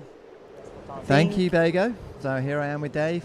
Just smashed that heat, Dave. That was really impressive. So first thing I want to ask you about is that really unique maneuver that I saw midway through one of your most high-scoring waves. So you blasted a backflip out the back, you then did a carve in reverse, then you linked it with this really cool forward 360. Tell me about it. Well, I love varial speed spins. You know, some people just have one speed and they'll just whip it fast. Some people do it a little slower, but I love to do them at different paces, you know, and something I like to do while I'm riding the wave is to use the whole wave. It's kind of a canvas, so take advantage of it. It's almost a little pet peeve of mine when guys just sit on their tail and they're waiting for the next lip section. I'd rather ride the wave. I love that. So you keep on moving. So that was seesawing between you and Braga, back and forth, back and forth. Both of you guys are absolutely blowing up. How did you keep it cool? Well, I kind of lost my cool for a second there, but yeah, no, it was a super exciting heat. Yeah, you know, like you said, we were both getting good waves, so it's anybody's match when we both have high scores. So yeah, I was just so thankful to get that last wave, the long right, and felt that was my best wave, and was super stoked it was enough to get the lead. Perfect. And yeah, Jace wants me to keep tradition and say the dub train rolls on, okay? But before we go on with that, I want you to say thanks to your sponsors and everybody else. Yeah, thanks everybody who supports me to make my dream possible, you know, to come and compete on the World Tour. And it's a dream to be in another men's final here in the Maldives. So one more heat to go. I'm going to go rest and prepare for that, Rob. Good luck, Dave. And back to Bego in the studio and the J-Reel train. Is that still in the station or not? Rob, I'm going to require royalty for my copywritten phrase on that one. So when you come back, please bring your wallet. I love that one. Here we go. Armide Salivas picking off this right-hander. What's he going to do with it? Bottom turns up. Beautiful backflip. Super clean landing. And another bowly section up ahead. What's he going to do? Bam! Hammers the ARS. Unbelievable wave for Salivas. A wave out the back for PLC. We're going to catch this one. Oh, my. That was exciting. Well, we'll see. I don't know what's going to happen. In the last exchange, the best who got the best out of it was Armide, a 6.75. But yeah, we'll see right now what happens, because you know this previous wave, he is on point definitely. You know, he's looking super sharp. He really wants to meet Dave in the final. He knows Gabriel already lost, and this is very important for him. So first backflip. And one more there. He's just loving doing those double backflips. It's not everyone that can do those things. Yeah, Salivas with we used to call him Solid Varus. That's about as solid as it gets. PLC trying to gun for speed here, and this wave just does not cooperate up ahead of him. He ducks out, but Salivas an 8.5 on that last wave. A monster score for Salivas. And, man, well worthy of that score in my eyes with the huge move. Check it out on the outside.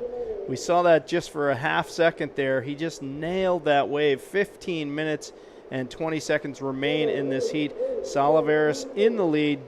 And right now PLC is trying to dig his way out of that deficit. Needs an 8.26 to move ahead of Armide Salivas. So this rematch of the Accommodation Pro final is going the way so far of the Canarian barbarian Armide Salivas.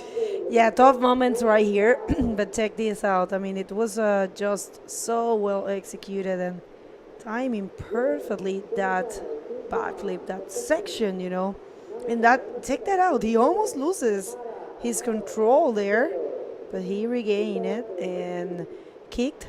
You notice that? I was listening in the previous heat. You notice that he's kicking, which is very important to try to generate that speed and, you know, catch up with these sections. And it was able to perform a second backflip. Kind of like more, yeah, it was a mix right there. You see, this is what I'm calling them, the ARF. Yeah, so he had the board rotation on the second one, which to me is a pretty good indicator of an ARS. You know, you can, whatever it is, it's a flip. It's pretty epic. backflip ARS. And It it's was difficult. epic. That's And it's all that difficult. matters, right? 8.5. My goodness, that is a really high score and difficult for PLC to overcome that deficit. But, you know, I mean, I hate to say this over and over again, but it's true. If anyone can pull that off, PLC can, and ample time left in this heat. No, and I tell you what, I mean, you know, the thing with these kind of conditions is that it's a matter of finding that wave, that perfect and a specific wave that can allow you to perform a very radical maneuver. Because you saw Sadi, you know, she got that opportunity with a very nice, with very good wave, very well shaped. So there's a little bit not, there's some things that are out of the reach of the riders, you know. They could surf really good, but if they don't get that wave, they don't get that chance, you know. It's not like we have the same waves coming over and over again. It's not a wave pool, so 50% luck, 50% skill. Oh, I've here we always go. said it in competition. I know, you're right. Yes, but again, the luck thing is where opportunity meets preparation. All right, IBC World Tour Instagram handle is on your screen right now, along with TikTok. There's your YouTube link, which you are on if you're watching this right now, and of course the website. You can get all the information on what's happening with the tour schedule, tour rankings, and live scoring here for this event. 12 minutes and 30 seconds remain. And I'll tell you what, on those socials, wow, the photos, the videos, you could spend all day looking at that stuff. I started to go through them last night, and I was like, there's just too many. It's too good. I got to go to sleep. I got to get up at 4:30 in the morning to get down here for the dawn session with my buddy, the Baron of British Bodyboarding, Rob Barber. But you check him out whenever you have a chance. It's pretty awesome. Yeah, good stuff right there. So a wave coming up, and it's Pierre-Louis Coste who's holding the priority, and of course he will be taking this one. If this is the chance of the 8.26 for Pierre, but at least probably he can get something better than the 5.60. Gonna go for something big. It's just a roll. Let's see. Let me see. Oh, was that a mistake? I'm looking at this wave from Armide Salivas. He goes up to the lip, huge backflip, spins it around, still in the pocket here. And Salivas has just been on point, connecting with the best waves in this heat. And unfortunately, comes unstuck on the reverse on the inside. I don't think he cares too much. He's trying to wipe out a 6.75. And PLC a little frustrated. That wave was a bit slow.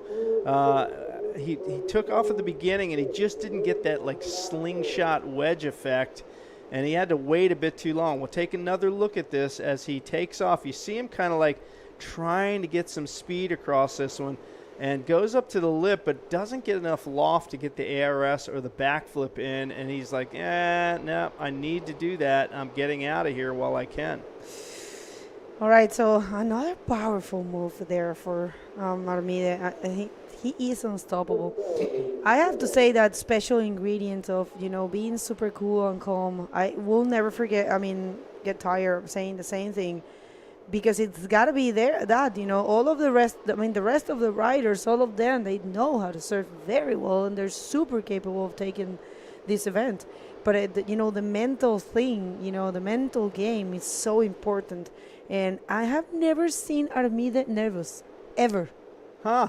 Yeah, well, he's a cool cucumber, as we would say in English. Cool as a yeah. cucumber. He's a slayer, man. He's out there slaying, the barbarian himself, slaying it out there. And a young guy, man. He's got a long career ahead of him. Just kind of new to the men's division, at least at the high end of the whole thing and the rankings and so forth. And the current World Tour leader, he is on point to get his first ever world title. Scores coming through here. Salivas, look at that, an 8.75 on his last wave. Are you kidding me? Digging the ditch even deeper for Pierre-Louis Costas, pushing him deeper into deficit. And Costas now needs a combo to achieve a 17.26. Is that, am I reading that right? Yeah, 17.26 points are needed for Costas. We don't see that too much. You don't see Pierre-Louis Costas in a combo situation. Not at all. Ever. And, you know, we are probably, I just thinking about the odds, of having. I think Armide has a super good chance to become world champion this year. Of course, everything comes down to Fronton King, but if he takes a win here, those are going to be big points. There's a lot of points in this event, and wow, what a situation! This is the highest score of the heat. It's an 8.75. It was an even more, better projected and better execution for that backflip. So yeah, I mean, Armide is definitely on point. There are 3,000 points in this event. Not all the events have that amount of points. So there's a lot in stake, and I just can't believe Pierre it's in combo, I gotta wonder what's going through Pierre's head. He is the defending champ of this event. Right now, things not looking good for him. 8 minutes to go in this heat. And, he was rolling through here today, feeling good. He came off an illness a couple days ago, wasn't feeling it. And today he was saying he felt pretty comfortable out there. 34 years of age. He's been on the tour for quite a long time. 2011 was his first world title, and his last one 8 years ago. So PLC with 18 event wins is one of the absolute legends of our sport. Kind of one of the guys who made the backflip into an art form. He's regarded as one of the best to ever do it. But like you said, and Rob has alluded to, if you're a master artist, you need a canvas to be able to create that masterpiece, and the canvas being the right wave coming to you, and he just has not had that wave in this heat. Just gonna throw a quick update in Spanish. Impresionante el trabajo de Armide Oliveres este año. Estábamos comentando, Armide tiene un componente muy especial. No solamente surfea espectacular, obviamente eso no está en cuestión. Estamos hablando de que todos los competidores que están en el Tour Mundial es porque tienen un gran nivel. El ingrediente especial de Armide es esa tranquilidad. Yo nunca lo he visto nervioso, de verdad, nunca lo he visto ansioso. Él dice a veces cuando le entrevistan, no, sí estaba nervioso, pero es que no se le nota. Entonces, creemos que ese tipo de cosas se imponen a la hora de competir. Se imponen sobre el otro competidor, reflejan la forma de ejecutar las maniobras, la confianza, la fluidez, y Armide de verdad está en un camino muy grande, muy, muy fuerte, muy posible de convertirse campeón mundial, y va a ser algo muy refrescante porque hacía mucho tiempo que no teníamos a alguien tan joven, y ojo, hacía muchísimo tiempo que no teníamos a un hispano en esa posición, porque los últimos campeones mundiales, pues ya lo saben, han sido obviamente de otras nacionalidades. Entonces es realmente algo muy refrescante, es algo muy bonito, y la verdad es que bueno, vamos a ver qué ocurre. Claramente se va a tener que enfrentar a Dave Hubbard en la final. No es nada fácil. Dave Hubbard tiene unos resultados aquí espectaculares, ya ganó aquí en las dos divisiones en el 2022 y en el 2023 pues también le fue muy bien, así que vamos a ver qué pasa, pero hay que quitarse el sombrero ante Armide Oliveres y ante de verdad la Armada Canaria que está muy fuerte, va a ser muy bonito verlos allá en Frontón en casa, y por supuesto espero que vaya para Sintra, tal vez no va, pero bueno, va a estar bien bonito verlo ahí, que además le encantan las playas, ¿no? Okay, I didn't know you were done there. Okay. I'm so sorry. When I stop, it's because I'm done. That's great. I love it. So, yeah, Salivas crushing this heat. 5 minutes to go. Combo situation for PLC. And, PLC's not one to just rest on his laurels. He will not give up until the last horn sounds in this heat, even in combo situation right now. But Armide Salivas is really in tune with what's going on out here. And lots of rain falling at the moment, folks. So variable conditions. You can see that heavy rain passing shower right now. We've had this for the last couple hours, a mix of showers and variable winds. Here we go. PLC having a crack at this one. Goes for the flip, pulls the back flip. Oh, nope, doesn't quite pull it. And he cannot hang on to continue what has been a frustrating heat for the previous year's winner here at the 2024 Visit Maldives Pro. It is not looking likely that he will repeat. Right, so more rain to come. Actually, I was talking to Teresa, and she was telling me, you know what, there was a point that I couldn't even see. But it was, strong rains today here in Maldives. It was intended to happen, but I'm telling you, it's a pretty comfortable to, to have the chance of, compete fresh. Although, if it's really, really, really strong and you cannot see, well, that's a different thing. We'll see if it gets to that point. But so far, it's, we can see. Armide again? Oh, man, he's just surfing by himself now. Quick in and out of that wave. And I remember doing an event at Omaezaki in Japan on the World Tour many, many years ago where we had a driving rainstorm like this, but it was also really on shore. And it was difficult for the judges to see what was happening out in the water. But they continued on. They pressed on, and eventually the rain passed. But it's just, the nature of the beast. You're out in nature, you're going to get the rain, and there's no rain delays in bodyboarding competition. Maybe lightning would get people out of the water, but this is just your classic tropical shower here. And right now, 2 minutes and 45 seconds to go in a very one-sided heat here. Armide Salivas with 4 waves under his scorecard, on his scorecard right now. And 2 of those waves, an 8.5 and an 8.75, potentially one of the highest scoring heats of the entire event, certainly right up there, 17.25 heat score. Perfect score is 20, so he's pretty close. Well, I'll tell you what, I think if you're such a pro rider as Pierre and you get eliminated in that way, you just have to hold your head high and say, all right, so, true champion, there's no doubts. I think it hurts more when you lose for, just a few points or 1 point or something like that. Yes. I think in those cases it's a little bit more harmful. But if the other person clearly overcomes you, this is the case. I think you're spot on with that call, because then if it's just a short deficit, you're thinking, what could I have done? Here you go. PLC not giving up with a huge backflip, very similar to his last heat, but he can't hang on with the follow-up move. And PLC seems to have lost his mojo out here in this heat at the latter stages here. Beautiful maneuver right here. Boom, hammers it, but then goes for the reverse, and the wave just does not push him into the inside. And PLC here going to probably get a halfway decent score for that wave, maybe even replace that 5.6, thereby reducing that deficit. But here we had another wave ridden during that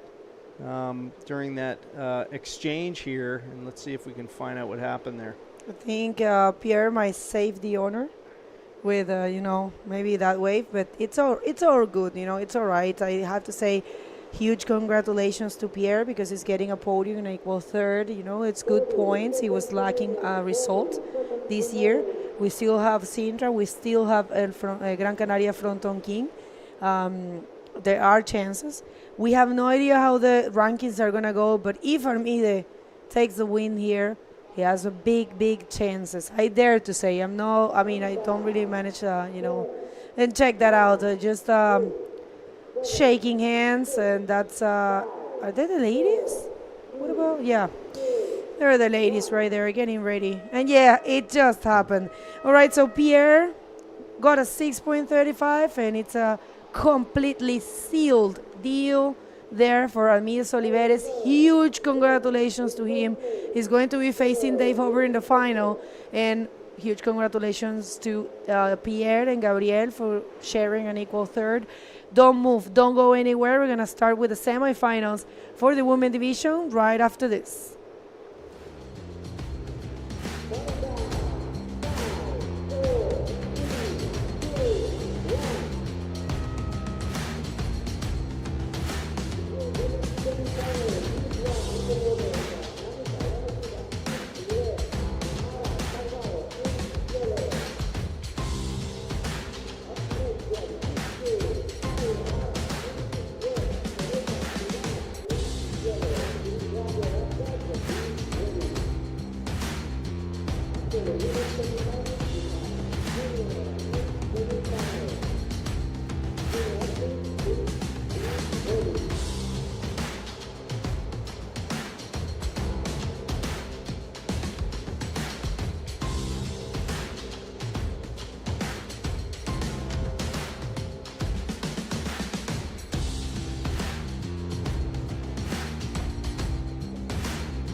Oh, what an exciting 5th day of competition. If you're just getting here, you have missed a lot, so make sure to scroll back and check it out because we are about to start the semifinals for the women division. We don't know if we're going to finish the event today, but we do have our finals for the men. It's Dave Hubbard facing Aramides Oliveres, and that's going to be explosive. So let's hit the water, Rob. What do you think? Yeah, I'm thinking that I'm just buzzing. I mean, we've got Namika Yamashita from Japan.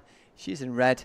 And we've got Neymara Carvalho from yellow from Brazil. We're about to cut straight to the action. We've got some good sized wedge peaks coming in over on that north side, just coming through under the bridge. And with this rain squall that's come through, it's just really glassed off the water surface. So super cool to see. That last heat was mind-blowing, absolutely mind-blowing. Some crazy antics. It's so rare to see Pierre-Louis Cos in that position. But here we go. View of the ladies sitting pretty, waiting for the action to begin. All right, so check this out. I mean, Namika, she hasn't made any podium this year. So, you know, she's got a lot to gain, you know. In the case of Neymara, neither. She hasn't been in a podium this year, but she got a podium here in the first year. Neymara ended up in the in the second year. So sorry. In the first year, what am I reading? In the first year, she ended up third with Sari Ohara in this event. Isabella took the win, and Alexandra was second. So, you know, I think Neymara has a lot of chances, but Namika, she's been very connected. And, you know, the Japanese mindset, well, I think it's pretty similar than the Brazilian mindset, you know. They're very strong in their head. They're very driven, and they're fearless, and they are very good competitors. So this is actually a match that we were looking for because those two nationalities are the main nationalities in female bodyboarding. So I believe this is going to be a great battle.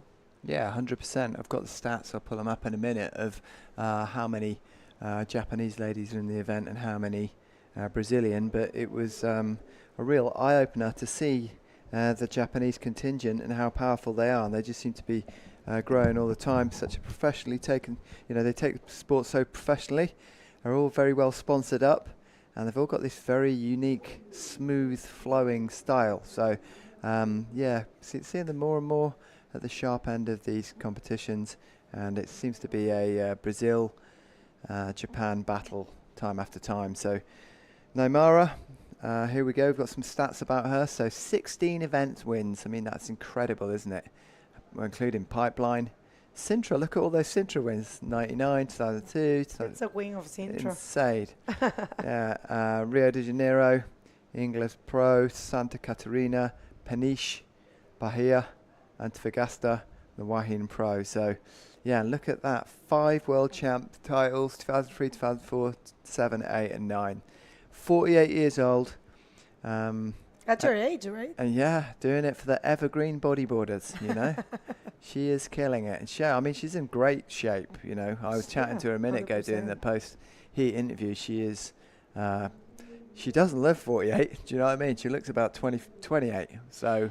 I tell you this, I mean, I was in Wahine this year, Arcelor Mittal Wahine Bodyboard Pro, and that's the rankings. That thing right there, memorize that, because that's going to change a lot after this event.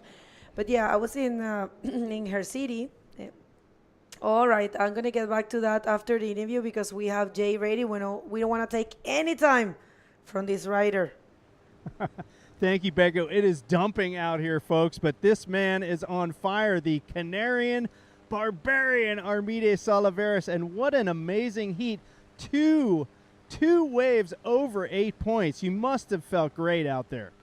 Yeah, I know I did well, because if not, Pierre is gonna win. I need to do my best every time I compete, every rider, but all of us know Pierre is Pierre, and then I just need my best waves.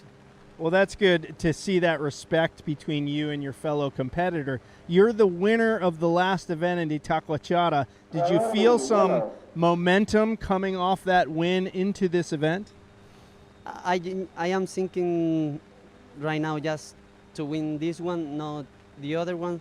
So because I'm feel really focused now, so the other ones just I don't care right now. Maybe tomorrow I'm going to think about it. Okay, outstanding. Any shout outs you want to give? Muchas gracias a todos, sé que me están viendo, sé que se levantan pronto para ver las mangas también. Gracias a mis sponsors. Vamos familia, vamos amigos, les quiero. ¡Woo! Woohoo! Gracias y felicidades. Muchas gracias a todos, les quiero. All right, back into that dry studio, you guys. Thank you, Jay. Yeah, nice and dry in here. Paddle your way back. But yeah, Armides Salivas, you know, what a legend of the sport he's becoming. You know, to battle with Pierre and come out on top isn't something that many people can say, but he really sort of served notice there. And yeah, it just seems to be such a nice guy, you know, from the conversations I've had with him and for his pieces to camera that he does. He's a lovely chap. You can see he's got this career as a nurse, and you can imagine his bedside manner has been fantastic. You know, he seems to be humble but explosive, and that's a rare commodity combination. So back to the water. Namika versus Neymara. The two ends do battle. And it's Namika who's had a 1 point ride to nothing really of substance so far. But here's a little lump coming through the bridge. We'll see if that's something for Neymar. I believe because she's positioned in best place. Of course, she is holding the first priority. So if you're just getting here, this might be the finals day. We do have our final established for the men. It's Armides Solivas and I'm sorry, away for Neymar. We'll see Neymar Carvalho going for a beautiful reverse and super well executed. I think she's going to find something else. Fast reverse spins. And, of course, a combo there. She's not wasting a single section, you see. This is what we want to see. We want to see how these ladies squeeze the wave. Yeah, so off she goes. Takes the wedge underneath her. She's right in the pocket there, doesn't wall up too much for her, so she jams a tight reverse. I was chatting to her about her spins. She's really focused on getting as many moves per wave.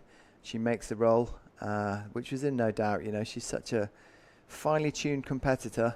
She seems to be really solid at making every move. But there's a tempo change, isn't there, Bego? You know, last two heats, it's been thumping wave after wave after wave, and we've had hardly any sets in this. 15 minutes remaining, and here we go, Namika. All right, we see this is actually shaping good for Namika. She's going to go for one of those great rolls. And maybe one more, of course, one more. She's another one that wastes nothing from a wave. And strong start also for Namika. It will be her second wave. The first is only a 1 point.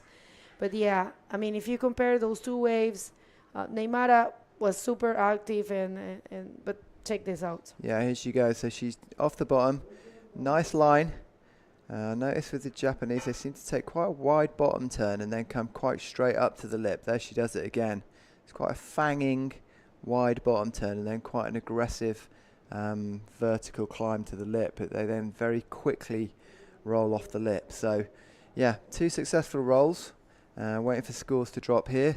The judges liked it, and I'm not surprised why, because that big opening manoeuvre backed up with another critical heavy manoeuvre on the inside ticks all the boxes for them. So yeah, took nearly 10 minutes of the heat, but now both ladies have opened their accounts. Neymara has got a 4.5 and is in the lead, but probably only in the lead for a matter of seconds more until Namika's wave hits the scorecard. So yeah, there it is. It's settled at a 7.0, so just in the above average range. It looked above average to me. Judges doing a great job again. And there we are, Namika first place. Neymara is now chasing. All right. I don't know what's going to happen. Namika Yamashita, could she get a final, finally this year? Or finally Neymar Carvalho could get that final, Neither of them have got a podium this year. And Neymara, she is craving it. She has been working super hard. If you see Neymara's social, she has been training a lot.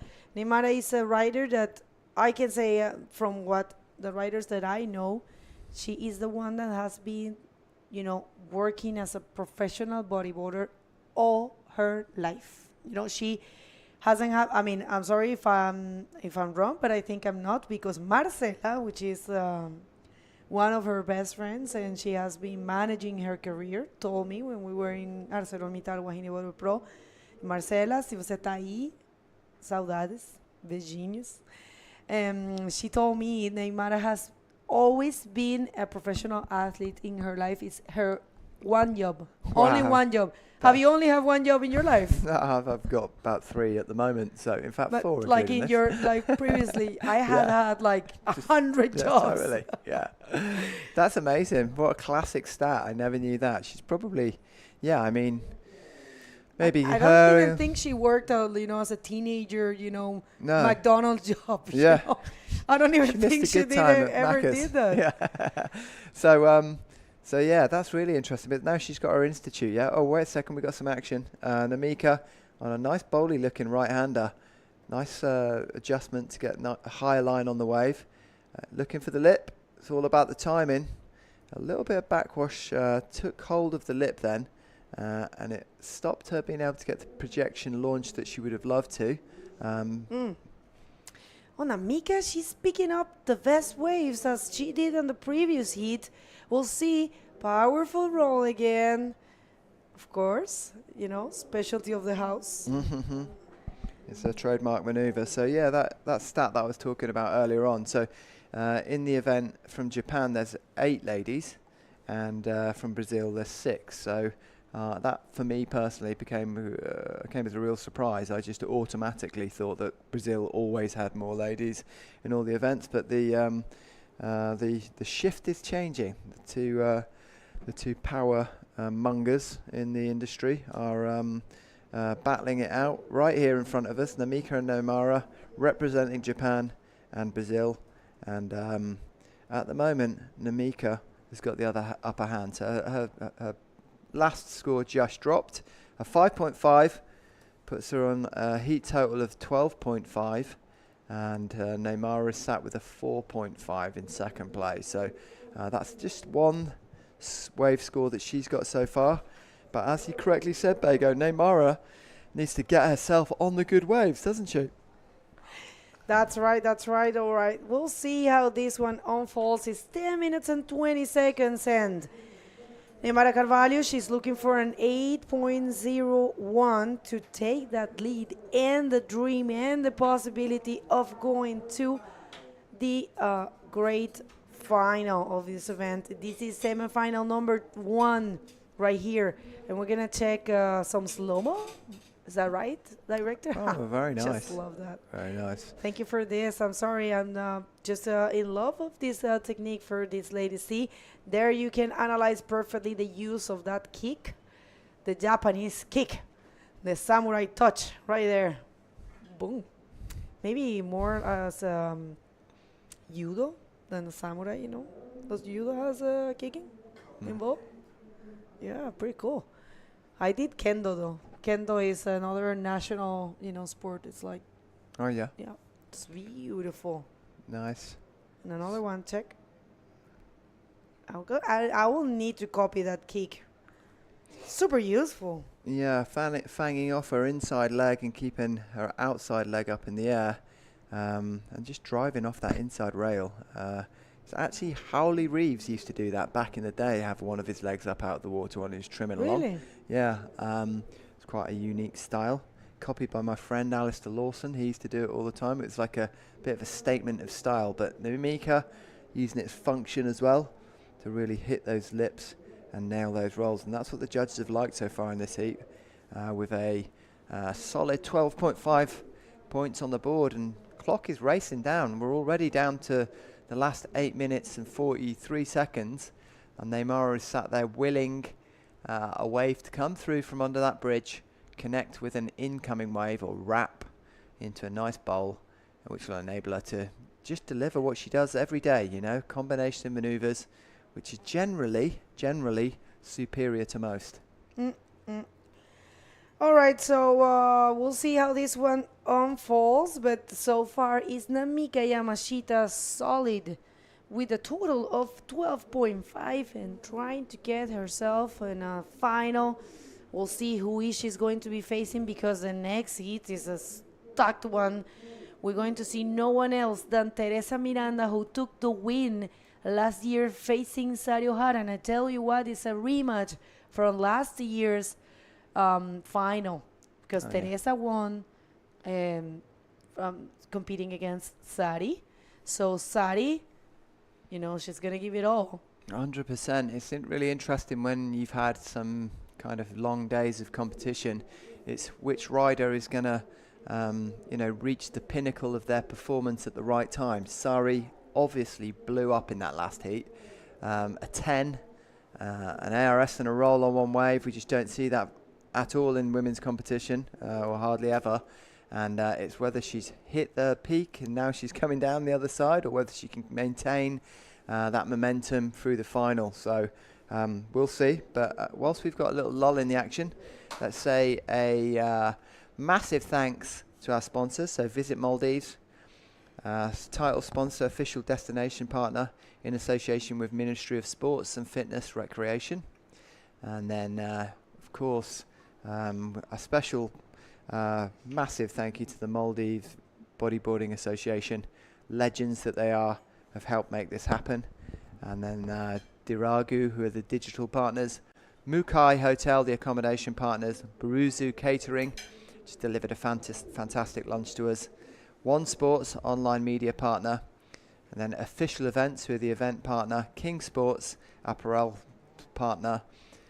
Print Lab, printing partner. And Muji's Art Box, merchandise partner. Then the supporting partners. The Wellness Club, DTEC, Mali City Council, MNDF, and the Police Department. Thank you so much. Yeah, thank you so much. So, and then the ladies just chilling here. You know, it's kind of a dream scenario for Namika at the moment. She would be happy for this ocean to stay completely flat, and there'll be no more waves for the whole of the next 5 minutes and 53 seconds. Neymara wants the sets to flood through and give her the opportunity to show what she can do when she gets faced with a nice wedgie right-hander. She said to me when I was chatting to her a minute ago, she loves rights, and wedgie rights really playing to her strengths, as she proved in the last heat. So, they're just holding. Here we go. There's some lumps coming through the bridge here. It's quite deceiving from what we see. I mean, that to me looks like a really nice wave. Neither of the ladies are paddling yet. Neymara's having a little look at it. She's got priority number 2. It's Namika's to take or not take. Neymara's kind of getting over a little bit further. There's another opportunity now, so wait for the cross wave to connect with that incoming wave. Namika not interested, but Neymara fancying it, but it just kind of like doubles up in front of her. Good choice, though. Yeah, that was actually not really offering much to her, but yeah, I don't know. It's like we were saying, there's some heats are that we have more waves in some heats and less waves in others. So I think that's the case. Well, we'll see how that unfolds. These ladies, of course, they're going to use every opportunity they get. And so far, Neymara with so rare to see Neymara Carvalho with a 4.5 and a 0.85. Is she gonna get another equal third? I don't know. I mean, she could be repeating the story of the first year of the Visit Maldives Pro. We'll see, but she has to give it all right there. She doesn't have the priority. And it's probably just trying to see if Namika is leaving a wave, and that's happening right there. Not really. Wow. So stressful. Yeah, I mean, it looked from that cropped view that it was a good one, but now, as we've withdrawn with the camera from the beach, you can see that just fizzled out into nothing. Namika, wow, nice big Rolo. Kind of zoomed out angle, probably to get a better look at it in a minute with the replay. But Namika just sticking to her guns. Big rolls equal big scores, and that's what's working for her at the moment. Here we go. Yeah, Namika, very smart, not leaving anything behind. She is, that's what it has to be done. She probably saw that heat where Sara actually gave away a wave to Neymara, and she probably thought, I'm not leaving the single opportunity to Neymara, because Neymara is one of those riders that will destroy any opportunity that she has. I mean, a wave, you can't just give away a wave for Neymar, you know. No, that would be a lethal combination. A right-hand wedge and a 5-time world champion. You can expect to see fireworks in that scenario, and that's not what Namika wants to see when she's got a decent score in 2 minutes 45. You know, she's a whisker away from final berth, but let's see what Namara has to say about this. So off she goes, stalling. She's got it in the pocket now. Oh, she was disappointed to see that the wave wasn't going to bowl back at her. That's what these bodyboarders are looking for, is when the wave kind of bends at you and you can then nail a nice move. Yeah, we say oh no like that. It's not like we are actually rooting for Neymar or anyone.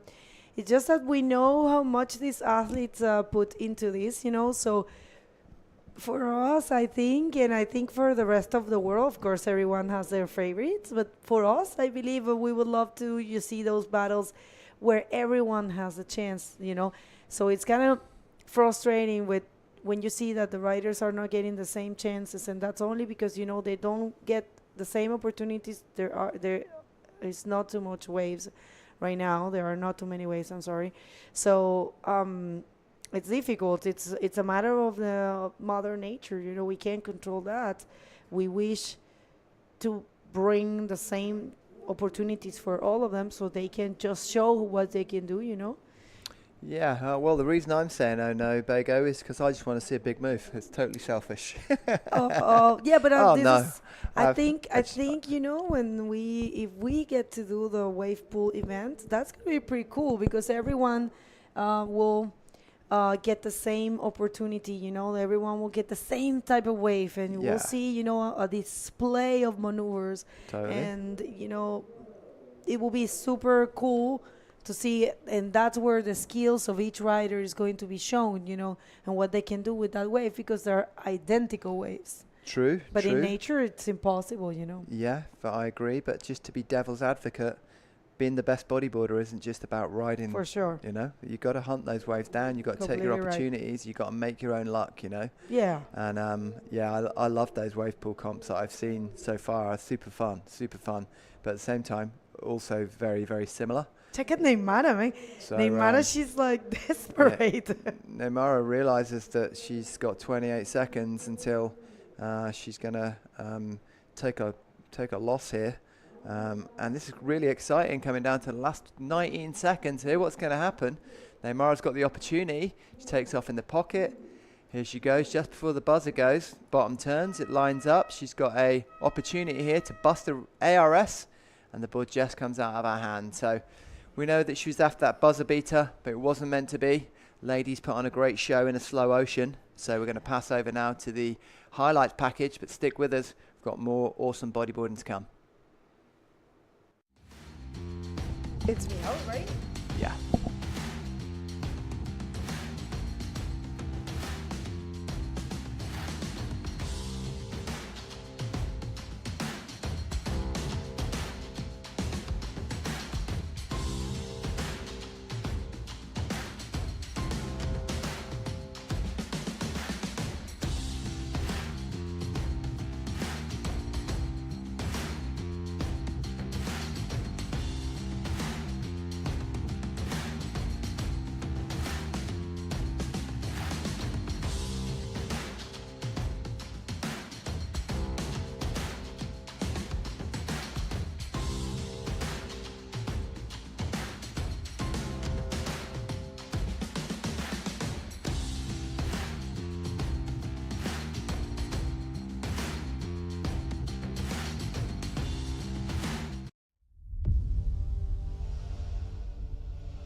And welcome back, ladies and gentlemen, to the 2024 Maldives Pro. We've got high action in the water with the next round of ladies. It's the semi-finals. Sari Ohara versus Teresa Miranda. And let's see what those wedges are serving up, Jay. Straight in the water here, and you can see the wind conditions have let up again, so that squall now through, light wind conditions, and our two competitors continue to mine the gold that is that right-hand peak. And here's our two competitors, Sari Ohara and Teresa Miranda. This is a duel that is repeating the final from this event last year, so another rematch, much like the Armide Salivas PLC matchup that we just saw. And here we go, Ohara taking a high line. She's looking for a bowl section, which she definitely knows how to deal with. A nice forward spin off the lip, looking for the roll, punches it, lands nicely and cleanly on the face. She's now a little check turn, looking for another roll. Wow, what a great start to the heat, and it continues to peel, so she's really maximising a scoring opportunity on this one. Great start for Sari. No doubt about that. Great way to get the momentum rolling. One more look at this. She planes into this wave. Now she's waiting for that lip to pitch. Goes up, gets the forward. No steep lip on the outside. Somehow pulls that Rolo off on a very difficult situation. She's going to get the final hit here with another roll that was timed well with a little bit of backwash. And Sari Ohara setting a fast pace here early on in this heat against defending champion Teresa Miranda from the Canary Islands. And Ohara, a world champion, her brother, a pro surfer, by the way. I don't know if you knew that, Rob, but no, I didn't. How cool. Yep, he competes in, I think, in some of the QS events on the surfing tour.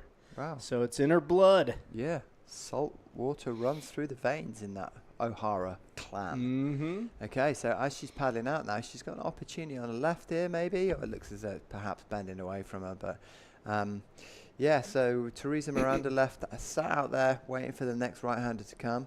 But Sari has been the only rider in this event to take a 10. But back to Teresa. Here she goes on that right peak, forward spin, missing out on that steep outside section, nothing to go on the inside for, so she's going to kick out, get straight back out there. Yeah, making the decision to let that wave continue on without her because she didn't get a big outside maneuver, which is, sort of hallmark of a consummate professional. She knows exactly what the score is that she needs and how to get it because she's been an event winner before, Jay. Ohara picking off a 5.5 for that first wave. So that's where the bar is set right now. Miranda just a 2.0 for that forward spin. And early on in this heat, we're down to the 20-minute and 20-second mark remaining in this heat.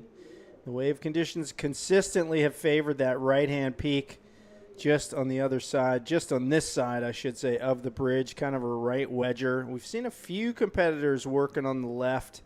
That was really the primary wave ridden, especially in the first couple of days of this event when we had much bigger surf. But now things have shifted. You know, you got that smaller swell. And as the swell wraps in 90 degrees to this beach, that is the peak that's working the best at this size. Here we go. So I believe Sari Ohara in the slot once again. Biggest wave of the heat so far. Takes a bottom turn, head straight up to the lip, jams a roll, just comes unstuck. So she did so well on the rolls on her first wave that I thought this one was going to be in the bag. You know, she managed to maintain her forward momentum through a couple of really hard rolls on that first wave. But that section looked as though it was going to deliver something fairly easy to roll from, but obviously more difficult when you're out there. We're just going to take the opportunity. Wait a second, we've got a little bit of swell coming through the bridge here. Let's see if that serves up a ride for any of our competitors. Yeah, Teresa Miranda is over in that direction. Will this thing wrap in at a tight enough angle to give that little wedge peak? We shall see. This is a decent looking wave here, and Teresa Miranda outside all alone here right now with first priority, obviously, but she needs a decent wave, and I think we'll take a quick break here and go down to Bego Martinez. Let's hear the interview, Bego. Thank you so much, guys. Well, Namika, how was that? I'm so happy, very happy pass to the final. But explain a little bit, how do you feel out there? Because Neymar was putting pressure, I saw that. And that's how it's, it has to be done like that. Neymar is so scary, very potential, very strong, and so good bodyboarder. But guy got wave so good. Okay. You got the best wave, yeah. What do you feel about that? It's your second final of your life, and the first one was against Sari in Wahine. So do you want Sari in the final or Teresa?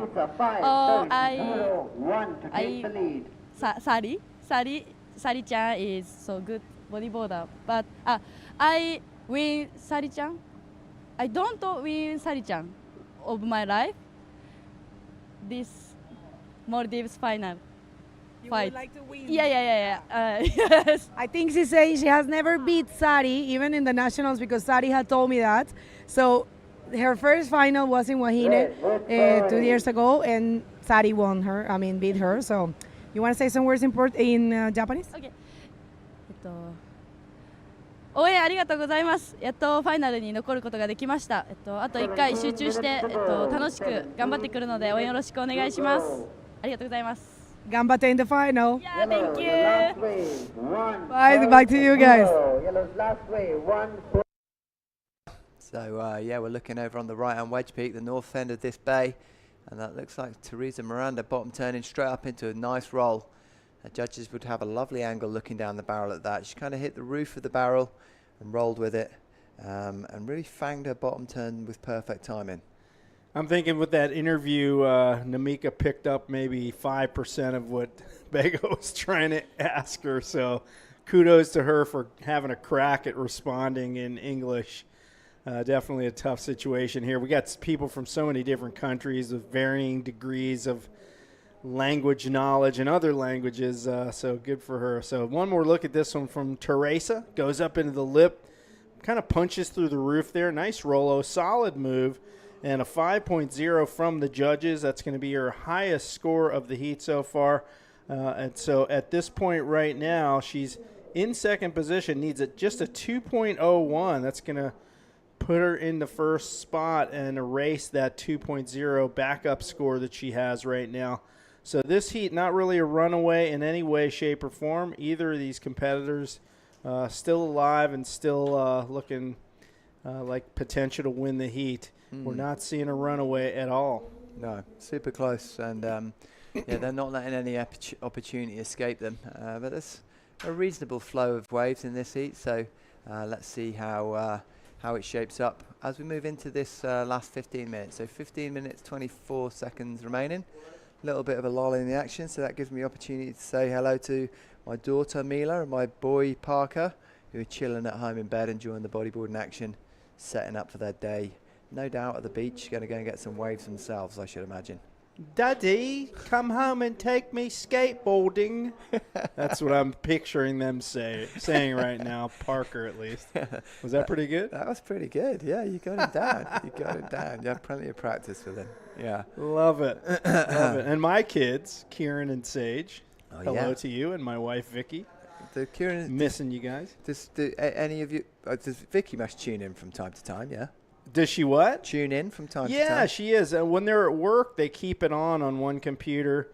Obviously, we're flip-flopped on the time, 12-hour time difference, but they can, that's the beauty of the IBC World Tour YouTube channel. You can just watch this whenever it's convenient for you. You can pause it, fast-forward it, whatever. So at our office, that's what they do. They just watch it when they have, a computer free, a computer screen free, I should say. They just turn it on in the background. Classic. Yeah. That's good to hear. They're probably like, I don't want to hear Jay's voice anymore. I hear it enough all day at work. So they probably turn the sound down. I don't know. Quality. Yeah. Cool. So Sari Ohara and Teresa locked into battle with 7 points each.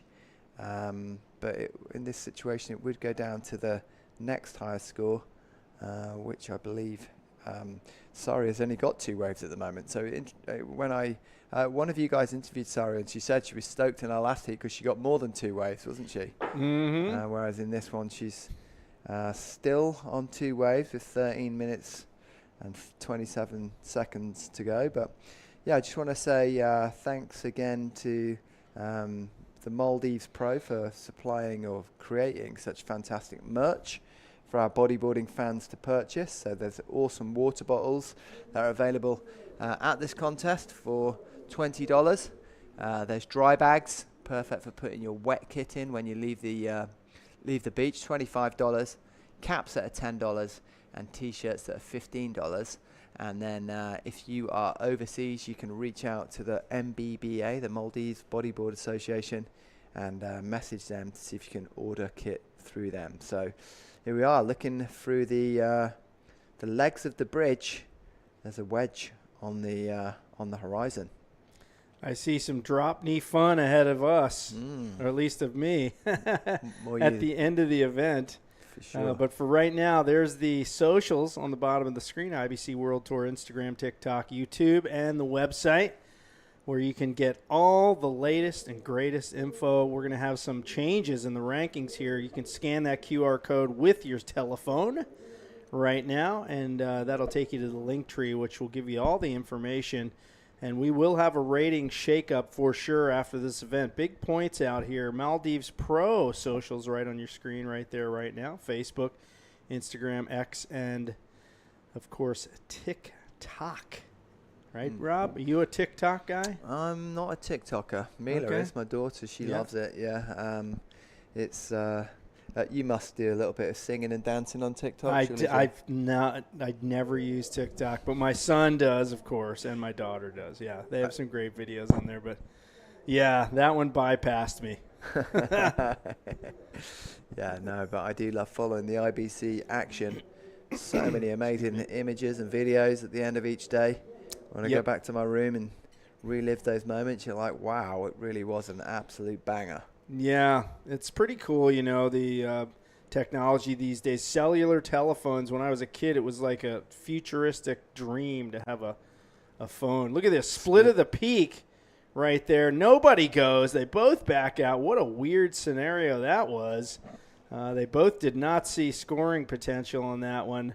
But to follow my thought, it was a futuristic thing to think, oh, I'm going to have this device in my hand. I can do a video phone call from anywhere in the world. Yeah.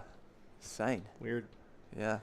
I mean, that is surprising, really, for both the competitors to be waiting for a wave and then both get the opportunity to at least something. And it's not as if Sari Ohara needed to do much to replace her second score, you know, so... yeah, very interesting. She might be in the go big or go home mode, you know. She's like, I don't want a 3 or a 4. I'm looking for a 7 or 8. Well, she generally just takes 10s these days, doesn't she? Well, she certainly has the only 10 in the event, so she's really set a high bar for herself at this point. Yeah.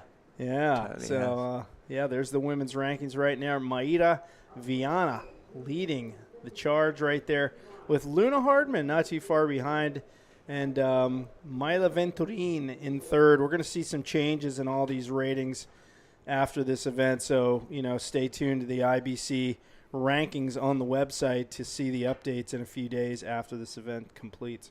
Yeah, some numbers are going to need to be crushed, and then from there, hopefully some dreams aren't crushed, because, it's all been changed. Really interesting to see that none of the top 5 women, I believe I'm correct, that are on that list that was on the screen then, are remaining in the event. So, all change at the top, but that's the way it goes, and that just goes to show how open it is. You know, how open the tour is. There's such a high level of female riders that are all neck and neck, and it kind of goes back to what I was saying about a little bit earlier about. Us, or it's with Bago, who's like, you have to get the good waves to show those skills, don't you? That's it, and that's where the luck comes in. I'll say it every time. I mean, but it seems like some people have more luck than others. You know, some of the best riders, they just always seem to be in the right spot for the best waves, but a lot of that is just ocean knowledge and experience, time in the water wave knowledge to me is something you cannot teach someone. It's literally you have to spend time out in the ocean, and that's how you get a sort of a feel, for lack of better description, for where the best waves are coming and when they're coming. Would you agree with that, Rob Barber? I would, yeah. I mean, I think at a basic knowledge level, you can teach it. We've chatted about it before, haven't we? How I describe waves as oblongs for closeouts and triangles for peaks, and the triangles are where you take off in order to ride down the side of the triangle and things like that. But it's only when you become a little bit more experienced that you understand the contours of the ocean floor, how the tide moving across those contours, you know, the swell direction and all those things you need to be computing all the time, don't you? And that's why we've seen competitors zipping from one peak to the next, even in the short space of 25 minutes. You know, they've spent some time on the north peak scoring wedges, then moved over onto the middle and then back again, just because they felt that the direction of the sets as they come in, as well as a few other things like priority and things like that, have helped them score the best waves. So yeah, I'd definitely agree with Jay.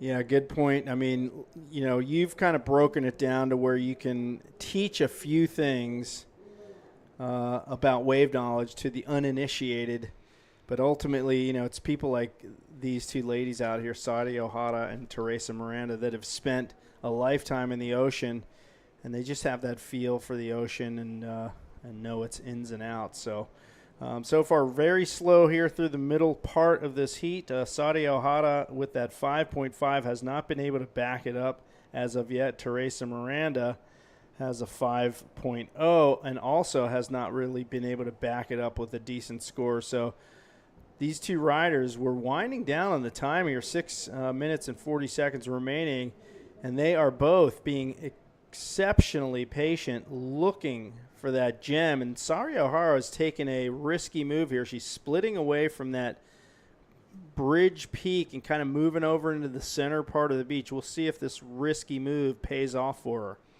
Yeah, I think she's just seen a little bit more life over there. She's probably thinking to herself, well, I've been sat over there for nearly, coming 19 minutes, and nothing really has happened. So why not try my luck over here for the next 6? Because I can only improve on not really catching anything, you know. So makes sense. She's the most experienced of these two competitors. She's the previous world champion, and she got 10 in the last heat, so she's certainly on form. But just to add to the conversation we were just having about wave selection and wave knowledge, I think a massive part of preparation for an event is spending time at the location, isn't it, Jay? You know, you clock up hours at a wave like this at different tides, different size waves, and that plays a massive part in your preparation and knowledge for that specific location, doesn't it? Totally agree. And, you know, the more you travel to a place, the more you just get in tune with it and the little nuances that exist out here. This is my 3rd time at this break. And, you know, I feel like I kind of have a feel for how the currents work out here and where the different peaks are. And, I feel like the riders that have been here all 3 years of this event also have that same advantage, and we're seeing that consistently with who's advancing through the heat. Saudi Ohara. Cool. She's looks as though it's paid off. She's got a nice roll section here, and it looks as though it's going to give her a little bit more open face to play with. She's going to race around this section, and maybe I gave it the commentator's curse there. Just as I said, open face, the lip fell down on her. I was surprised she didn't make the second maneuver, but she does nice on this first move, straight up to the lip, gets a nice roll clean. I thought right here she's going to get right up to the open face. She almost should have hit that little section that opened up for a brief second here, but she thought she could drive down the line around it. But nonetheless, that's going to be a backup score for her. That's going to be a 4.50. That's going to sit her in the lead position and now put the deficit into Teresa Miranda. She now needs a 5.01 to regain the lead over Saudi Ohara. Not really a big score at all. She just needs the wave to do it on.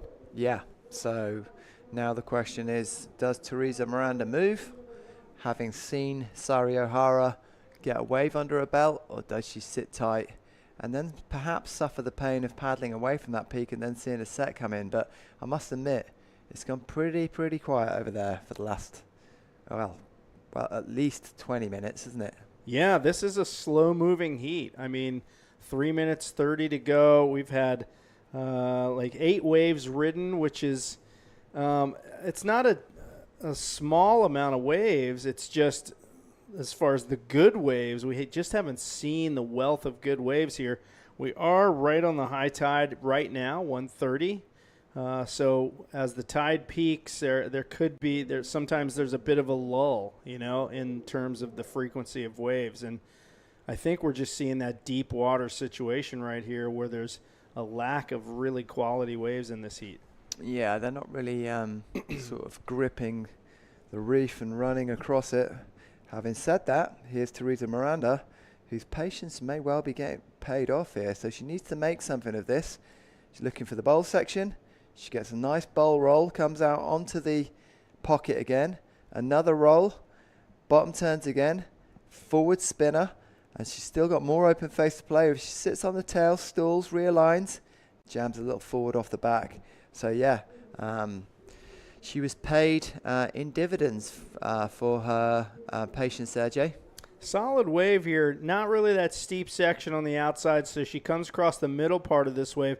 Gets the roll a little bogged on the lip, but she pulls it off nicely. Punches through the roof on that second roll. Comes around with that forward spin, maintaining that forward speed.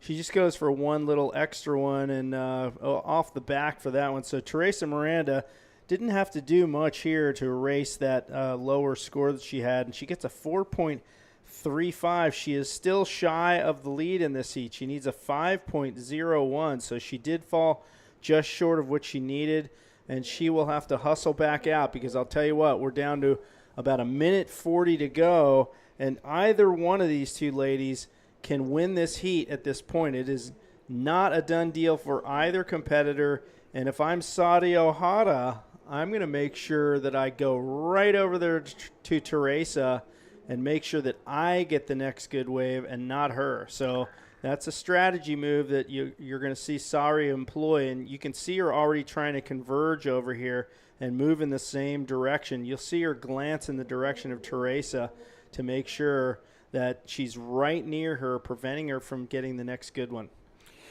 Yeah, broken down perfectly, Jay. So yeah, all of a sudden it becomes a bit of a game of chess.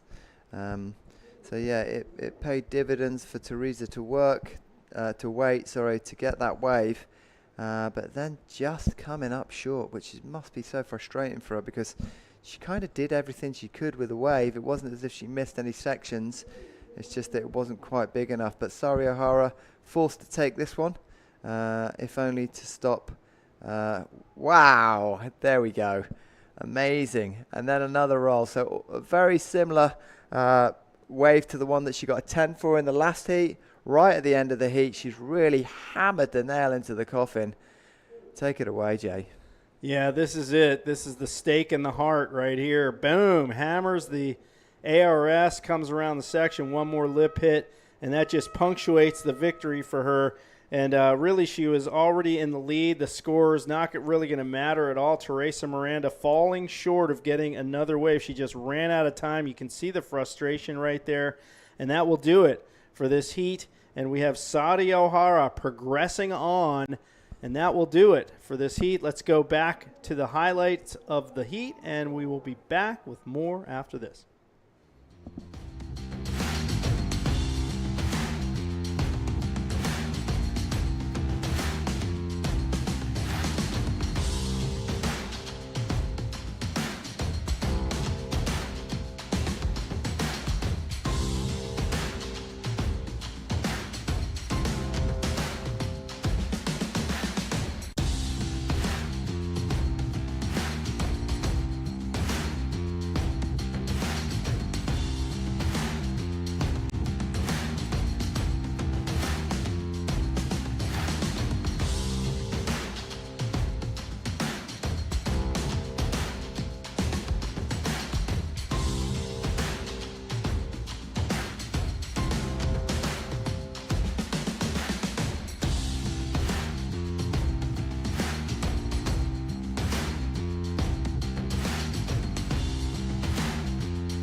So the drama continues here as Teresa Miranda, our defending champion, is now knocked out of the competition. Bego, you caught that last ARS wave of sorry on your way back here, right? It was really, really impressive. And, the way she reads the wave is really impressive. And we are going to have a full Japanese final for the women division. Just repeating what it happens in ArcelorMittal Wahine Bodyboard Pro in 2022. So it's going to be pretty cool to watch. Let's hit the water because we want to know who's going to go to the final for the junior men division. We've got the first semifinal there is Ethan Perez against Jai Taylor from Australia. That's going to be a very good matchup. Yeah, so this is kind of a new thing here. Jai Taylor off the map in terms of international competition, but well known in the Australian competitive circles, if you will. Junior champion, but already waves ridden here. And Ethan Perez with a Rolo right there. Just a one-move wave here. Ducks out, and check it out. Jai Taylor gets a slamming El Rolo, a little more loft on his. And he ducks out. So very similar waves for these two competitors. Scores coming through 5.25. And there we go, ARS for Ethan Perez, but he can't quite hang on for the completion.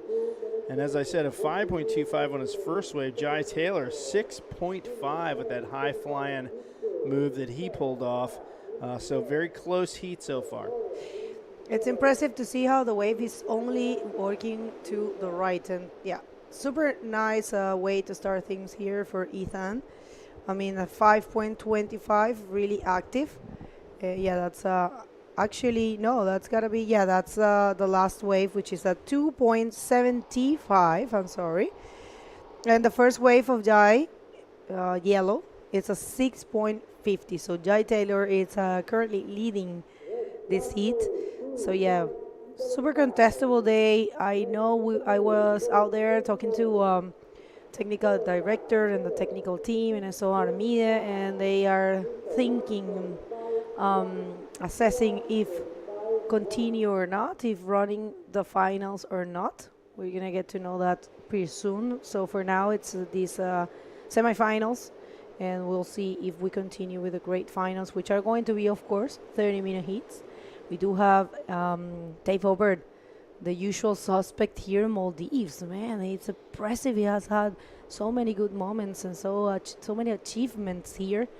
Definitely a milestone is in his career, this place is.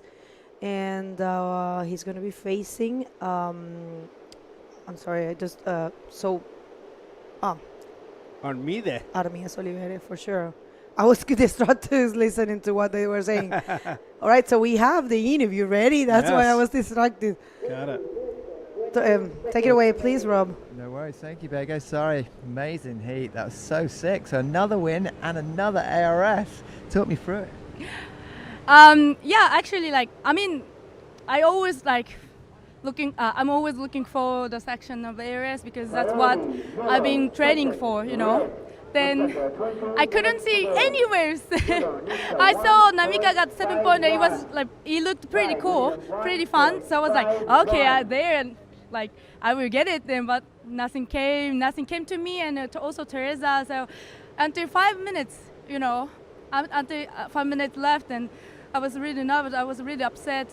Where's the wave? Where's the wave? Then, but just try catch waves and try to get. What I needed. And the last one, I was I needed to kind of block Teresa, because she might get the good scores with that waves, and I got it with my priority, and waves got kind of good shape, Then, okay, another ARS. Something like that, and then got another roll, and then feels so good. Well done, well done. So yeah, now it's an all-Japan final. So what do you think of that? Actually, this is my, I think the second time to be in the final with Namika. We were there, we were in the final together last year in Brazil, and then I won, and then I never lost. I mean, I never be beaten by her. So I'm pretty nervous because I know she's a really good rider, but just I try my best. and then like I try to catch good waves, and I might try like another ARS probably. Yeah, so keep watching it. Thank you very much. Yeah, I'm looking forward to seeing it. Amazing surfing. Keep it up. Well done. Back to you in the studio, Jen Bago. Pretty cool interview. Of course, she is happy for the full Japanese final. My lord, second time in history. Wow. For them, you know. Yeah, for those two. So that was in the Wahine contest. 2022. They last met 2 years ago. And who took No, the victory? No. Wait a sec. I'm sorry, I stand corrected.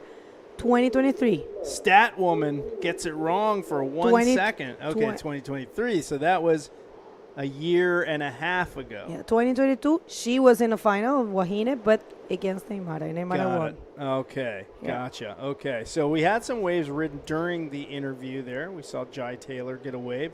Scores coming through for him, a 4.5 on that last one. One more look at this wave that was ridden during the interview. You see him take off on the right bowl.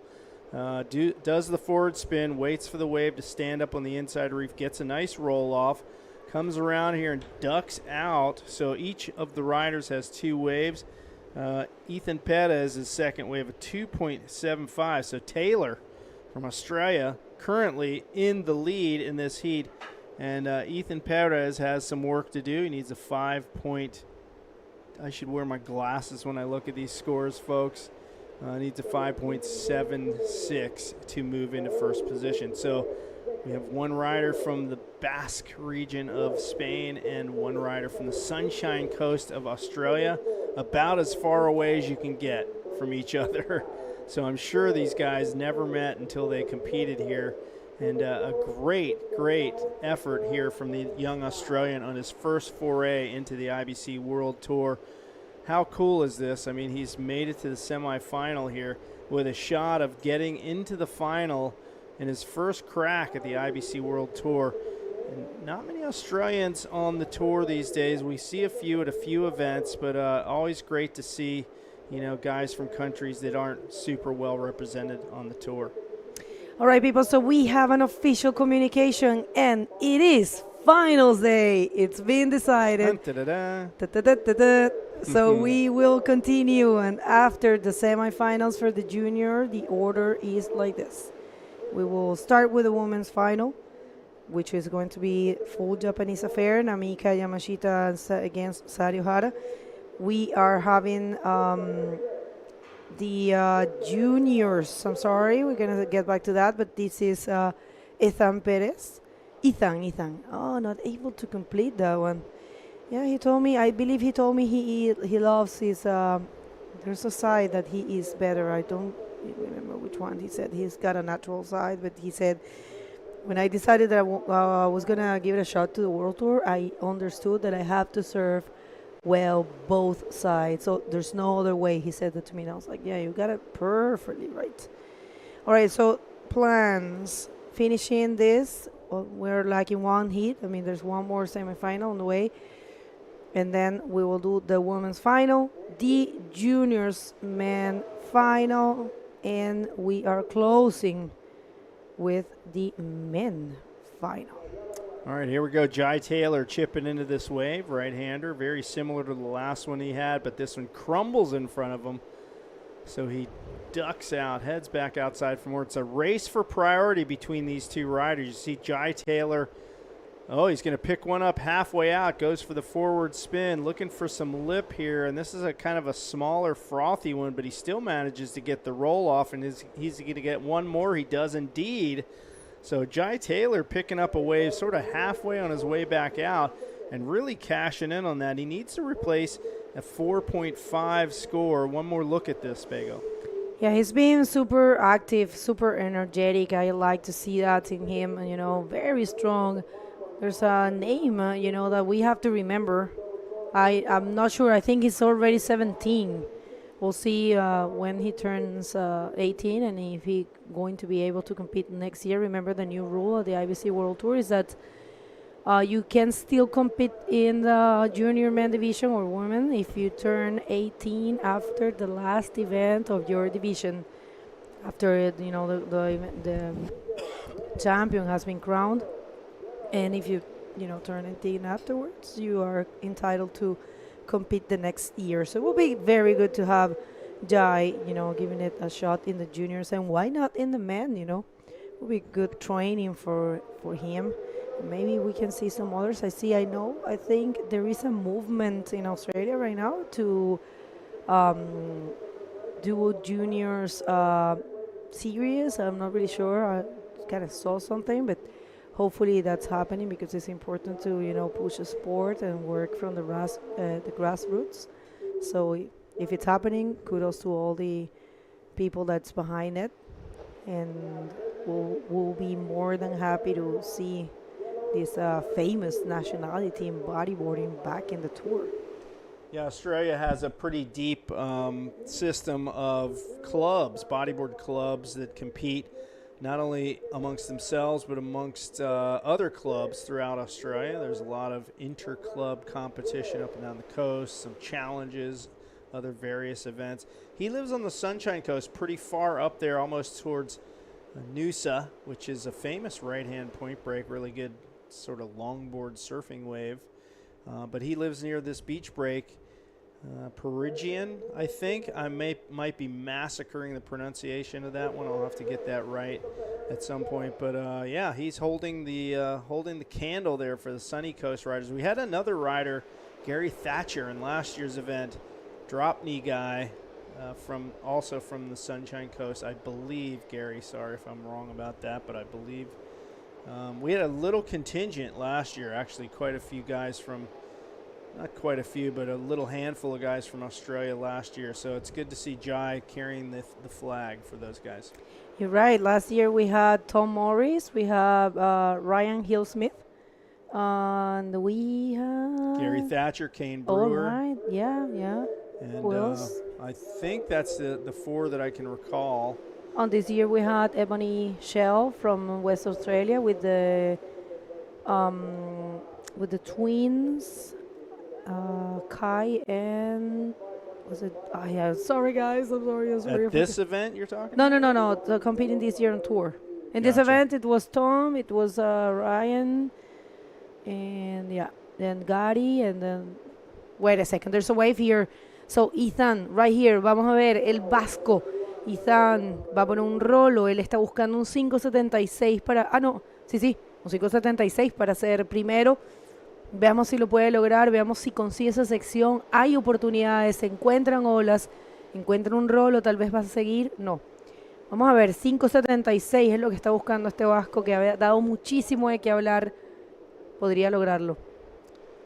Yeah, here we go. Another wave outside. Taking a look at this one from Ethan Perez. Gets the roll off, and you see him biding his time, working his way to the inside. And this is actually a pretty good wave for him. I think you're going to see a decent score. Gets another roll on the inside before he kicks out. Judges' scores are popping through for that one.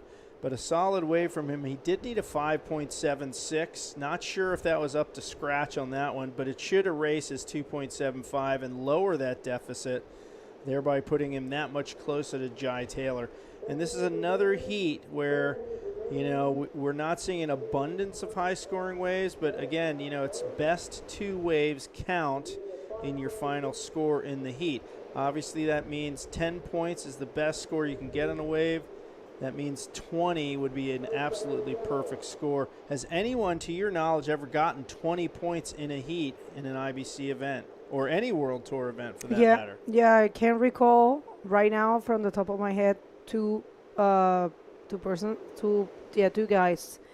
It was Tanner McDaniel in Arica.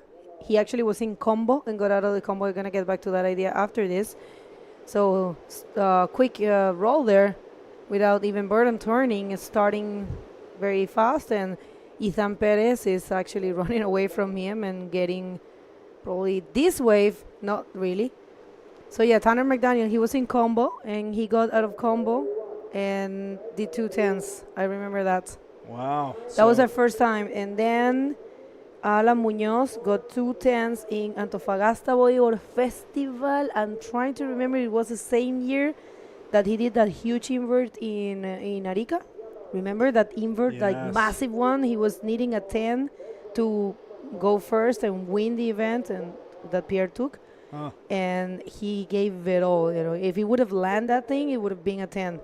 but he didn't. So that same year, which I'm trying to remember, it might have been 18 or 19. Yeah, it's got to be something like that.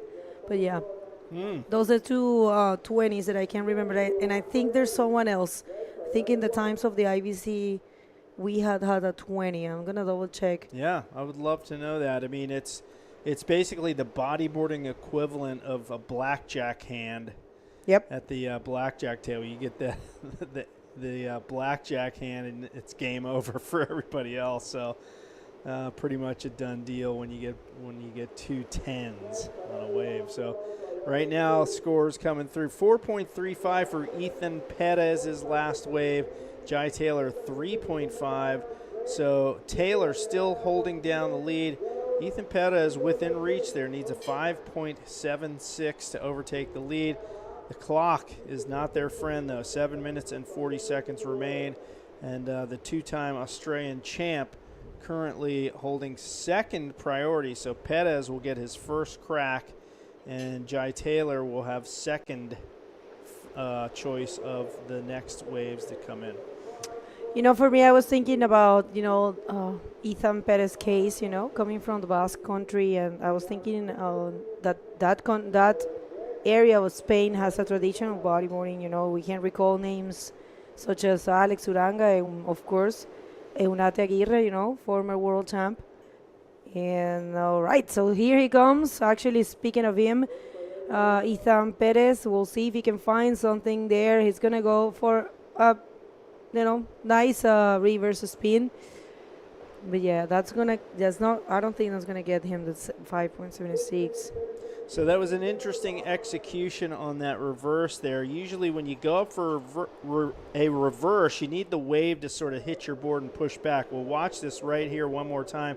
He bottom turns around. He goes up to the lip right about here, and he thinks the wave's going to push him, but it doesn't. So he really does well to hold on to that reverse because he didn't get that pushback from the wave. So it was all body rotation to make that move happen. And good on Ethan Perez. But I don't think that one's going to matter. In the scheme of things, a 2.75 for that wave. So that's a throwaway score for Perez. And when I say throwaway score, folks, just to be quickly explaining that just means it's a score that's not going to be one of his top two scores in the heat. So it really didn't matter to ride that wave.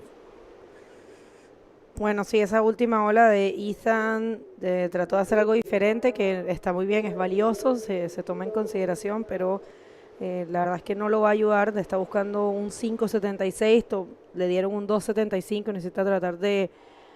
Tal vez aquí la clave está en esperar. Sí, no tiene la prioridad, pero tal vez se le pueda escapar al australiano. Yo pienso que puede ser la clave, porque los otros hits hemos visto una tendencia de que quien consigue esas olas, las más grandes, va a ser quien va a ganar el hit, y el otro rider o el otro competidor usualmente se queda esperando y a veces no espera lo suficiente, toma la siguiente ola, y probablemente esa sea la clave, esperar, tratar de seleccionar. Pero sí es verdad que, bueno, hay pocas olas. Lo que pasa es que para mañana al parecer va a haber menos olas, y así los días que vienen. Entonces los mismos atletas han decidido que ellos quieren continuar, y hoy vamos a terminar el campeonato. Hoy se van a hacer todas las finales. De hecho, después de las semifinales de junior vamos a ir con la final de mujer, final junior y final hombres, y vamos a cerrar el día. Pero la premiación no es hoy, así que los esperamos. All right, here we go. Jai Taylor, forward spin takeoff. Nice setup here for this inside section. Goes for the reverse, and he's looking for that steep section. Goes for another reverse, and this one not really standing up like I'm sure he would love it to, but he manages to get that closing roll on the inside right next to the shoreline there. And no big vertical move on the outside. It looks like Perez also had a wave during that exchange. We maybe can catch that on the rewind, but Perez is going to get back outside and get first priority here with under 5 minutes to go. It is getting tight here, folks. These guys are battling for that one more good wave to move themselves ahead of the other. So we'll wait for those scores to come through on that exchange. They may determine who advances. All right, so yeah, this is a replay of last wave of Kai, and I was just thinking that he's using, all the basics and just showing a very good execution, lots of of I will say of control in those basics. And yes, this is the last of Ethan. And attention, because I see the score, nice and super projected roll for Ethan. And people, attention, there was a change of situation, but we are waiting for last wave of Jai, because Ethan, he got a 6 and changed the situation. And check that out, that's actually Jai answering back really fast to last wave of Ethan, but it looks like his previous wave is going to get him the first position back. And, super active and very energetic. I'm just loving that. Yeah, it looks like he's going to get the score. Now he's looking for a 4.76 to get back the first position. And it did the trick. Previous wave actually was a 5.45. And this last wave is still to be shown. Check that out. Wow, Rolo takeoff. I love the old school stuff here from Jai Taylor. Taking another look at that last wave of his that moved him back into the lead with the roll on the inside. And Jai Taylor throwing it old school and new school all on the same wave. He is in the lead. And now 5.96 is needed by Ethan Perez. We're coming down to the 2-minute mark. This has been a seesaw battle here, folks, through this heat. These two youngsters both trying to get into the final and make their name, make their mark on international bodyboarding competition. The young Australian, the young Basque country rider.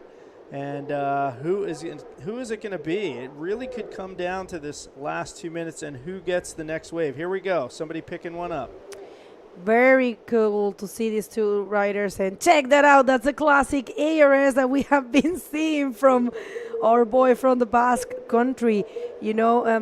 I wanted to say that before to compare a little bit the performance of Jai, that he's not even bothering on trying to do different maneuvers, sticking to the basics, the rolos and the spins. But check this out. Well, this is grace under pressure right here. Ethan Perez finding that bowling left. We saw PLC use the same wave to his advantage earlier today. Back flipping and clean landing for Perez. He's needing a 5.96. Will he get the score? Will he fall just shy? We will see. Under a minute remaining in this heat. And I'll tell you what, man, this is going to be a nail-biting finish. Will another wave come for Jai Taylor, who sits outside with first priority, or is it going to be game over? 5.55. He is just short. Ethan Perez does not get the score he needs, and now Jai Taylor with a chance to stick it to Ethan Perez with one final wave. Beautiful Rolo there, and Taylor now in the seat here to take the victory potentially. Forward spin, gets another roll off, and there is still enough time for Ethan Perez to answer back. He needs a 5.96 still, but the clock is not his friend, Bego. Yeah, this is probably his last chance. It is. It's a last-ditch effort for Ethan Perez, and no, nothing there. No possibilities, and there's nothing coming. So it's a sealed deal. I'm sorry, it's been done. Congratulations to the Australian, this super young and very talented Jai Taylor, because he is the first finalist in the junior men division. And, it was amazing also to see Ethan Perez surfing, and congratulations for his 3rd place. He did great, and a 9th place in the men division. So don't go anywhere. We're going to go to a quick commercial break, and we're going to come back really soon with the 2nd semifinal of the junior men division.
And if you're just getting here, we are about to start semifinal number 2 for the 2024 Visit Maldives Pro.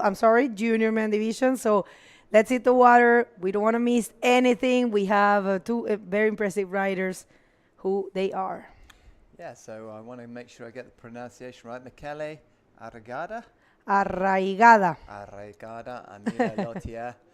So we've got red versus yellow, and it's Chile versus France. Milo's actually from Reunion, and he's been really impressive going through this event so far. And speak of the devil, here he goes. Oh, sorry, bit of a mic issue there. So Milo, bottom turning, and getting a big lofty roll to open his account. So started strong, and really like that wedging right-hander. So yeah, just to introduce these guys again then. So it's Michele Arriagada and Milo Lartigue. Michele is from Chile, and Milo is from France. So off he goes, Milo with a 6.5. What a great start to the heat, Bego. Yeah. I mean, that's what you need. That's what you have to do. It's you probably only get a couple chances. It's not too often. The frequency is a bit slow at the moment. Just to keep reminding you, and this has been said throughout the whole day, we will continue because even the athletes decided so. We don't know where we're going to get tomorrow, and the next days are not looking great for Barunula Ralugando, which is the name of this place. And, it's better to, try to, have some conditions and bring some action. So it's been decided we will be do the finals today, but hey, we're not doing the award ceremony today. The award ceremony, it's intended to happen on Friday. Today is only Wednesday. And people, also, if you're a competitor, if you're tuning in and you have prize money to collect, there is an official announcement and make sure, guys, this is important. There is a QR code around. You can ask any of the athletes. So you can join the WhatsApp chat that there is for the riders. And then you get all the official information. We're going to get back to that idea. La primera del chileno, Michele, va con un rolo rápido, marca un 360, continúa, es una ola que se ve bastante buena, no hemos visto tantas como estas. Otro rolo, un buen combo básico, pero fuerte, bien ejecutado. Esta va a ser una nota buena para él. Está buscando obviamente un 651 porque no tiene nada. Super solid. This one was so lovely, walled up right, up he goes straight off the lip, boosts off that roll and lands just on his inside rail and goes straight into a nice tidy tight forward spin. Just gets back up to the top of the wave so that he can blast another roll on the inside. So Michele starting in style there. Be interesting to see what score they give that, because Milo did one big roll and got 6.5, and that combination of 3 or 4 maneuvers was really tight. I liked his riding. Yeah, no, that was really good. We'll see how much he gets, but yeah, a 6.51, of course, is what he needs. Just going back to the announcement, which is very important. If you have to collect prize money will be here at the event on Friday from 2 p.m. to 2:30 p.m. So it's good for you to know that, of course, it's payments are not being done right away after you finish. After you lost in your round, there's an exact time and date for payment. So if you're an athlete and you're tuning in, payments for prize money Friday 2 p.m. here at the event premises. En español, si estás sintonizando y tienes prize money, tienes algo que recoger de pago, esos pagos van a ser el día viernes aquí en el evento de 2 a 2:30. Pour tous les Français qui sont là-bas, si tu es un compétiteur ici, tu as quelques prize money. Et ça va être le vendredi ici à l'événement depuis 2h jusqu'à 2h30. Merci. Agora, em português. Agora, pessoal, se você tem prize money, a gente vai pagar prize money na sexta aqui no evento, né? Das 2 às 2:30 da tarde. Não pode ser antes, tem que ser esse dia, tá bom? Obrigada. Well done. Okay, so thank you, Bego. Nailed that. Multiple languages. Now we're going to jump straight to the interview with Jay. Go for it, Jay. Looks as though... oh, there we go. yeah, Now we have got it. audio. Thank you. 16-year-old, two-time Aussie champ, Jai Taylor, in his first foray into international IBC competition, into the final. And Jai, what a crazy finish to that heat. It was really a seesaw battle back and forth between you and Ethan Perez. Did you know how you guys were going back and forth between first and second position? Yeah, I knew he was like real close, so I was trying to like use my priority to my advantage, but it was like pretty much like the same kind of thing as yesterday, and I was like, oh, he might get me at the end, but I managed to like hold on to it and get a couple waves in the last couple minutes, and worked out in my favor. So it definitely did. Now, it seemed like you took a little more of a conservative approach. You weren't going for the giant backflips or ARSs. You're really doing what I'll call meat and potatoes bodyboarding. Was that a strategy coming into the heat, or were you looking for those big ARS backflip sections? I was like, at the start of the heat, I just wanted to get a couple scores on the board, so just how I was at the start. But I was definitely looking for some big ramps to do a couple flips, but I definitely had a couple opportunities, but Ethan didn't have like any big scores on me, so I just kind of, I didn't want to do anything too risky. Just like keep my first place, and yeah. It obviously worked. Anyone you want to thank back at home? Yeah, my sponsors and everyone watching back at home, and anyone else who's watching, thank you. All right, all of Australia is putting their hopes on this young man. Thanks for the interview. Good luck to you in the final, and we'll see you guys back in the studio.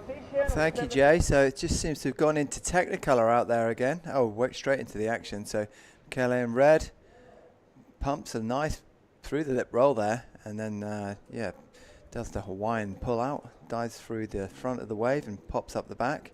So, yeah, there's been a few waves ridden in the time that Jay was chatting there. So we've got a change in position. We've got Michele in red. He's got first place with, oh, here we go, live action. Michele again. So he just did a bottom turn into a roll. Got a launch ramp here and another roll. So he's super consistent, this guy. Love his riding. Yeah, no, Michele, he has been training hard for this moment, I'm sorry. It's okay. I got a little bit of a throat problem, when I got here. So Michele, up he goes, jams a roll straight off the takeoff, and then he chooses a high line because you can see another ramp, blasts another roll. So far on the scores, he's got a 6, a 1 and a 4.5. So his two counting scores are 6 and 4.5, but he's waiting for another score to drop. I don't think it'll affect his two scores. Maybe it will. We'll see in a second. But Milo Lautier just taking it easy at the moment with a 6.5, sat in second, but that's because he hasn't got a backup wave. So as soon as he gets a backup wave, he stands a good chance of going ahead. He's got the skills for sure, just needs to be patient. He's waiting by the bridge, as so many competitors have at the north end of the beach, waiting for a right hand wedge so that he can really punch out a nice big roll, flip or ARS. Yeah, I agree. So, bueno, para quienes están sintonizando, que sé que es mucha gente que está apoyando a Michele, está primero, sí, tiene un 6 y un 4.50. Milo no necesita mucho, un 4, está esperando. Michele, que tenía muchas ganas de tener esta final, o sea, esta semifinal, porque ya venía con un poquito de sangre en los ojos del hit que tuvo con Milo, que lo eliminó en el frontón.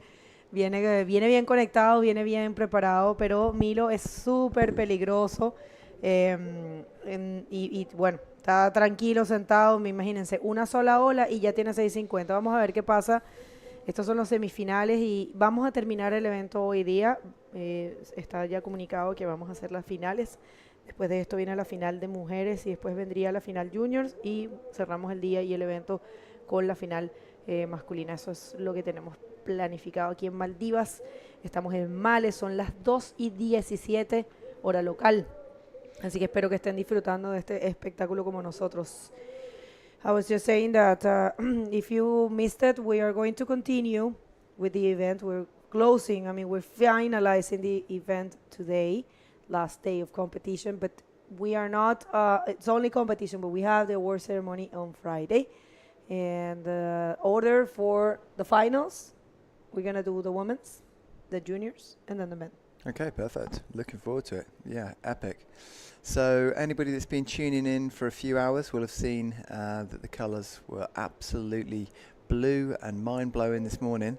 Then it all went grey when we had a great big tropical shower, and now it's gone back to the Maldives we know and love. You know, look at those colours. It just looks so inviting. And look at those lines. Wow. Boys are sport for choice here, so it comes down to priority. Michele back in the hot seat, dropping down this one. Lined up a nice roll, so positioned himself well. Didn't get too much projection. Just saw that it was shouldering off too much and decided that it wasn't going to replace a 4.5. I mean, look, it's still running all the way through to the inside, but not much of a steep sort of bowl on it. So, yeah, interesting decision. I think sometimes once you commit to a wave, it's best to stick to it, but maybe he deemed that it wasn't quite big enough and his outside manoeuvre wasn't big enough. So, Milo back in the hot seat. Have a look at this one, Bego. We'll see if Milo is second. It's actually going for this one, looking back if it's worth it. And yeah, we'll see. This is the backup score. Nice carving reverse. And I think, is he going to find that would be it? And probably he is regretting that he took that one. But, you know, there's a point that anxiety just takes over, right? And if you only have one wave, you do want to put some scores on your belt and check that out. He's being very smart, you know. He's actually going away from Michele, and probably, you know, if I would have been here, I would have stayed a little bit far, you know, further down and try to see if I can catch one of those, you know, middle waves and probably just use, you know, mid-range score. Right now, he will have a 2.5 for a backup score. And yeah, it's not enough. He's still looking for a 4.01. Pour tous les gens de la réunion, il y a Milo et a seulement un bac bon, que c'est 6.50. Et il a besoin d'une autre. Maintenant, il a besoin de 4 points. Et oui, c'est ça. Il y a beaucoup de temps. Et on verra. Qu'est-ce qui se passe. Qu'est-ce qui se passe. Et merci à tous pour les messages. Je ne sais pas si on dit comme ça. Mais merci. All right. Just saying hi to everyone in Reunion Island. Because, you know, Reunion Island, it's a super beautiful bodyboarding community. You've been there? Yeah. Oh, my God, it's amazing. Yeah, very tropical and lush. Huge mountain, volcanoes, volcanic island. And these incredible reefs. You just drive along the coast, it's setup after setup. It's like surf's paradise, you know. How big is it? I could Google it, but you know. Bigger than Mali, yeah. It's very green and spacious and different to this place, but yeah, it's in like waterfalls and stuff. Yeah, waterfalls. Rivers. Yeah, it's sick. It's you know, you can drive around it. It's not huge, but it's I don't know the population and stuff like that. But what I do know is that.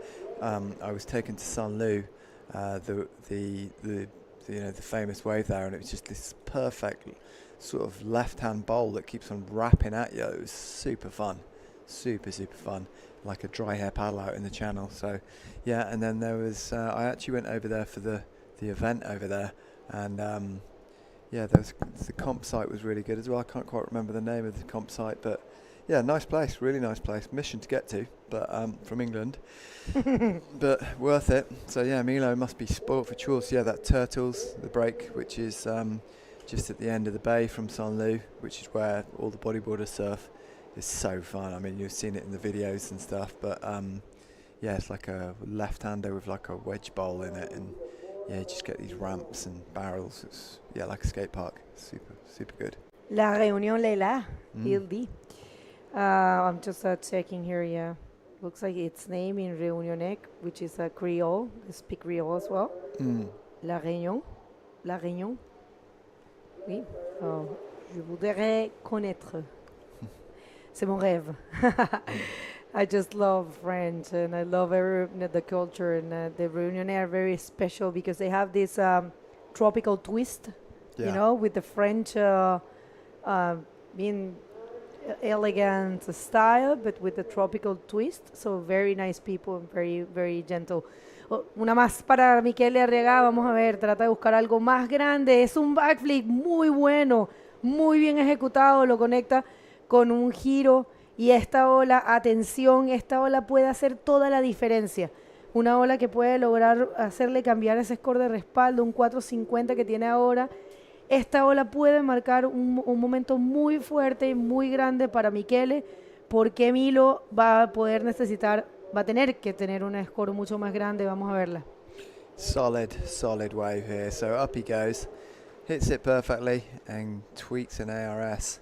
Little spin in the white water just to show that he's made it. I thought he might just get right on a rail and try and get around that section, but the damage had been done, or the scores had been gained, I think. So just looking for them to drop. So no surprise, that goes down as the best wave of the heat, because it's the best move of the heat on the biggest wave, one of the biggest waves. So Milo is kind of on the ropes a little bit now. He needs to get a 7.01 in order to recapture the lead that he had earlier on. So Michele is a solid rider, you know, super impressive.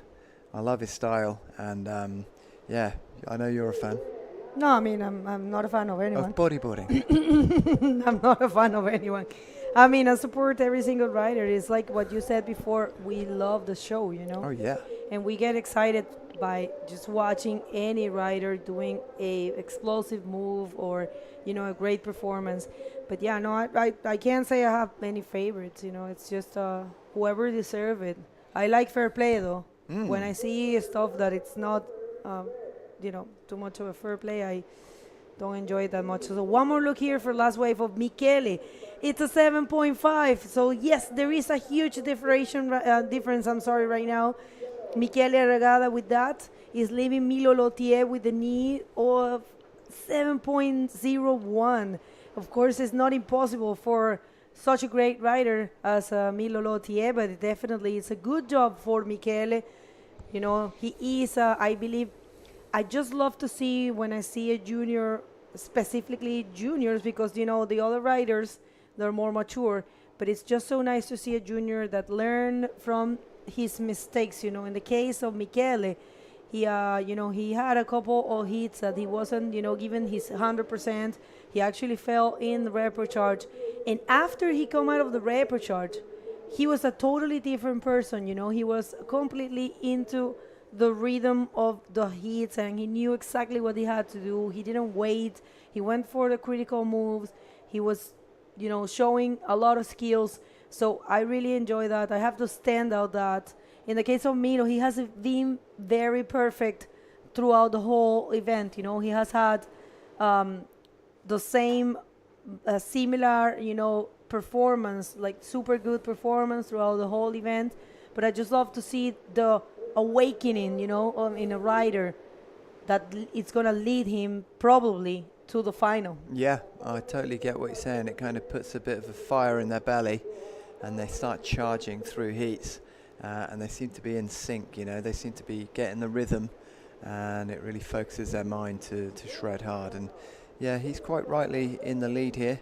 Michele you know, had an amazing opportunity on that wave and managed and decided to risk it with an ARS, and has been rewarded accordingly, because in the last two heats we haven't, you know, for the junior men, we actually haven't seen many ARSs and backflips, which is probably testament of the conditions, but there has been the odd section, but everybody has been kind of playing it a little bit safe with rolls and spins. So judges recognise when Michele blew that out the water, they, you know, went just on the 7.5, so just on the above average zone, just on the edge of excellence, and they've left themselves a bit of space just in case anybody goes totally nuclear in the dying 4 minutes and 46 seconds of the heat. Bueno, yo quiero decir lo que estaba comentando en español sobre Michele, que realmente ha sido muy, muy inspirador ver cómo él ha mejorado su estrategia durante el evento, que empezó bien, avanzando y tal, pero muchas veces esperaba, muchas veces no hacía las maniobras que tenía que hacer o no seleccionaba las olas que tenía que seleccionar. Cayó en repechaje y fue como un cubo como un balde de agua fría. Como tengo que despertar, despertó, hizo una excelente performance, salió del repechaje y de ahí en adelante, o sea, desde la ronda del repechaje en adelante ha hecho un performance súper lineal, súper parejo, súper profesional, ha ganado sus hits y lo ha traído hasta este punto. Hasta ahora no se puede cantar victoria, por supuesto, porque pues ahora Milo puede lograr ese score, tiene la prioridad, no se olviden de eso. Si viene una ola buena, Milo tiene las capacidades para cambiar la situación, pero definitivamente es algo que es importante resaltar del performance de Michele, que yo creo que se está formando bien para ser otro de los grandes nombres del bodyboard chileno que ya tiene grandes representantes en el Tour Mundial ahora, en la categoría masculina, y que por ya varios años tiene una gran tradición. Creo que viene Michele fuerte para posicionarse entre esos buenos riders chilenos. Así que una gran felicitación a él, sin importar qué pase aquí, si gane o no gane. Creo que eso es algo que vale la pena resaltar y que vale la pena siempre conversar. Milo ha sido un rider que ha tenido una actuación súper pareja durante todo el campeonato. Le ha ido muy bien, ha surfeado siempre muy bien y ha ganado. Pero aquí parece que la estrategia no le está funcionando. Estamos con pocas olas, entonces realmente la persona que tome la oportunidad, que pueda seleccionar bien esa ola y cuando la seleccione no se equivoque, no cometa errores, esa persona es la que va a ganar. Ya lo hemos visto durante todo el día y ese ha sido el caso de Michele, así que muy buena performance. Vamos a ver si logra llegar a la final. Todavía quedan 2 minutos y medio. Thank you, Bago. Very good. So, yeah, there's a few socials handles up on the screen there for the Maldives Pro, so be sure to support them.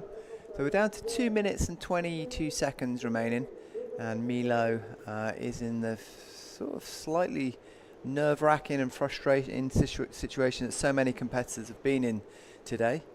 So yeah, just a quick one. Hold your smartphone up at the screen, give it a click, and you will pick up the QR code, and you can lock in to all of the IBC social channels, and as I've mentioned a few times today, it's a ridiculous amount of footage on there. You know, there's incredible bodyboarding from this event and updates that you don't want to be missing. So back to the contest here. So Milo in that situation where he's just waiting for Mother Nature to serve him up a wave. He's got the skills, he's in the position. He's perhaps kicking himself now for maybe not manufacturing a score on some of the earlier waves, but as it happens, it wouldn't have been enough because Michele's got a 6 and a 7.5, giving him a 13.5 heat total, and Milo's got a 9, so he needs a 7.01 with 1 minute and 16 seconds to go. So the writing might be on the wall for him, but we've seen many riders do it before, haven't we, Bago? Just pull it out the bag. Yeah, look at that. One event win, Michele Arriagada. He won in Iquique in the junior men division. Very well performed. So we'll see how this unfolds. So right, 56 seconds, and it's not looking great for Milo. We'll see what happens there with Milo. Oh man, Milo. It'd be nice to see him just have the opportunity to strut his stuff one last time, even if he doesn't feel as though it's the wave that's going to deliver the score. It's always nice to finish on a wave and just get an attempt at that score, but Mother Nature is the deciding factor at the moment. It's gone very calm out there. It looks a bit more like a swimming pool than a lineup, but here we go. Michele wants to finish on a high note, so a bit of a victory lap perhaps. It's just a little turn and then a cut back into a forward. Off he goes. So yeah, a few highlights from that one that's definitely worth seeing. So we're going to go straight to the highlight package with Milo. All the best. We'll see him again in the future. Huge congratulations to Michele. Don't go anywhere. We're going to come back with the finals.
Welcome back to the 2024 Visit Maldives Pro. We're going to move straight into the ladies' final. We've got some wonderful conditions out there. It's been a bit calm, but we're expecting those right wedges to kick in again, aren't we, Jay?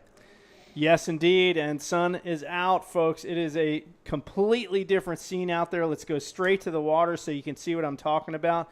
Completely different from like an hour ago where we had a massive tropical downpour. Now the sun is out. It is looking crystalline blue and absolutely gorgeous out here for this all Japanese women's final. Who are our two competitors out there today, Rob Barber? Well, we've got Namika Yamashita and we've got Sari Ohara. Now, a bit of background about both of these girls. Sari has been romping through her heats on one side of the draw and Namika on the other.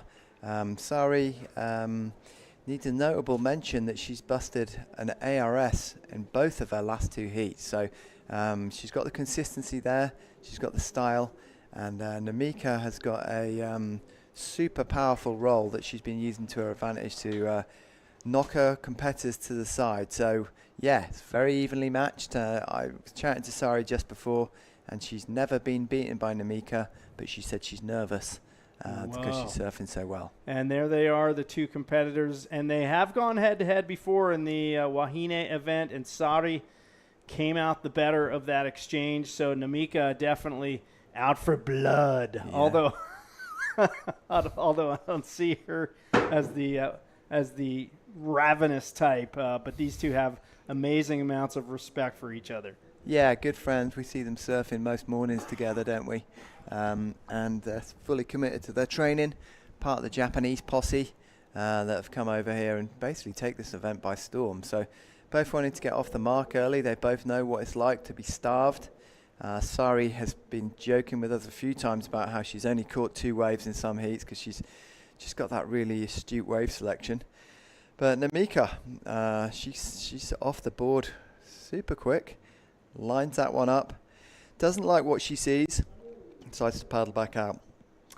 So yeah, Sari Ohara, a former world champion. She's been at the top of her game for quite a while, been on the world tour for, I don't know, somewhere in the vicinity of a decade, so no stranger to international competition. And she's about 29 years old. Namika on the younger end of that scale.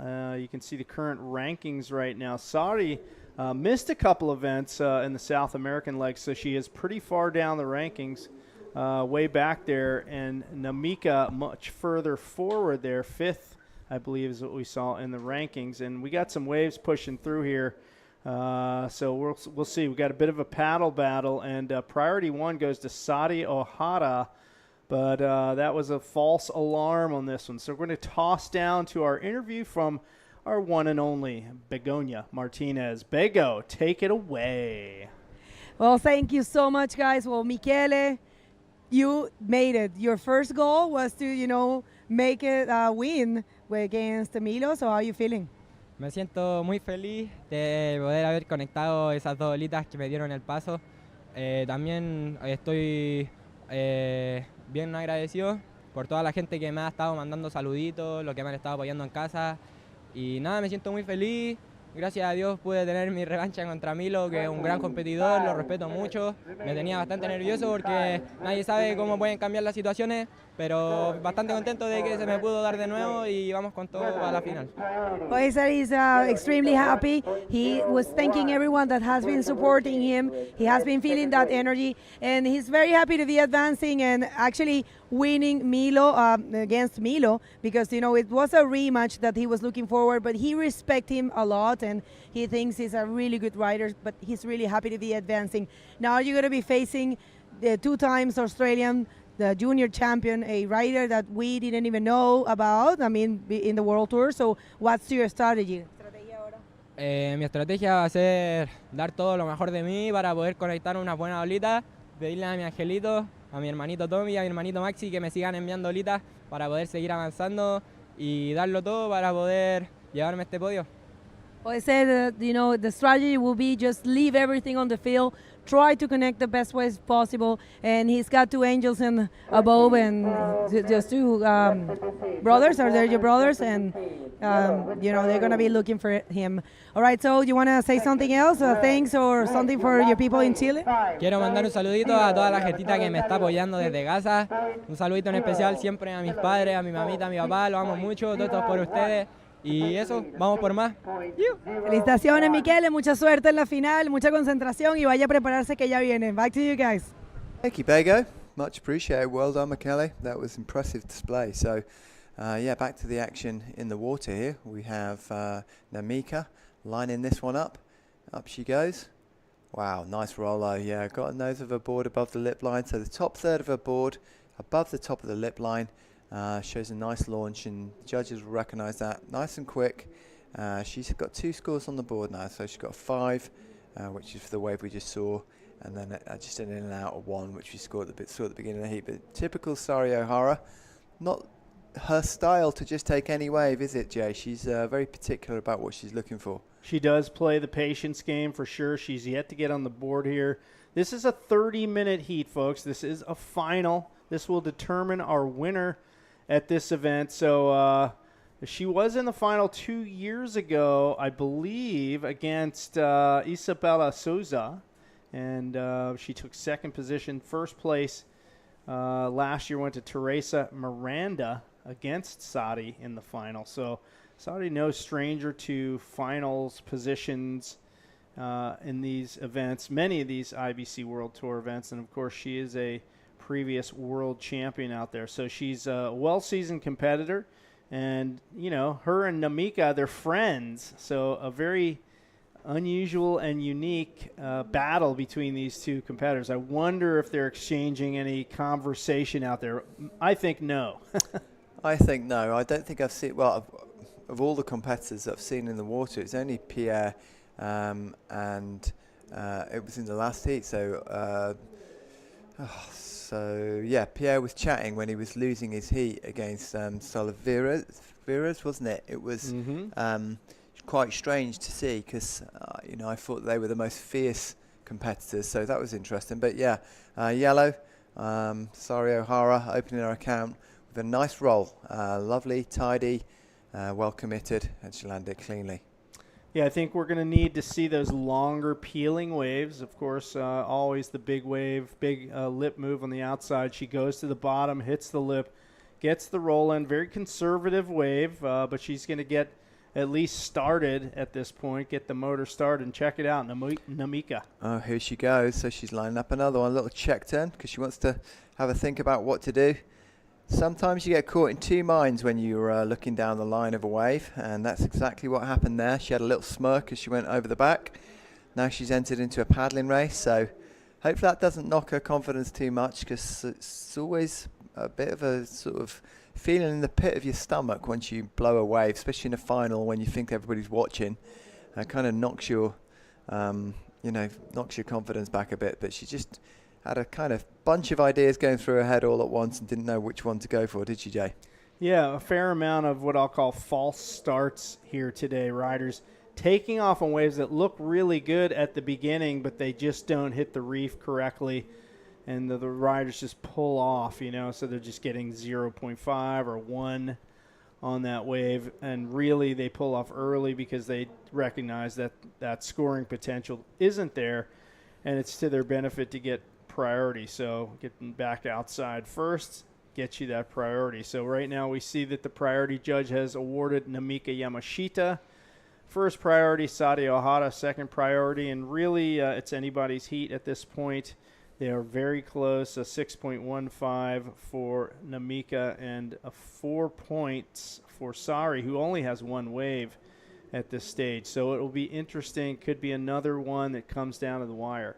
Yeah, totally. So the type of wave that these competitors are looking for, these ladies finalists, if you could create it through AI or even sketch it on a notepad, it would be a nice right-hand bowl.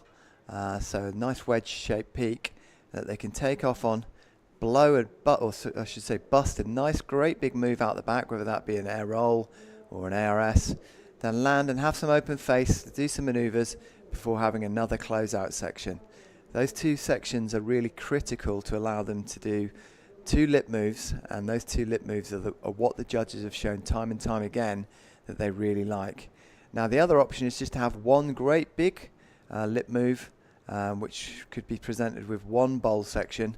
If you got that opportunity, then you'll also be likely to get a high score. But in that case, the maneuver has to be really fluid and perfect, doesn't it, Jay? Yeah, they need a wave with, as you would put it, Rob, bustability.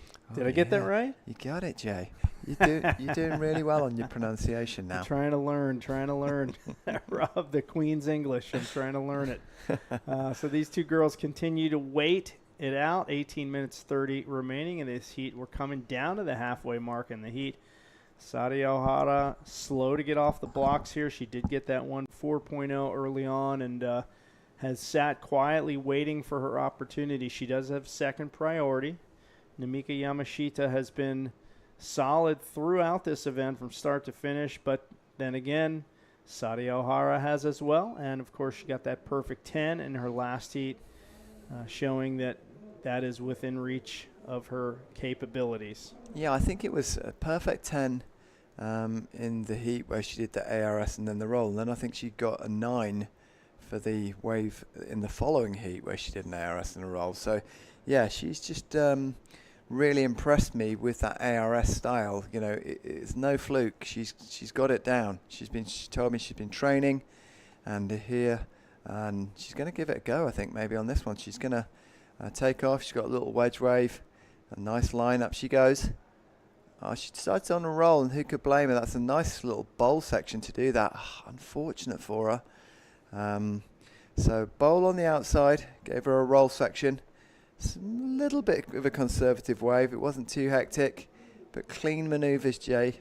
And then she just did a nice roll here, but it just like wrapped too much to allow her to land it. Yeah, she had to do a real vertical climb on that second rollo because the wave was starting to pinch off, and that vertical climb really scrubbed all of her down the line speed. She couldn't pull that second one. Scores coming through pretty low on that one at this point.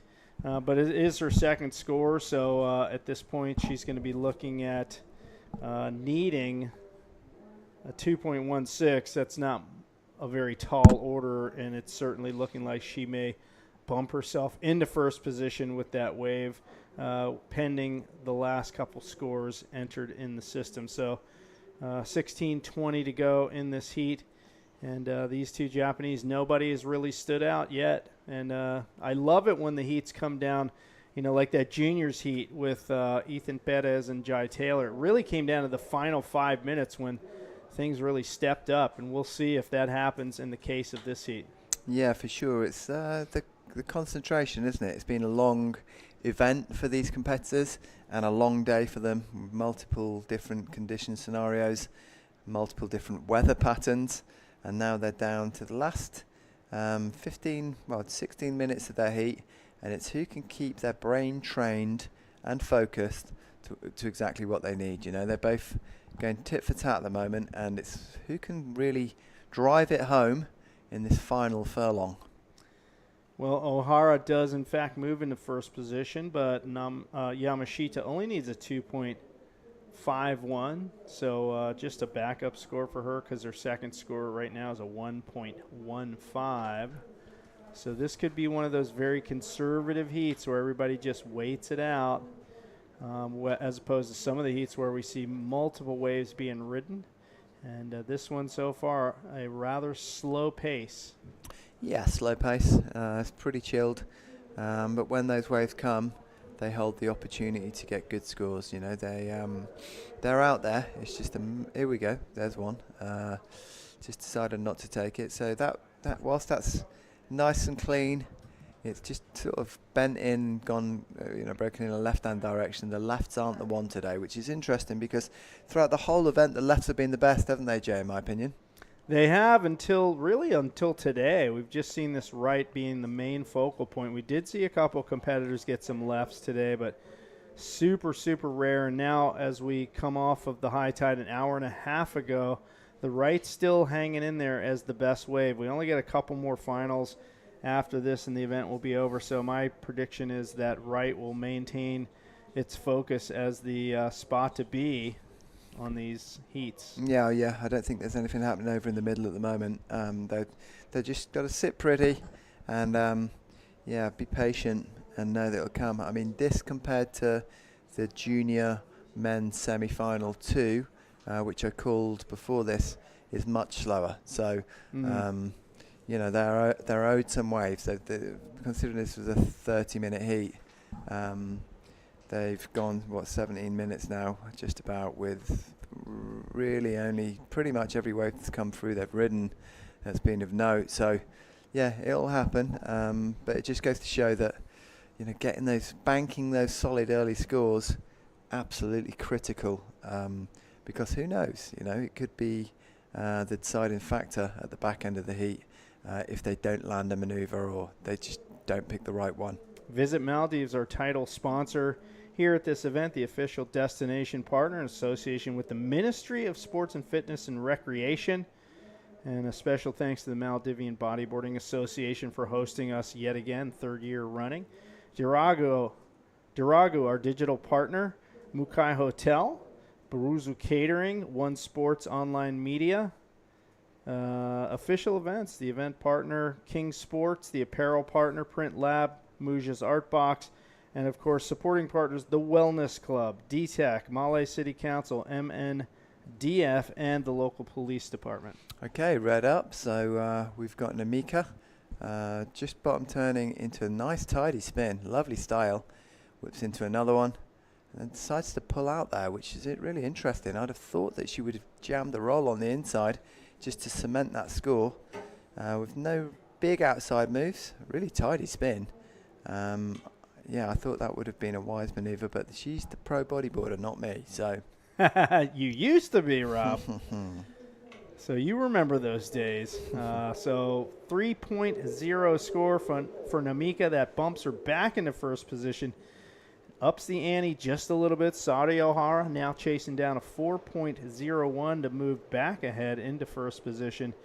And $20,000 in prize money for the women's division. $60,000 total spread out amongst the 3 divisions. 30 for the men, 20 women, 10 for the juniors. So even the grommets are getting paid here this week.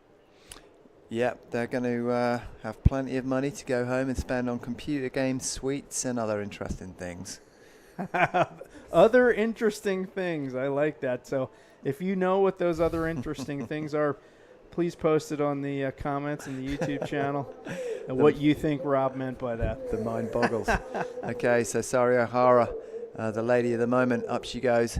Wow, that's a lovely roll. So when that lip dropped, she just connected with it perfectly and got a full radius roll, and the judges are going to like that one, Jay.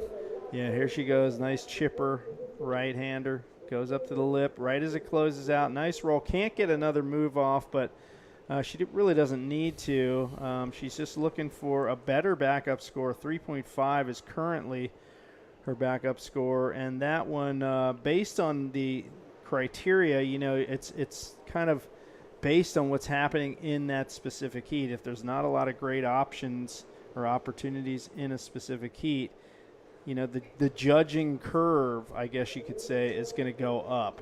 So one big maneuver like that can actually get a pretty high score. So we'll wait for the scores to pop through.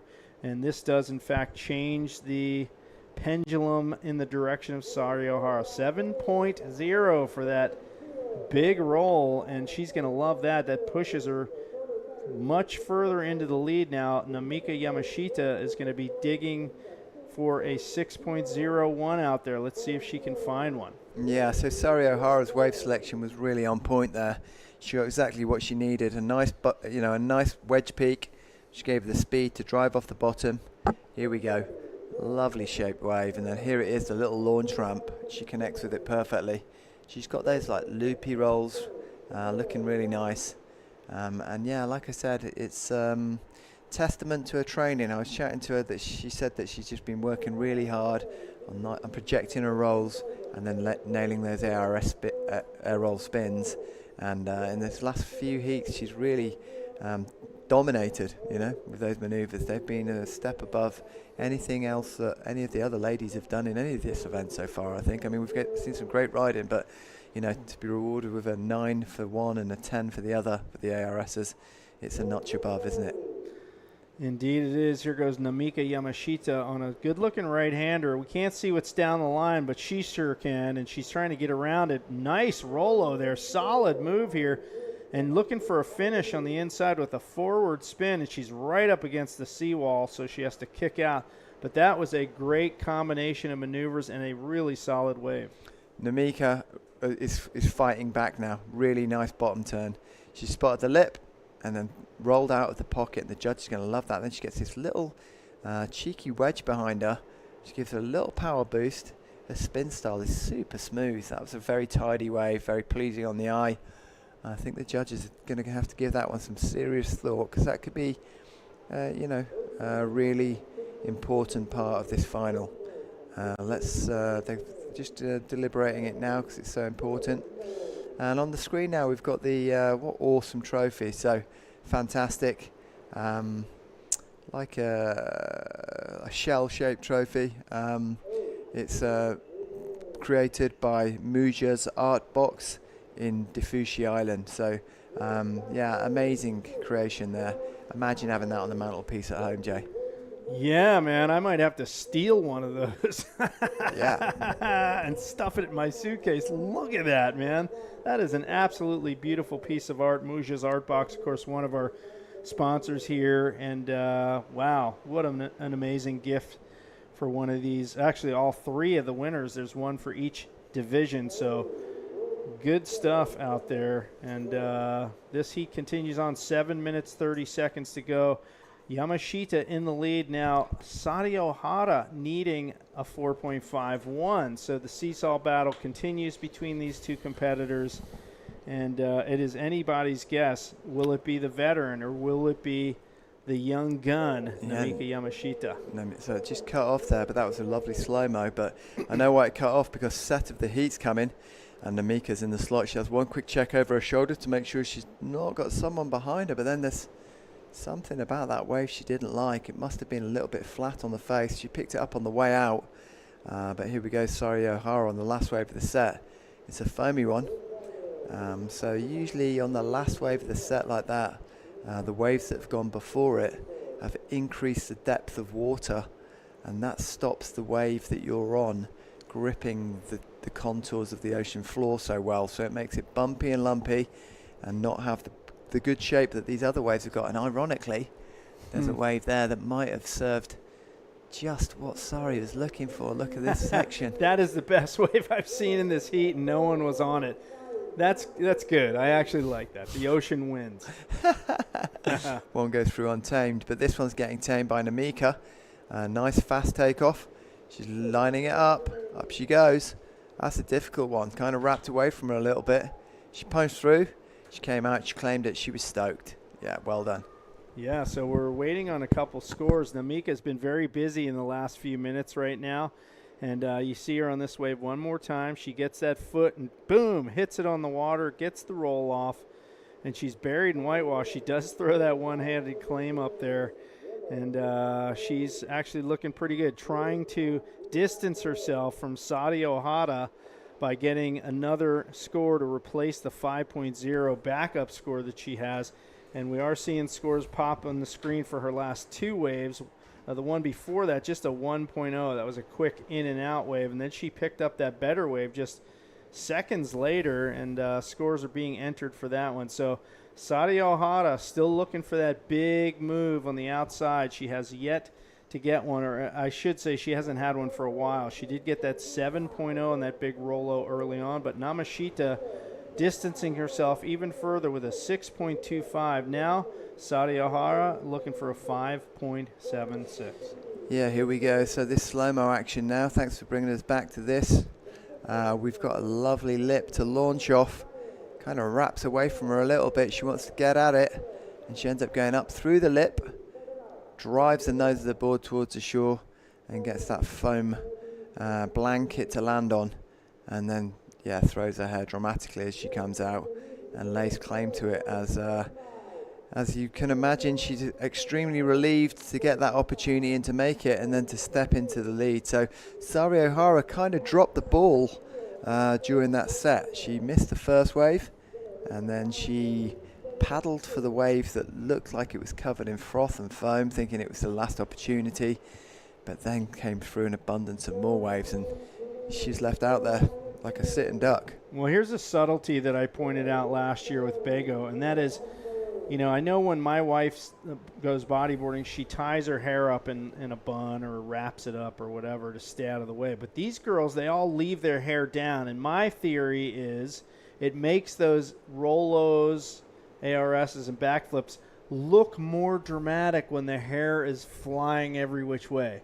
I don't know. What do you think about that? That's my own personal theory. Hair raising. Good one, Rob. I know what you're saying. I mean, it does look good. But surely that is outweighed by the blindness when you land, you know? I would think so. Here we go, Sari Ohara. Wow, this is a lovely looking wave. Look at this bowl. Wow, up with a beautiful connection with her lip. She's got some nice air time. She just wants to close this off with another maneuver. She's hunting the inside section. And bosh, there she goes. Just pulling out before the coastal defense there on the inside. But look at this again. Beautiful bowl right here, and she does the roll in the bowl, folks. Hits it nicely, gets a little bit of air time, comes around the section, little foam ball to get around here. And she hits this second roll on the inside, does not quite stay under the power of the wave right here, but she really had run out of distance. I mean, she was right on top of those tetrapods, those cement blocks that protect the seawall here. So Sari Ohara with the big outside move. She is chasing a 5.76. Meanwhile, Namika Yamashita had a look at that wave, but it just ran a bit too fast on her. But she will maintain that first priority position here with 2.5 minutes to go. Sari Ohara, we're waiting for her scores. Will this bump her into first position, or will she remain in second place here? Yeah, I'm really happy that Mother Nature's come alive in the second half of this heat, because it was looking like a bit of a wave drought in the first half, and I was thinking, is it just going to be the person that's lucky enough to get the wave? But it's actually turned into a legit bodyboarding competition. The best bodyboarder is going to succeed. The best bodyboarder at the moment, according to the scores, is Namika Yamashita. But let's see what the judges say about Sari's last score. So yeah, she got a 5.0, so it's left her in second place. She still needs a score. She needs a 5.76. So I think the deciding factor in that score not going much higher was that the wave wasn't as big as some of the waves that have been through during this heat. And speak of the Devil J. Yeah, here's Yamashita on this wave, and you see she has a lot of speed, and this is one of the bigger waves of the heat. She's eyeballing that lip. She's coming around the section, and skadoosh. She just punches it right through the ceiling, gets out in front of the wave, and look at the hair. The hair's right in her face here. She can't see, probably can't breathe. She's hanging on for dear life, and she pops out and whips that hair back and forth. Wasn't that a song? Yeah, 6.25 for Namika Yamashita's last wave, and she holds the first position right now. And things are looking like pretty dire here for Sari. This could be an upset here. 43 seconds to go. Sari Ohara needs to find, here we go, 5.76. No. Wow. Yamashita has first priority and keeps her off that wave, and therefore loses first priority. Now it's in Sari Ohara's back pocket if she can get a wave here. 25 seconds to go. No way. This is crazy. Looks as though there's something looming in here. A little corner. Will either of them catch it? So we've got Namika in 2. Sari Ohara, it all comes down to this wave. Off she goes. She's got a bottom turn. She gets to hit the lip and just doesn't deliver what she needs. You can see the disappointment. But she's going to go over and celebrate for her friend, with her friend. That was insane. Crazy time. So yeah, wow. Namika Yamashita is the new champion. So there we go. Her first time winning the Visit Maldives Pro 2024. Amazing. Wow. It's the first time she's won an event in the whole tour. So epic times. That was an amazing display of bodyboarding from the ladies. And it just goes to show that You've got to get the waves and you've got to deliver the moves, Jay. Yeah, let's go to that highlight reel and see what happened in that heat. Great job for Yamashita. We'll be right back with the next final.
Well, our first final in the can, and was that, Bego Martinez, a changing of the guard? It is, I think so. It's a huge milestone. You know, it's a something that it makes sense. Is what is happening with with the bodyboarding world. I'm sorry, I'm getting a bit stuck.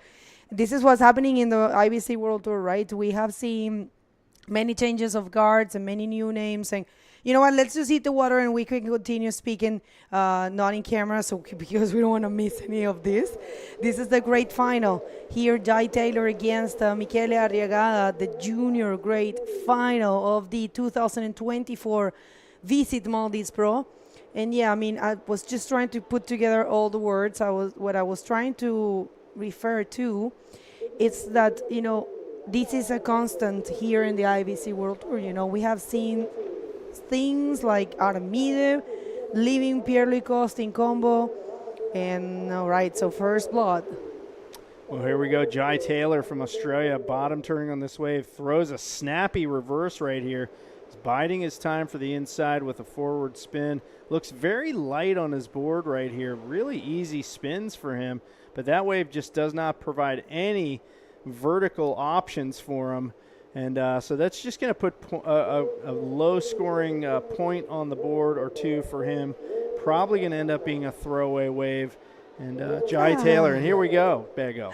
Namika-chan, omedeto. Oh, check that out. We should have beat Gary. Yeah, where's the chair? There's not enough room there to chair somebody. Yeah, oh my, I think we're going to see some tears.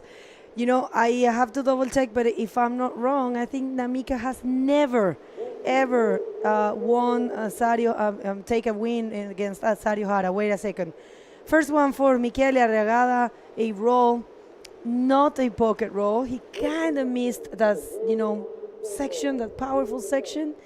But we'll see. There's some waves. Well, you notice he kicked out as soon as he saw Jai Taylor. He thought, this one's not giving me what I want. I need priority. But Jai Taylor cares not. He picks off this wave midway back out with a nice solid Rolo right here. So Jai Taylor trying to put some points on the board early and get an early lead, early momentum, and that mental advantage of having a couple waves under his belt before Michele can get started here.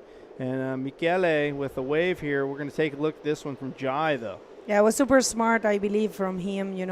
Just stay there. He knew Michele was going fast out there to try to get the priority, and actually he got it. And he said, why wasting time? Let me just get one more wave and just put 2 scores on the right belt. And by doing that, he will, of course, get the first position. Scores are dropping. First of Jai is 3.50. And the second is coming up around the 4.5. And we'll think we are about to hear from our first champion of this event, which is Namika Yamashita. Ready? Yeah. Okay, Namika, massive congratulations. That was an incredible final. Is that the first time you've beaten Sari? Yes, first time. I don't believe it. Well, you should believe it. That was an amazing performance. Now, one of the outstanding maneuvers in the final was the big roll that you did. Massive roll. How did you hold on? Yeah, so I feel good and good wave. Thank you. I hold on. Excellent. You must be tired out. It's been such a long day of bodyboarding for you. I just want to wish you massive congratulations, huge respect, and keep going. Thank you. Japanese okay? Yeah. 応援してくださる皆さん、まさか優勝できると思ってなかったので、まだ信じれてないんですけど、本当に嬉しいです。いつも応援ありがとうございます。これからも頑張るので応援よろしくお願いします。Well done, Amika. Amazing. You're the new champion. See you soon. Well done. Back to you in the studio, Bego and Jay.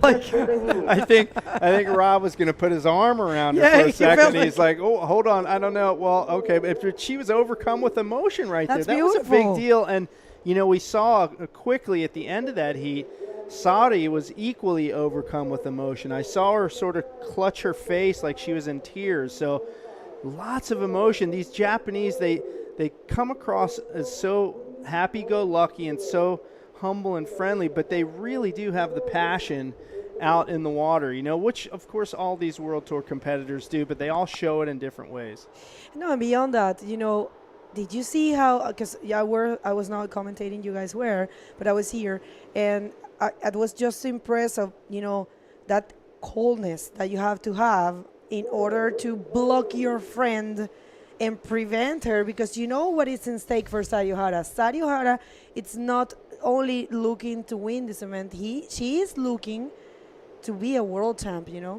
She's battling for that. So Namika, she didn't doubt for a second in block her in that when she had the priority in the last minutes, But that's how it has to be done, Yeah.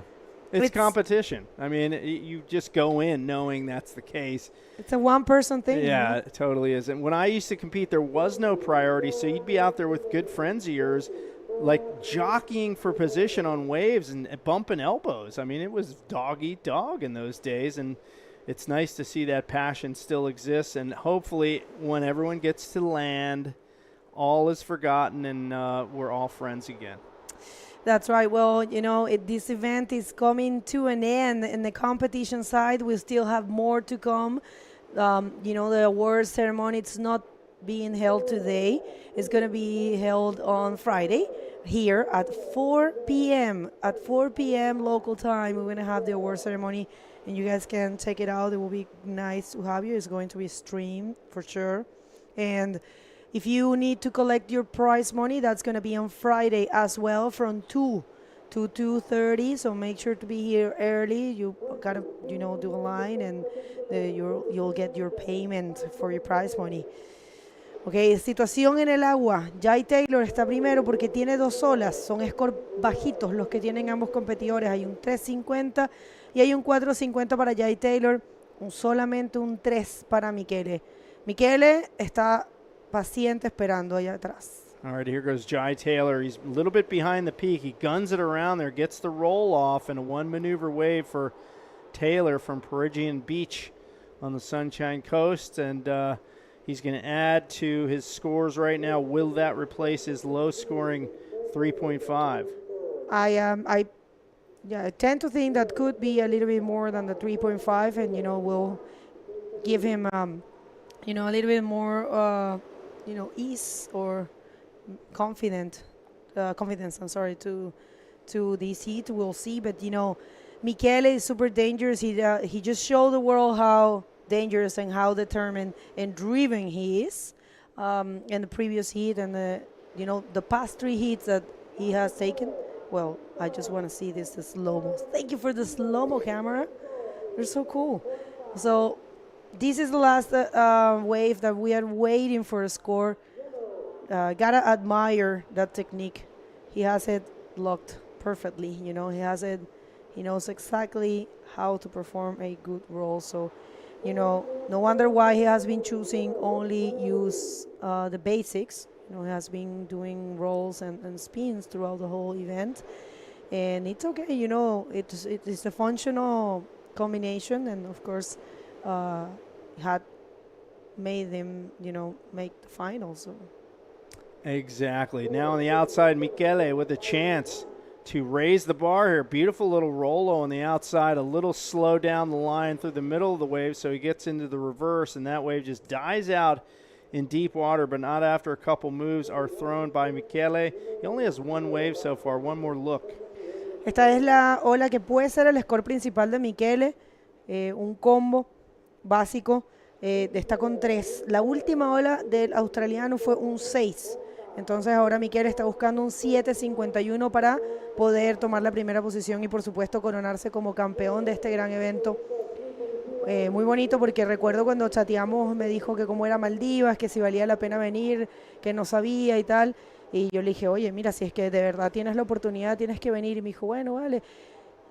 Para que ustedes sepan, por supuesto el Junior tiene otro formato. No es igual que, no se define el título, igual que las otras categorías. Las otras 3 categorías debes tener tus 4 mejores resultados, son los que cuentan.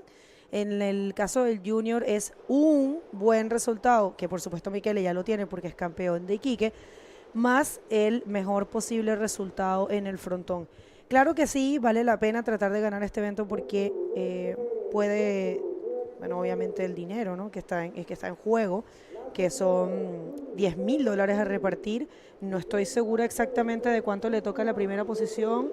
Sé que, aquí lo vamos a revisar, tengo yo aquí el... Do you have the prize money breakdown there? Yeah, I was just looking at that. We have, not for the juniors, but, there it is right there. So our winner today. No, actually, it's only the 3rd places. Okay, so 3rd places are going to get $1,000 each. And you got to watch on Friday to see how much our winners are going to get, right? Let's leave it a mystery.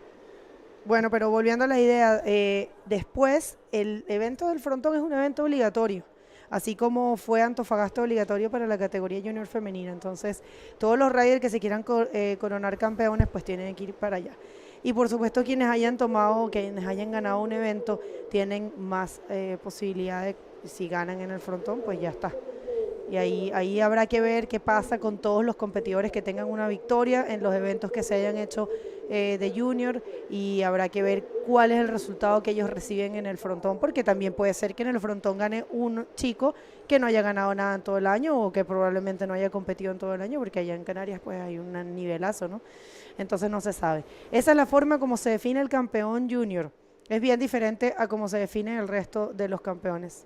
I was just explaining the way that we give the title in this division in Spanish. You want to explain it in English? Or The way we give the title? Yeah, I mean, how is the count of events in order to become a junior man world champion? Yeah, because it's not the same as in the other divisions. In the rest of the divisions, you have to, your 4 best results are counting in order to be a world champ. But in the case of the junior, it's one good result, the best possible, and your result at the Fronton Gran King. Canaria Fronton King. Yeah, so it is a required event if you want to be a junior world champ. You got to show up at Fronton to back up one other result on the tour this year. And so we will see which one of these guys makes that commitment, shows up at Fronton. Last time I called that event back in 2022, it was absolutely pumping on finals day, and the juniors went out first. I was like, I don't think I would even paddle out on this day. And they had a rule the juniors had to wear helmets. I remember that, which is a good idea at that spot, man. That place will make you or break you in half. So in this heat, literally. Yeah, literally. I mean, it's going to be another epic year for that event. Fronton King. It's been going on for many, many years, and some of the top bodyboarders in the world have been crowned Fronton King as well as world champion at that event. We've seen some incredible finishes year after year. In fact, last year, Tanner McDaniel had lost out early, and by virtue of Robin Legros' performance was able to capture the world title. The year before, it was Tristan Roberts in a final with Jeff Hubbard. Hubbard launched the move of the year with about a 10-foot-in-the-air ARS to win the event, but by virtue of making the final, Tristan Roberts took the world title that year. So always drama at that contest. That's right. Maybe another way to put it is that all of the junior event, they worth 2,000 points, for the winner, and El Fronton worth 2,250 points. So extra 250 points is for the winner in the Fronton. So that's how you probably break the tie. So basically, a junior that already won an event does not need to go to the other events. You already have the maximum possible because you're not gonna. It's not adding up, Yes. So you're not gonna get anything extra. But I'm just gonna say that in Spanish. Otra forma de explicarlo también para que ustedes entiendan es así. Todos los eventos junior este año tienen un puntaje de 2,000 para el ganador. 2,000 puntos recibe cualquier ganador de cualquier evento, menos el Frontón, que tiene 2,250 puntos para el ganador. Entonces, básicamente, cualquier junior que ya haya ganado un evento no necesita ir a otro evento porque no va a sumar más nada, porque solamente se le va a contar un resultado y su mejor resultado del Frontón. El Frontón es el evento que todos deben ir, es el evento con más puntaje en la categoría junior masculina. Entonces, en el caso de Michele, no es que él necesite este resultado para ser campeón en la categoría. Él, claro, tuvo la oportunidad de venir para acá y es espectacular que lo haya hecho porque además es importante codearse con el resto de los competidores de este lado del mundo. Hay otros competidores, como imagínense el caso de Jai, que no lo habíamos visto en todo el año, y muchos otros más que él tampoco había tenido la oportunidad de conocer, y pues probablemente algunos de ellos van a ir para el Frontón. Entonces es muy bueno siempre que puedan venir a los eventos, pero no es que él necesite este evento. I was just saying that if they can come to the events, it's always good because they get to surf with different nationalities. And in this event specifically, we have a lot of riders from other countries that they're not going to go to. They haven't gone to Latin America and to the South American leg. So it's always good if they can come, but it's not like they need it. It's not like Michele needs to win here. Yes. He needs to win in El Frontón. Yes. That's where he needs to win. But, some riders may think this is a cherry pick. And what I mean by that, if you don't know that idiom in English, is, maybe a lot of guys aren't going to show up that could potentially win. So I'll show up because there's less competition. I'll win it. But the thing about this event is the field grows each and every year. More and more people see this beautiful tropical paradise and they go, I want in on that. Okay, yeah, I'll go and do the contest as well. And they're here and, the competitive juices flow and here we go. Una más para Michele, vamos a ver, realmente no logra hacer nada en esa última ola. All right, so Jai Taylor steering the ship of this heat, a very slow middle part of the heat. That was the first wave ridden in probably, 8 or 9 minutes. And Taylor in the lead with a 4.50 and a 6.0. His current heat score is 10.5, and Michele Arriagada needs a 7.21, so he's pretty far behind the 8 ball. He doesn't really have a high score to speak of, 3.3 and a 3.0. Here comes a little left-hander, though. Right, we'll see this one for Michele. Is he going to find a section? Yes, he is. He does a roll there. And then maybe he can connect with the rest of the wave. Probably a section there. Not really. Well, we'll see. We'll see what happens in there. Bueno, esa última ola de Michele no está seguramente el puntaje ahí. Está buscando un 7.21. Va a estar un puntaje súper pequeño. So here he goes. Takes off on this wave. He actually looked to the left for a half second, thinking if he might have wanted to go that direction or not, but he gets the one roll off. He's trying to get this inside connection, but the backwash just destroys any hope of hitting a roll on that end section. Here he goes, a little insider, maybe enticing him, but nope, he moves back out. And meanwhile, Jai Taylor continues to hang out there. He is moving a little further away from the bridge, maybe the peak shifting slightly here as the tide drops. We are a couple hours post high tide here, so the tide is on the drop, which should help matters here. And taking a look at this graphic, 17 years old, Michele Arriagada from Chile. He took a win in 2024 in Iquique, so just a recent victory for him.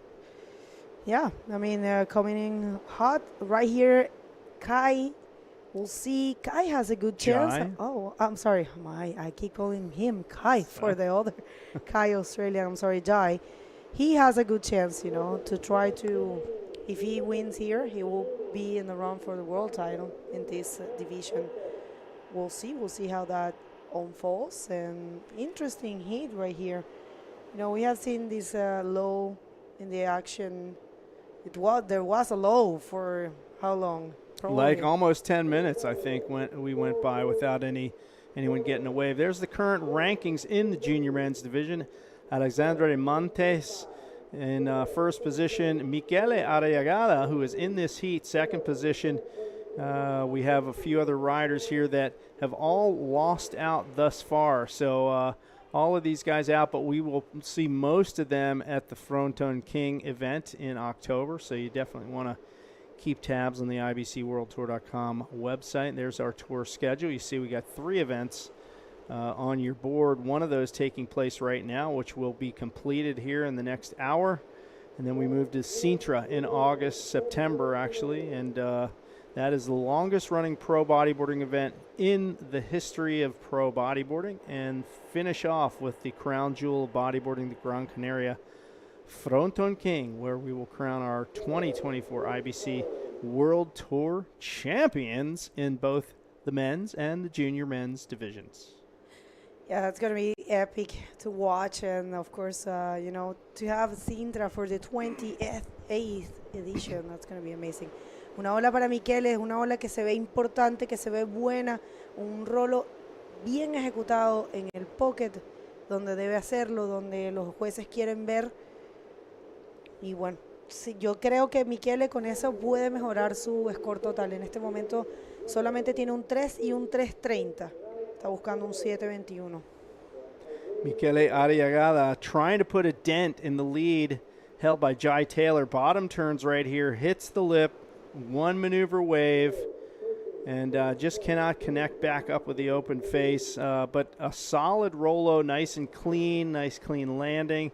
And those are being rewarded more and more here as we get less long peeling waves and more kind of like one big maneuver waves. And he does get a 5.65 on that wave. So that's his highest score of the heat. And it chips away a little bit at the lead of Jai Taylor to the point now where Michele Arriagada is within reach. A 4.86 is what he needs to take Jai Taylor into second position. So Taylor now needs to get busy and erase that 4.5. You see him paddling hard. This is one of the bigger sets we've seen in this heat. Can Taylor make it to the shoulder?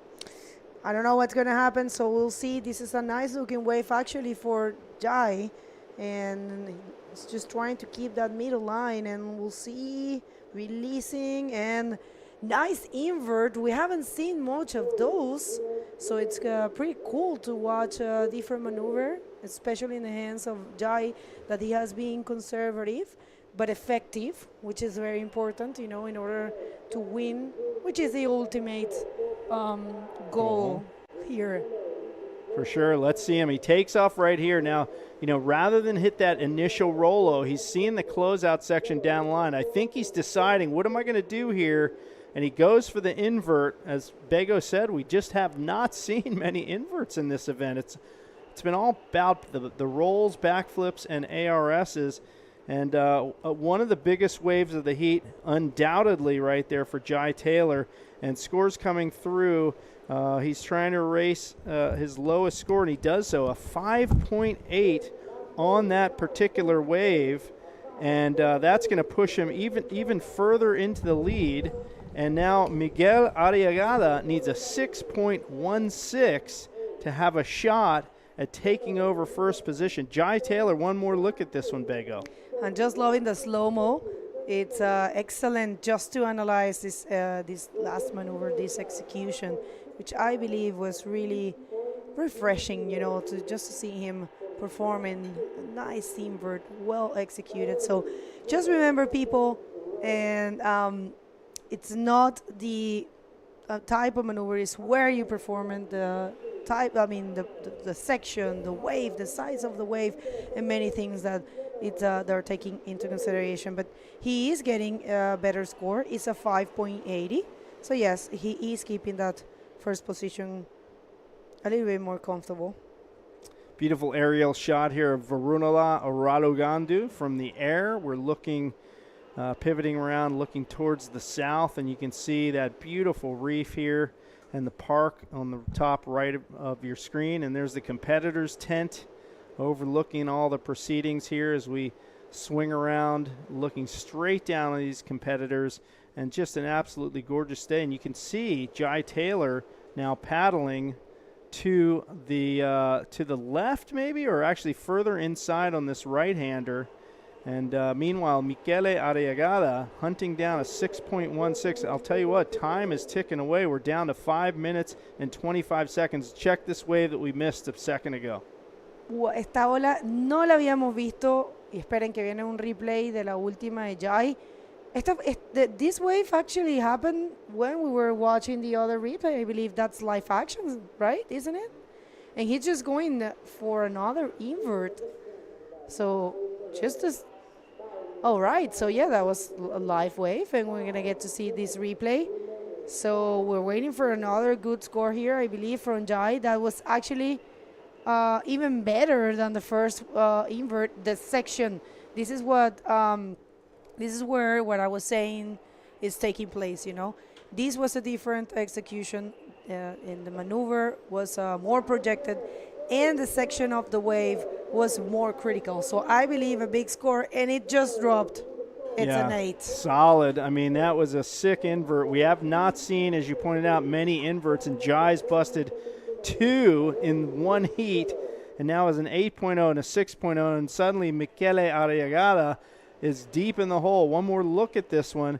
He claws his way into this, and it's really anybody's guess as to what he was going to do, but he just goes up and tweaks it out right there. And Jai Taylor, the young Australian, making a splash on the world of bodyboarding here with his first IBC World Tour final, and he is in the lead with about 4 minutes to go. Michele Arriagada is in deep trouble at this point. He's going to have to really ramp it up, have an absolutely amazing backup wave, or just erase the 2 waves he has now, but he's running out of time.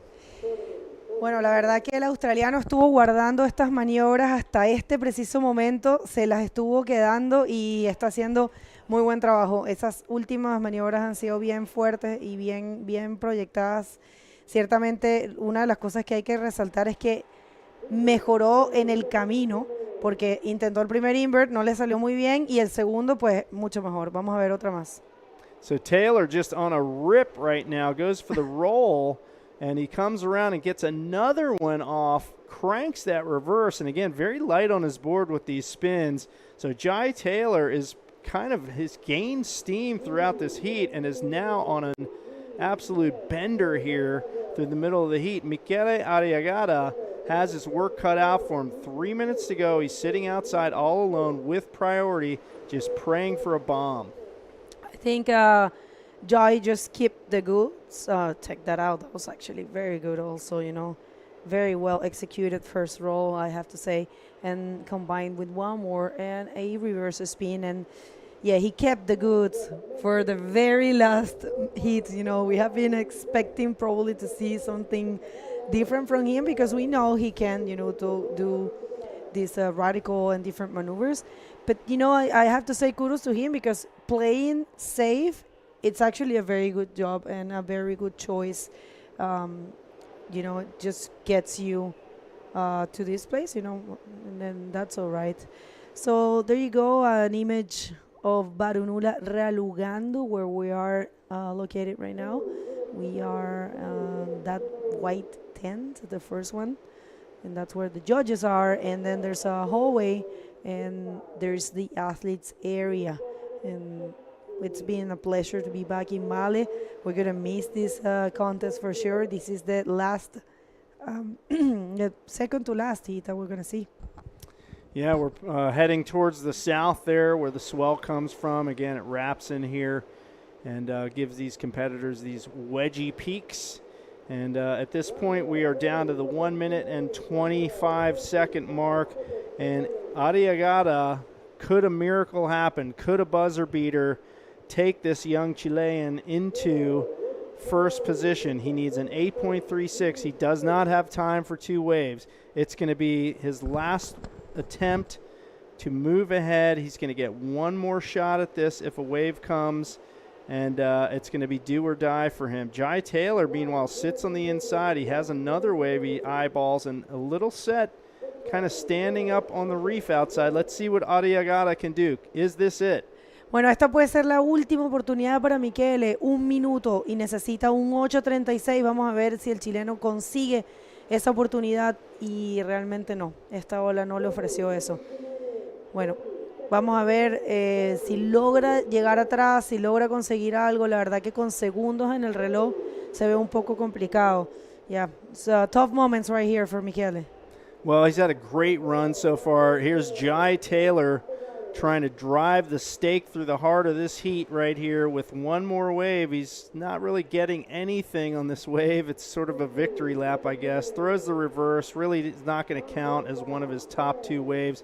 And Jai Taylor comes in, and he's going to be a happy young kid here, this 16-year-old two-time Australian champion, taking the victory in his first ever IBC World Tour event against Chilean Michele Arriagada. Congratulations to Jai Taylor. We're going to take a quick break while we watch the highlights, and we'll be back with the men's final. Stay tuned.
All right, so the juniors final in the can right now. Jai Taylor, a new champion, and we're on to the men's final, Bego. That's right. We don't want to waste any moments and check that out. Jai, what a great performance. Just kept the best part for the final. That's a very, check that out. He's sending some messages, I believe, for the friends and family. We're going to hear from him. We're going to get the interview done in a bit. And check that out. Drake is still here. That's pretty cool. Yeah, no, Jai's grandmother brought him here, Oh. so she's super happy about all this. And here we go, kicking things off right off the bat here. David Hubbard, our former event champion here, does that carving reverse right off the back of the wave. He's still on that high volume board. And again, just a reminder of our finalists here, Dave Hubbard from Hawaii. He has won this event one time in the open division, 2 times in the drop knee division. No drop knee this year. Armide Salivas, our current World Tour leader out there, coming off a victory at Itaquachata in the last event. He's been on an absolute tear throughout this entire event. These 2 guys have risen to the top of the heap here, and they are battling it out in the final for their chunk of that $30,000 that's allocated to the men's division. All right, this is the first the first wave of this heat, and this is Dave Hub trying to bring the different maneuvers, and that was actually a good effort. And it looks like there is no takers for that. Yeah, that's actually not even a wave. So are we going to send it to the champion and Rob? Ready, Jai. Congratulations, man. That's insane to watch. You've romped your way through every heat, and then you just nailed it in the final. Those 2 inverts were insane. Talk me through them. Well, I don't know. I just got lucky. I was in the right position for them, and yeah, I'm just so happy. So happy and so modest, mate. Claim it, claim it. So now you've won this. What you saying? You're going to go to Fronton? Yeah, I reckon I will. Yeah, especially with a bit of prize money. Yeah, I reckon that's my next go-to. Mate, you got to go for it and try and become world champ. That's the next step, isn't it? How cool. So your strategy was clearly just catch wave after wave after wave. Talk me through it. Yeah, well, not catching the bad ones, but just trying to get as many waves as possible. Obviously the good ones, and keep busy and just keep on trying to improve my scores to get further out in front. But yeah, it's just stoked. Yeah, totally. Could you put your board behind you? Yeah. Oh yeah. And then the final question is do you have anyone you want to thank? Yeah, I would like to thank my sponsors, NMD, Inverted, Suns Apple, everyone watching at home, and yeah, mum and dad, my nan coming with me. Yeah, I'm just stoked. Mate, I'm so happy for you. You're so modest. You've got a big future ahead. Back to the studio, Jay and Bego. Thank you so much, Mr. Rob Barber, and congratulations goes out to Jai Taylor. I'll tell you what, he's going to be celebrating big when he gets back to the Sunshine Coast. This unassuming, quiet 16-year-old kid seemed really kind of taken aback by the whole interview process. He just didn't know what to say and who to thank, but that was a really cool interview, and we congratulate him and welcome to the IBC World Tour, Jai Taylor. Thank you. That's super nice. Super nice to have him. And also congratulations to Michele for a very good performance throughout the event, and every single junior and every single competitor that showed here. It was truly a pleasure to have you, and of course it's a good moment while we wait for more waves to thank all of our sponsors. Don't forget, this event is being sponsored mainly by Visit Maldives for the 3rd time in a row. He is our official destination partner, and look at that wave. I think Dave is going to get it. All right, Dave Hubbard in good position for this wave. This is looking like a really solid wave for Dave. This is going to be his 2nd ride. Goes for the forward spin right off the top there, driving down the line, hits the roll, and going conservative a la Jai Taylor is David Hubbard. He wants to get a couple of solid ones under his belt. He has a 1.5, as does Armide Salivas, and we saw that last heat have some really slow periods through the middle of it, and maybe these guys were observing, and so they feel like anytime they get their chance, they don't want to blow it. But check this earlier wave from Salivas. Bottom turns, hammers the lip, and goes for the air reverse, but cannot get the rotation in. And the earlier wave from Dave Hubbard, this was his first, actually this is the wave he just had there with the forward spin, driving into the lip with a big roll, 6.0, so a solid score on the board for Dave Hubb. Yeah, very good. And one more try here for, that's not the Armide we know. That's probably a little bit more nervous, an anxious Armide. All right, so just, I believe he probably is just trying to get some scores under his belt. He knows how dangerous Dave is.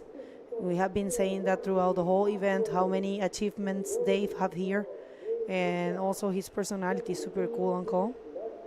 Yes, indeed, Armide Salivas. And check this out, goes for the ARS and pulls that off right at the initial part of the wave into the forward spin and the mid-face roll combo there.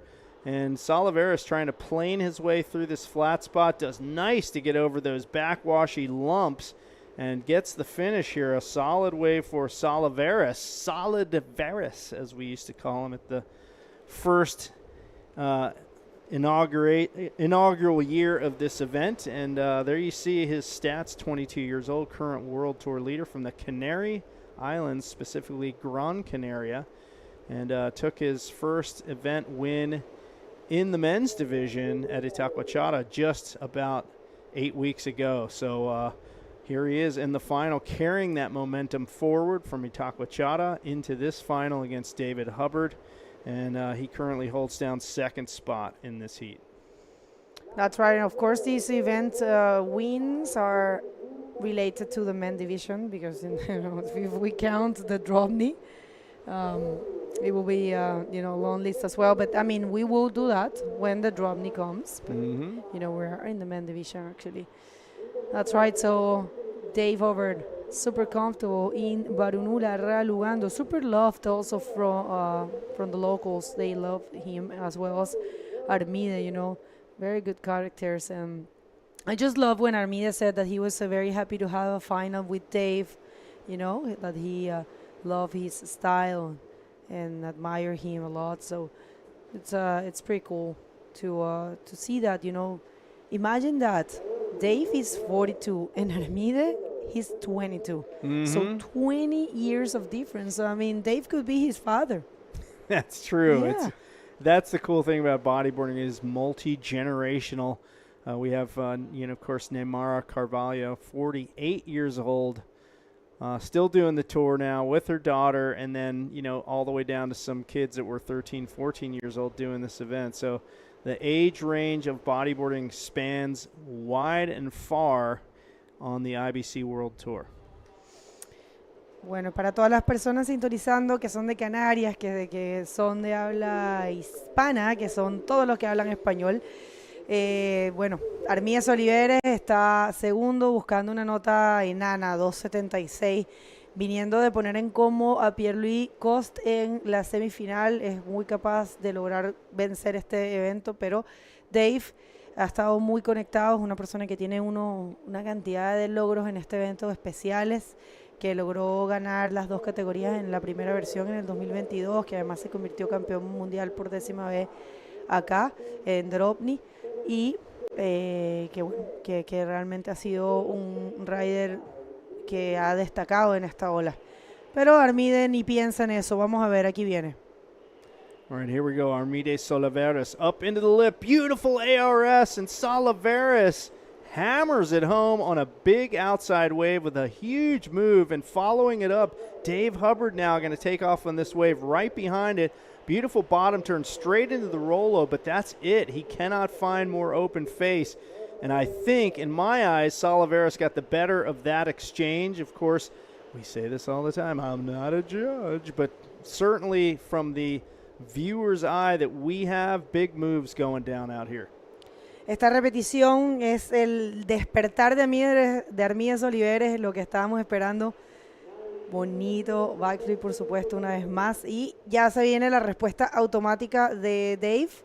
con un rolo y no va a ser mucho esa última ola de Dave. Y la de Armide se está cocinando, se está viniendo bastante buena. Vamos a ver si el canario tan joven, 22 años, que está actualmente como líder del ranking masculino de la IBC World Tour. Vamos a ver si logra otra victoria y unos puntajes muy importantes, ya que su adversario más cercano, que es Gabriel Braga, fue eliminado en las semifinales y quedó tercero.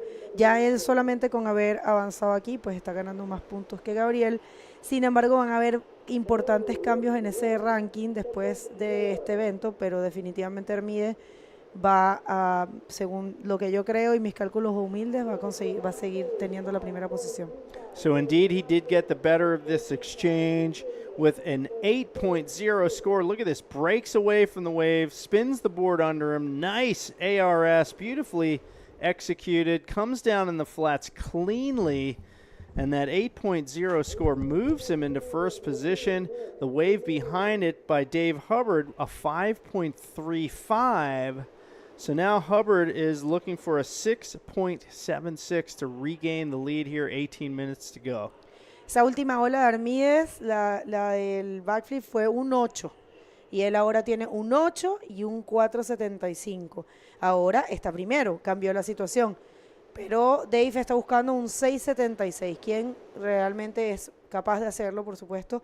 Pero vamos a ver, porque lo que hemos visto, la tendencia que hemos visto a lo largo de este campeonato y sobre todo del día de hoy, es que no hay tanta frecuencia de olas y hay que seleccionar bien. Pero más allá de eso, es a quien le toque la ola buena, la que realmente le toque, ¿no? Y como estamos con prioridad, pues eso va a depender mucho de cómo se vaya desarrollando el hit. Si hay estrategias, sin embargo, tienen que saber cómo utilizar esa prioridad, tienen que escoger bien, una fina selección es importante en este momento, pero ya veremos cómo se desarrolla. All right, here we go. Dave Hubbard trying to chip back into the first position. Beautiful ARS on the outside, and Dave Hubbard now carving around the bowl. Gets another one, ARS again, and he pulls that off, double ARS wave. Dave Hubbard raising the stakes here in this men's final. He needed a 6.76. One more look at this. Yeah, I think he saw Armide doing it. I think that's more like a backflip, I don't know. And that is a ARS in my eyes, humble ones. But yeah, did you remember that Armide did double backflip against Pierre? So I think Dave was sitting and watching closely and said, so that's the combo. I'm going to get that same combo for sure. I'm capable too. Last wave of Dave, it's cooking, hasn't been dropped. Man, this is crazy. Watch this one more time. Super slow-mo. He's right at the top of the wave, holds a very high line on this one. And, yeah, gets the backflip at the beginning. I'm going to agree with Bego on that one. There is a bit of splitting hairs on some of these moves, folks. We've pointed that out many times. And Dave drives around this section with plenty of speed. And right up there, very high line once again, right in the cup of that lip as it pitches out. This time he rotates the board a little bit, indicating a classic ARS. And check this out, man. Just pops out the front. And here comes the fist. Ooh, baby. So he pulls that one off. And scores still coming through for that one. And Dave Hubbard needs a 6.76, and he will regain the lead over Armide Salivas. And you know what? This is 15 minutes to go. This is far from done, folks. I mean, this could really end up coming down to the wire between these two titans of competitive bodyboarding. I agree. Very good hit. I mean, we kind of knew this, right? Yeah. There was no way there were not going to be a show. It's two riders that have been doing amazing and have been proving the best skills in this event so far. So it makes a lot of sense. And here comes Dave, unstoppable, and not really happening there for him. Dave, he just got a 7.5, and he gets back that first position. And now Armide, it's only looking for a 5.51, which is, super doable for someone like Armide, Well, will Dave Hubbard, look at him, he's doing some sort of hand motion out there. I'm not sure if he's asking for stats from the announcer or not, but will he go home with his fourth Visit Maldives Winners Trophy. Again, he won both the drop knee and men's open division in 2022, and then he won the drop knee in 2023 to win his 10th world title. And here goes Salivas. He's going to try to answer back from Dave Hubbard, but that one is not going to be the answer. That one shuts down in front of him, and Armide probably getting a little more anxious here with under 14 minutes to go, as Hubbard has not only the lead but also first priority. Well, I mean, 30 minutes and 40 seconds. Remember, these heats are 30-minute minutes heats, and that's why we are a little bit further than halfway. But yeah, anything can happen. You know, a 5.51 is a doable score. So I think in Dave's head is, I need to get something bigger. I need to just ditch that 6 and get something closer to a 7 or maybe an 8, and why not a 9, you know? Yeah, well, he needs something in the excellent range is basically what you're saying, and both these guys so capable of that. So it is really just going to be a waiting game. Dave looks very relaxed out there, just sitting up on his board, just chilling out. And we are coming up on 3:56 in the afternoon local time here in Malé as we prepare to wrap up the 2024 Visit Maldives Pro. It has been an amazing 5 days of competition. We started things off on the weekend on Saturday, and we had pumping surf that day as well as Sunday. The surf has slowly decreased throughout the remaining days of the window, and we still have super fun, as you've seen, contestable waves here on the final day, day 5 of competition. So thanks for watching with us, and we're not done yet, folks. Still 12 minutes, 20 seconds to go in this men's final. And we also will have the award ceremony, you know, on Friday, so that's going to be streamed. And I'm checking here the charts, and we can tell you the prize money breakdown for this division. Let's hear it. Let's hear it. So the 2 third places are going to get 2,190 points and $2,500. Sweet. That's not bad at all. What about the first and the second? Yeah, first place, $5,000 with $4,000 going to second place. So not that much less for second, but hey, I'll take the 5,000, man. I want to go for the win if I'm out there right now. So okay, for sure. I got to believe that money is not what's on these guys' mind right now. They're just out for the win. It's all about the victory. That's why they're here. The money is icing on the cake, absolutely, and does help to defray the cost of travel for a lot of these guys. You know, most of these riders, they have day jobs or they have businesses or whatever. And bodyboarding, you know, we've said the phrase labor of love. It is absolutely the case with most of these riders. And, you know, the ladies have the same prize money for the first and the second. The breakdown is a bit different. Yep. Even though, you know, we have 22 competitors, women, and 50-something men, you know, they are getting very similar prize money. So, yeah, the ladies are getting 2,000, the 2 third places, 2,000 each. 4,000 for the second and 5,000 for the first. And in the case of the juniors, I'm checking here, juniors, the third places are getting $1,000. Second place, $2,000, and first place, $2,500. Woo! Not bad at all. Jai Taylor, look out, man! $2,500. Better have some bodyguards following you back to the hotel. Not here. Yes. Here is super safe. Absolutely. So here we go. Here's a peek on the outside. Looks like Dave Hubbard's going to get his way into this wave, and we have a right-hander. He goes up to the top of the wave, gets a roll, and another one. This one more extended, so he follows the first one with a big one, but can't hang on, and out the back, Salivas. Solivas con un rolo, un backflip, un medio tirado parece, pero completadísimo, y nada más. A ver, está buscando un 5.50. Vamos a ver, un 5.50 necesita el canario. No sabemos qué pueda pasar. No somos jueces acá, obviamente. Queremos ver la repetición para tener un poco más de idea de cómo fue esa ola, pero 5:50, 5:51. Oh, this is the Yeah, last. that's not much. I got to tell you, replay on this one from Dave Hubbard. You see him get the first roll, bottom turns, extends the arms on this one, but he can't stay in front of the wave here. And that second move, he needed to get the finish. Meanwhile, Salivas with the roll on the outside, he follows that up with a punch through the roof, spin, roll, air, spin, roll, whatever you want to call it, combo. And now I'm afraid to call them now. Is it an air, flip, roll, Just spin, maneuver. whatever? It's a flip of some kind. But I'll tell you what, man, he needs a 5.51. We are waiting for scores to come through. Will that be enough to push him into first position? It's going to be close, ladies and gentlemen. 5:51, está buscando el canario. Está ese score en esa última ola. ¿Podrá cambiar ahora la situación con respecto a Dave Hubbard, que está primero? Están cayendo unos scores, pareciera, vamos a ver, no lo sabemos, faltan notas, no nos atrevemos.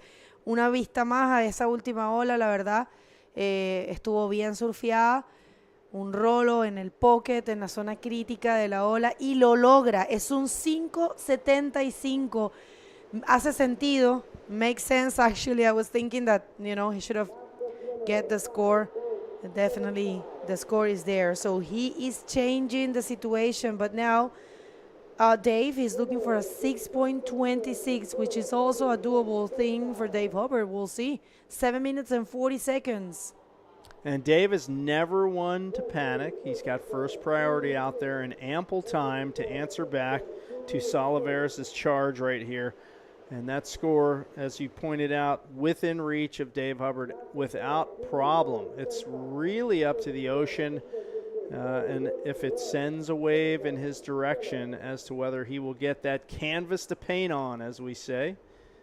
To use a euphemism here. So he's sitting out there just kind of chilling out, going, okay, just going to wait. I got 7 minutes to go. All right. We don't know what's going to happen. It's an interesting battle, super good battle, actually. We knew we were going to get something like that, Two soldiers, two warriors, two, amazing names in bodyboarding these days. In the case of Dave, he does need this win. I mean, not just thinking about the money for sure, which always helps, but, those points are super important if he wants to do better in the World Tour rankings. He's currently sitting in the 9th position. And, Socrates is above him, and he got eliminated a long time ago. Mm-hmm. And Uri, and he got a 5th. Tristan as well. Joaquin also, got eliminated a long time ago. Amaury and Ethan Capdeville. So, there's going to be some interesting changes. I just can't wait. I love this thing. I want to do the math myself right now. Our stat woman is on the case, people. I told you yesterday, she sits here with the laptop and pores over spreadsheets and numbers and ranking, does some calculations. This is what she loves. She lives and dies by the stats. Bego Martinez. I'm actually putting the numbers here, but because I'm entitled, I can get the access to that. So we'll see. Well, we love your passion for the IBC Tour and what goes on in and around it. That's why you do what you do and do it so well. Oh, no. So Got kudos so to you, much as to we learn. would say in English. Kudos to you. You know that phrase. It means compliments to you. No, Yeah. I mean, you are one of my inspirations, so it means the world. That's okay. I don't need a counter compliment, but thank you. I'm not fishing for compliments, but I'll tell you what, who's fishing is these guys. They're fishing for waves out here, and 5 minutes to go right now. Salivas in the lead, but not by a lot. In other words, Dave Hubbard is one good wave away from retaking the lead from Salivas, who will be the 2024 Visit Maldives Pro champion in the men's division. Will it be the Canarian Barbarian, Armide Salivas, our current World Tour leader, or will it be prior Maldives Pro champ David Hubbard? Both certainly worthy champions. Both have certainly been absolutely consistent throughout this entire event with great heat after great heat. Of course, Salivas took out Pierre-Louis Costas in an earlier round which was a solid heat for him, really well surfed. And Dave Hubbard has just been mega consistent. He did get a bye in the quarterfinals when Itan Capdeville couldn't make it due to illness. So that was a nice little break for Dave. But here we go. We're in the final. We're down to the last 4 minutes. Yeah, Ethan Capdeville, he had already a third place in here. So, you know, he was actually one of the dangerous contenders for sure. That was in last year podium. He got third as well as Jorge Hernandez. So it was a surprise. And, you know, these things happen and these things make stronger the competitors, you know. Right situation in the water. Things are the same. Dave Hubbard is second. Will be rutted up if he doesn't find the 6.26 that he needs in order to win, to be the champion of the Visit Maldives Pro for the second time in this division. You know, so it will be pretty cool that he will probably collect, you know, two victories in the men and two victories in the Drobny. Hope he has room in his bag for one of these trophies if he can take the win. I'm sure he's used to bringing them home from here because he's had 3 trophies here before. But right now it's looking like Armide Salivas will be taking one back to the Canary Islands unless Dave can find that diamond in the rough out here with 2 minutes 50 to go. Hubbard hoping for a miracle. He does hold down first priority. He will get first crack at anything that comes in, and he's kind of leaving Salivas to his own devices. Salivas is going a little closer to the bridge. It seems like the waves closer to the bridge don't really have that long shoulder on them. So Dave is in the position a little bit further away, a little further north along the beach here, trying to find the more lined up, walled up waves to hit those big outside moves. Here we go with Salivas. Otra ola para Armide, nada. Sorry, got stuck on there. Oh, well. We'll see. This might be, you know, the last chance. It's the 6.76. Sorry, it's 26. It's not. Oh, man. That's an anxiety there, I believe. Yeah, that could have been a really critical error there from Dave Hubbard. He caught the nose of his board, finishing the spin after that backflip, and he has now lost first priority. It is Salivas in the driver's seat here. He holds down the lead. He's going to definitely work to prevent Dave Hubbard from catching the next wave. Now, Dave's going to try to sit inside of him and pick off a little surprise wave on the inside. Dave's having a look at this one. Salivas is going to keep him off of that, and he does that, but now he loses priority, and priority is back in the hands of Dave Hubbard. I believe we're waiting for yep, there's the update on the screen. So now Hubbard back with priority, 1:20 to go. There is a chance that Hub could get another wave and pick off that score that he needs. He needs a 6.26. He could get this buzzer beater going here if a wave comes. Está diciendo llegue algo que se queda en mi cabeza y digo, wow, no sé si sea así. Me dice, ¿será un error lo que acaba de hacer Armide porque le dejó la prioridad a Dave? Queda el último, o sea, quedan segundos en este hit y le deja la prioridad a Dave. Tal vez Dave consiga esa ola, no sabemos si va a venir algo. Estos son los últimos segundos. ¿Podrá Armide quedar campeón? ¿Habrá sido eso un error? ¿Habrá sido eso una confusión? No se sabe. Yo no veo mucho. I don't see much coming. Is that a mistake from Armide? Well, he gave up priority right there. We'll find out. I mean, it could have been a mistake if a wave comes, obviously. It was, but the real mistake, the real mistake to me was Dave Hubbard's last wave where he went for that ARS and he just caught the nose. I don't know if he broke concentration or what, but that was that was it. And the heat has wound down here, and here's the concession right here. Dave Hubbard going over to congratulate Armide Salivas, who has won his second IBC World Tour event in a row and becomes the 2024 Visit Maldives Pro champion. He wins the men's division in fine form against a very on-form David Hubbard. Check that. I just have to point that. Look at that beautiful image. You know, they're having a chat. like if they were having a free surf. I'm just loving it. That's a true sportsmanship right there. Congratulations to Dave for his second position. Huge congratulations to Armides Oliveres. He just did it again. He has his second win. Bueno, está Canarias explotando, por supuesto. Armide acaba de ganar su segundo evento en el Tour Mundial dentro del mismo año. Y por supuesto consigue los puntos que necesita para seguir liderando el ranking, que es algo muy importante. Ahora viene Sintra, ahora viene el frontón. Vamos a ver qué pasa. Qué interesante. Felicitaciones a Armides Oliveres, porque de verdad estás en un momento especial de tu vida, de tu carrera, con solo 22 años. Y bueno, felicitaciones a su familia y a sus amigos en Gran Canaria, que deben estar, bueno, una celebración. La otra vez cuando ganó en Itacoachara, los videos eran espectaculares. Así que grandes felicitaciones. I was just saying that their friends and family, when he won in Itacoachara, the celebration was amazing. Everyone in Canary Islands were, losing it. So what a great performance. All right, check that out. He's just dropped me in there. We are going to go to a quick commercial break, and we would like to follow Armide when he comes out of the water, and of course we're gonna do the interview. So don't go anywhere.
Well, such intense moments we just lived. Wow. It's amazing. We wrap up the 2024 Visit Maldives Pro. I'm sorry, I just got stuck. What are your thoughts about the event?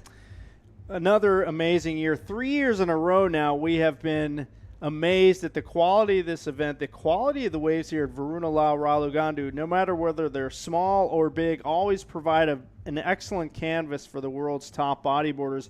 And we saw 3 new winners in this event. Yeah, that's right. It's just really refreshing, really inspirational to see Namiga Yamashita for her first time ever, winning to Sari Ohara. It's not just winning a World Tour event, but for her, the milestone is that she is winning to Sari Ohara. But you know what? We don't want to take any more of time from listening from Armides Oliveres, which is the champion of this event. So take it away, please, Rob. Huge congratulations to the new champion 2024, Visit Maldives Pro champion. Awesome display. How are you feeling? First of all, thank you to everyone. It's a pleasure to be here against all my favorite riders. I'm super happy I couldn't be more, and it's just time to enjoy. 100%. That massive backflip in the final was just awe-inspiring. Talk me through it. Yeah, I thought the whole heat that I need to make a really good maneuver, like a backflip or something like that, because I know in this type of waves I did backflips really well, and I found a wave I did it, so it makes me it gives me the score. Excellent. And well deserved too. So you're the back-to-back event winner now. You're romping your way through, leading the tour. What's coming next? What are you thinking? Now I come back to Indonesia to enjoy a little bit more, just for the final of the summer. And I don't know, just thank you everyone. I love you, all of you. Okay, thanks. And do you want to say something to your sponsors? Gracias a todos mis sponsors, obviamente, que me hacen llegar aquí, a mi familia, a mis amigos, que siempre se levantan temprano para verme, porque ya que aquí es un horario distinto. Y bueno, sé que ahora mismo tengo muchos puntos en el ranking, pero no me puedo quedar tranquilo aún. Los demás competidores son súper buenos. Les quiero. Awesome, well done. Woo! So back to the studio, Jay and Bago. Well. What I heard there was super bueno, and that was certainly super bueno. We can see Teresa Miranda, fellow Canarian, there to support Viviana from Chile, all down there supporting and congratulating Armides Oliveres, the man of the hour here in the men's open division, winning his second IBC World Tour this year. Back-to-back wins, by the way, and he maintains that lead on the World Tour rankings. This is going to really push him very close to becoming world champion in the men's division for the first time at such a young age. He is off to an amazing start in his career. What a great run, I have to tell you. It's amazing to see someone so young, so fresh in the World Tour, just, winning 2 events and having such a good chance to becoming a world champ. I think the odds are, favoring him. So, people, a very important fact that you need to know, award ceremony, it's not happening now, but it will be happening on Friday, and we will be streaming. So make sure to, be with us, because it's really beautiful. They put a lot of effort in that ceremony. It's not just, handing the prizes, but also, there's a cultural, very important thing. So we count on you for that one. And now we're going to see a day recap. Of course, we want to see that day recap. What do you think? Yeah, let's see it. What an amazing day of bodyboarding. We saw some thrills and spills, some zeros and heroes, if you will. And as I mentioned before, we have 3 new winners here at the Visit Maldives Pro. What an incredible 5 days of competition. What a pleasure. Let's hit the recap, and then we'll come back here.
from outside. We are hearing everyone cheering out there. It is pretty cool. So you know what, Jay? We have a surprise, right? What is the surprise, Bego? Tell us. Well, we have been told there's going to be an official presentation for the official 2024 Visit Maldives Pro song. They have made a song with a video, and they want to throw it right now. So let's check it out.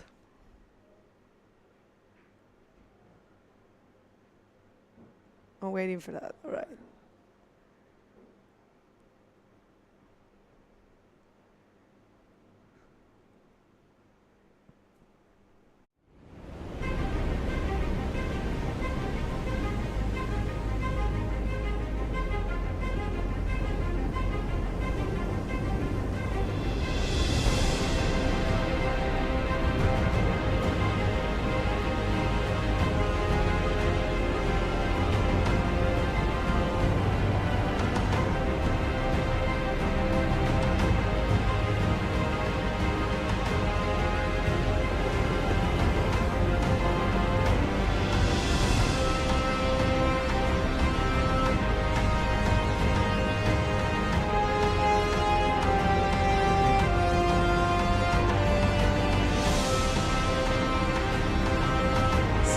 Ohara, World Champion, IBC World Tour 2023.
So we are not ready, but it will happen. So we just wanted to come back here and hold it till it's all set up, because that's a very important thing for the people here of the Maldives Bodyboarding Association to present this on. It's a lot of work behind that, and they take a lot of pride in that. So we would like to support that. Meanwhile, we can recap the event. What do you think? I wanted to ask what your highlights were of the event. Did you have any particular moments from today specifically that you remember that stick out in your mind? Well, I have to say that was really impressive, that heat with Sari Ohara, where she, got the 10. It was so good to see her, trying to better herself. I think it was, she said, she had a personal battle, She wanted to do that. She wanted to prove herself that she could do a different maneuver. So those words that she said during that interview just really got in my heart, I really, enjoy those words, and just to watch her surfing that way, it's just a true champion in my eyes. Of course, just, seeing someone like Namika Yamashita, who has the same potential as Sari, winning the event for the first time ever, is always refreshing and inspirational. And, Armida, of course, just to see the way that everyone won, and, Jai, completely underdog and just coming out of nowhere, because, of course, he's got a CV for himself, but just to see him winning here in that way, with a very, standard performance throughout the whole event, but functional, and then see the best of him in the final. I think it was really refreshing. What about you? Yeah, you picked a lot of the same moments I would. I'm sorry. One thing, no, that's okay. One moment that really stands out to me was that heat where Namika and Sari went head-to-head, and that was such a really important moment for me, because I think Namika really looks up to Sari. You know, she's like kind of like a hero to a lot For of these young sure. Japanese girls. And to beat her hero was such a big deal. And they were both kind of super emotional about that. Namika crying during the interview, and Sadi, you could see her overcome with emotion as the heat ended. So, you know, all of that drama today was really, to me, the highlight of it all. Yeah. Yeah, I believe so too. Well, it looks like now we are ready with the official song for the 2024 Visit Maldives Pro. We wanna see it, we wanna hear it, and I'm pretty sure you guys want to. So let's hit it.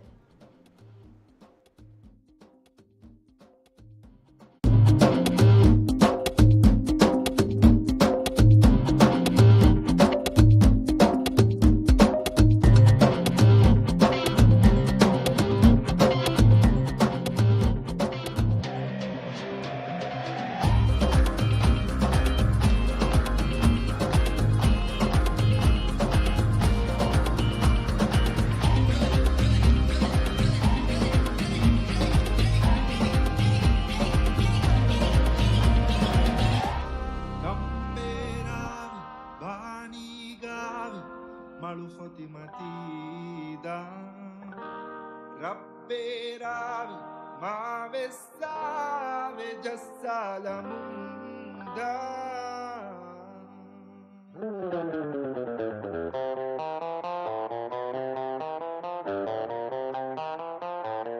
Hillaka kuma chakurala, Aduala, Olvala, Jassala, Natala, Uvalva. Hillaka kuma chakurala, Aduala, Olvala, Jassala, Natala, Uvalva. Hillaka kuma chakurala.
Well, that was really beautiful.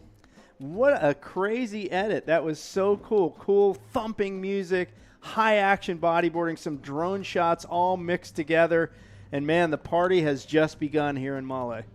That's right. Well, people, on behalf of everyone here at the streaming Slow Tape as a streaming supplier, and of course the IBC World Tour technical team and all the staff, and of course ourselves. I mean, we're here to say thank you everyone for being here with us, for your good messages, for your support for bodyboarding. Make sure to subscribe to this YouTube channel. It costs nothing and it helps a lot. Follow us at the social media. Bring always the positive things and the bright side of things. We're here to try to help this sport grow. We might be wrong in many aspects, but we only have good intentions, so we are truly hoping that you like it. Do you want to add something? I think you've hit it all. Just thanks to all the staff and management of this event, the 2024 Visit Maldives Pro, the IBC World Tour, and of course all the judging staff, and of course the Maldivian Bodyboarding Association for hosting us yet again. So yeah, that's my sign off. Thank you, Visit Maldives, for trusting in us as a title sponsor, and everyone else involved. It's been a great third edition, and we are looking forward for more next year. Remember, award ceremony is going to be happening on Friday, and we will be having a clinic, a bodyboarding clinic, and a couple of things happening in these 3 days that we still have in the waiting period. So make sure to connect with us and all the socials and everything. Thank you so much, and we see you in a couple weeks in Sintra. It's going to be a pleasure to be there. So see you very soon, and congratulations to all the champions and to everyone. And of course, thanks for organizing this event to the Maldives, the Bodyboarding Association, as you said. Thank you so much. See you super soon. We'll Bye-bye. See you next time.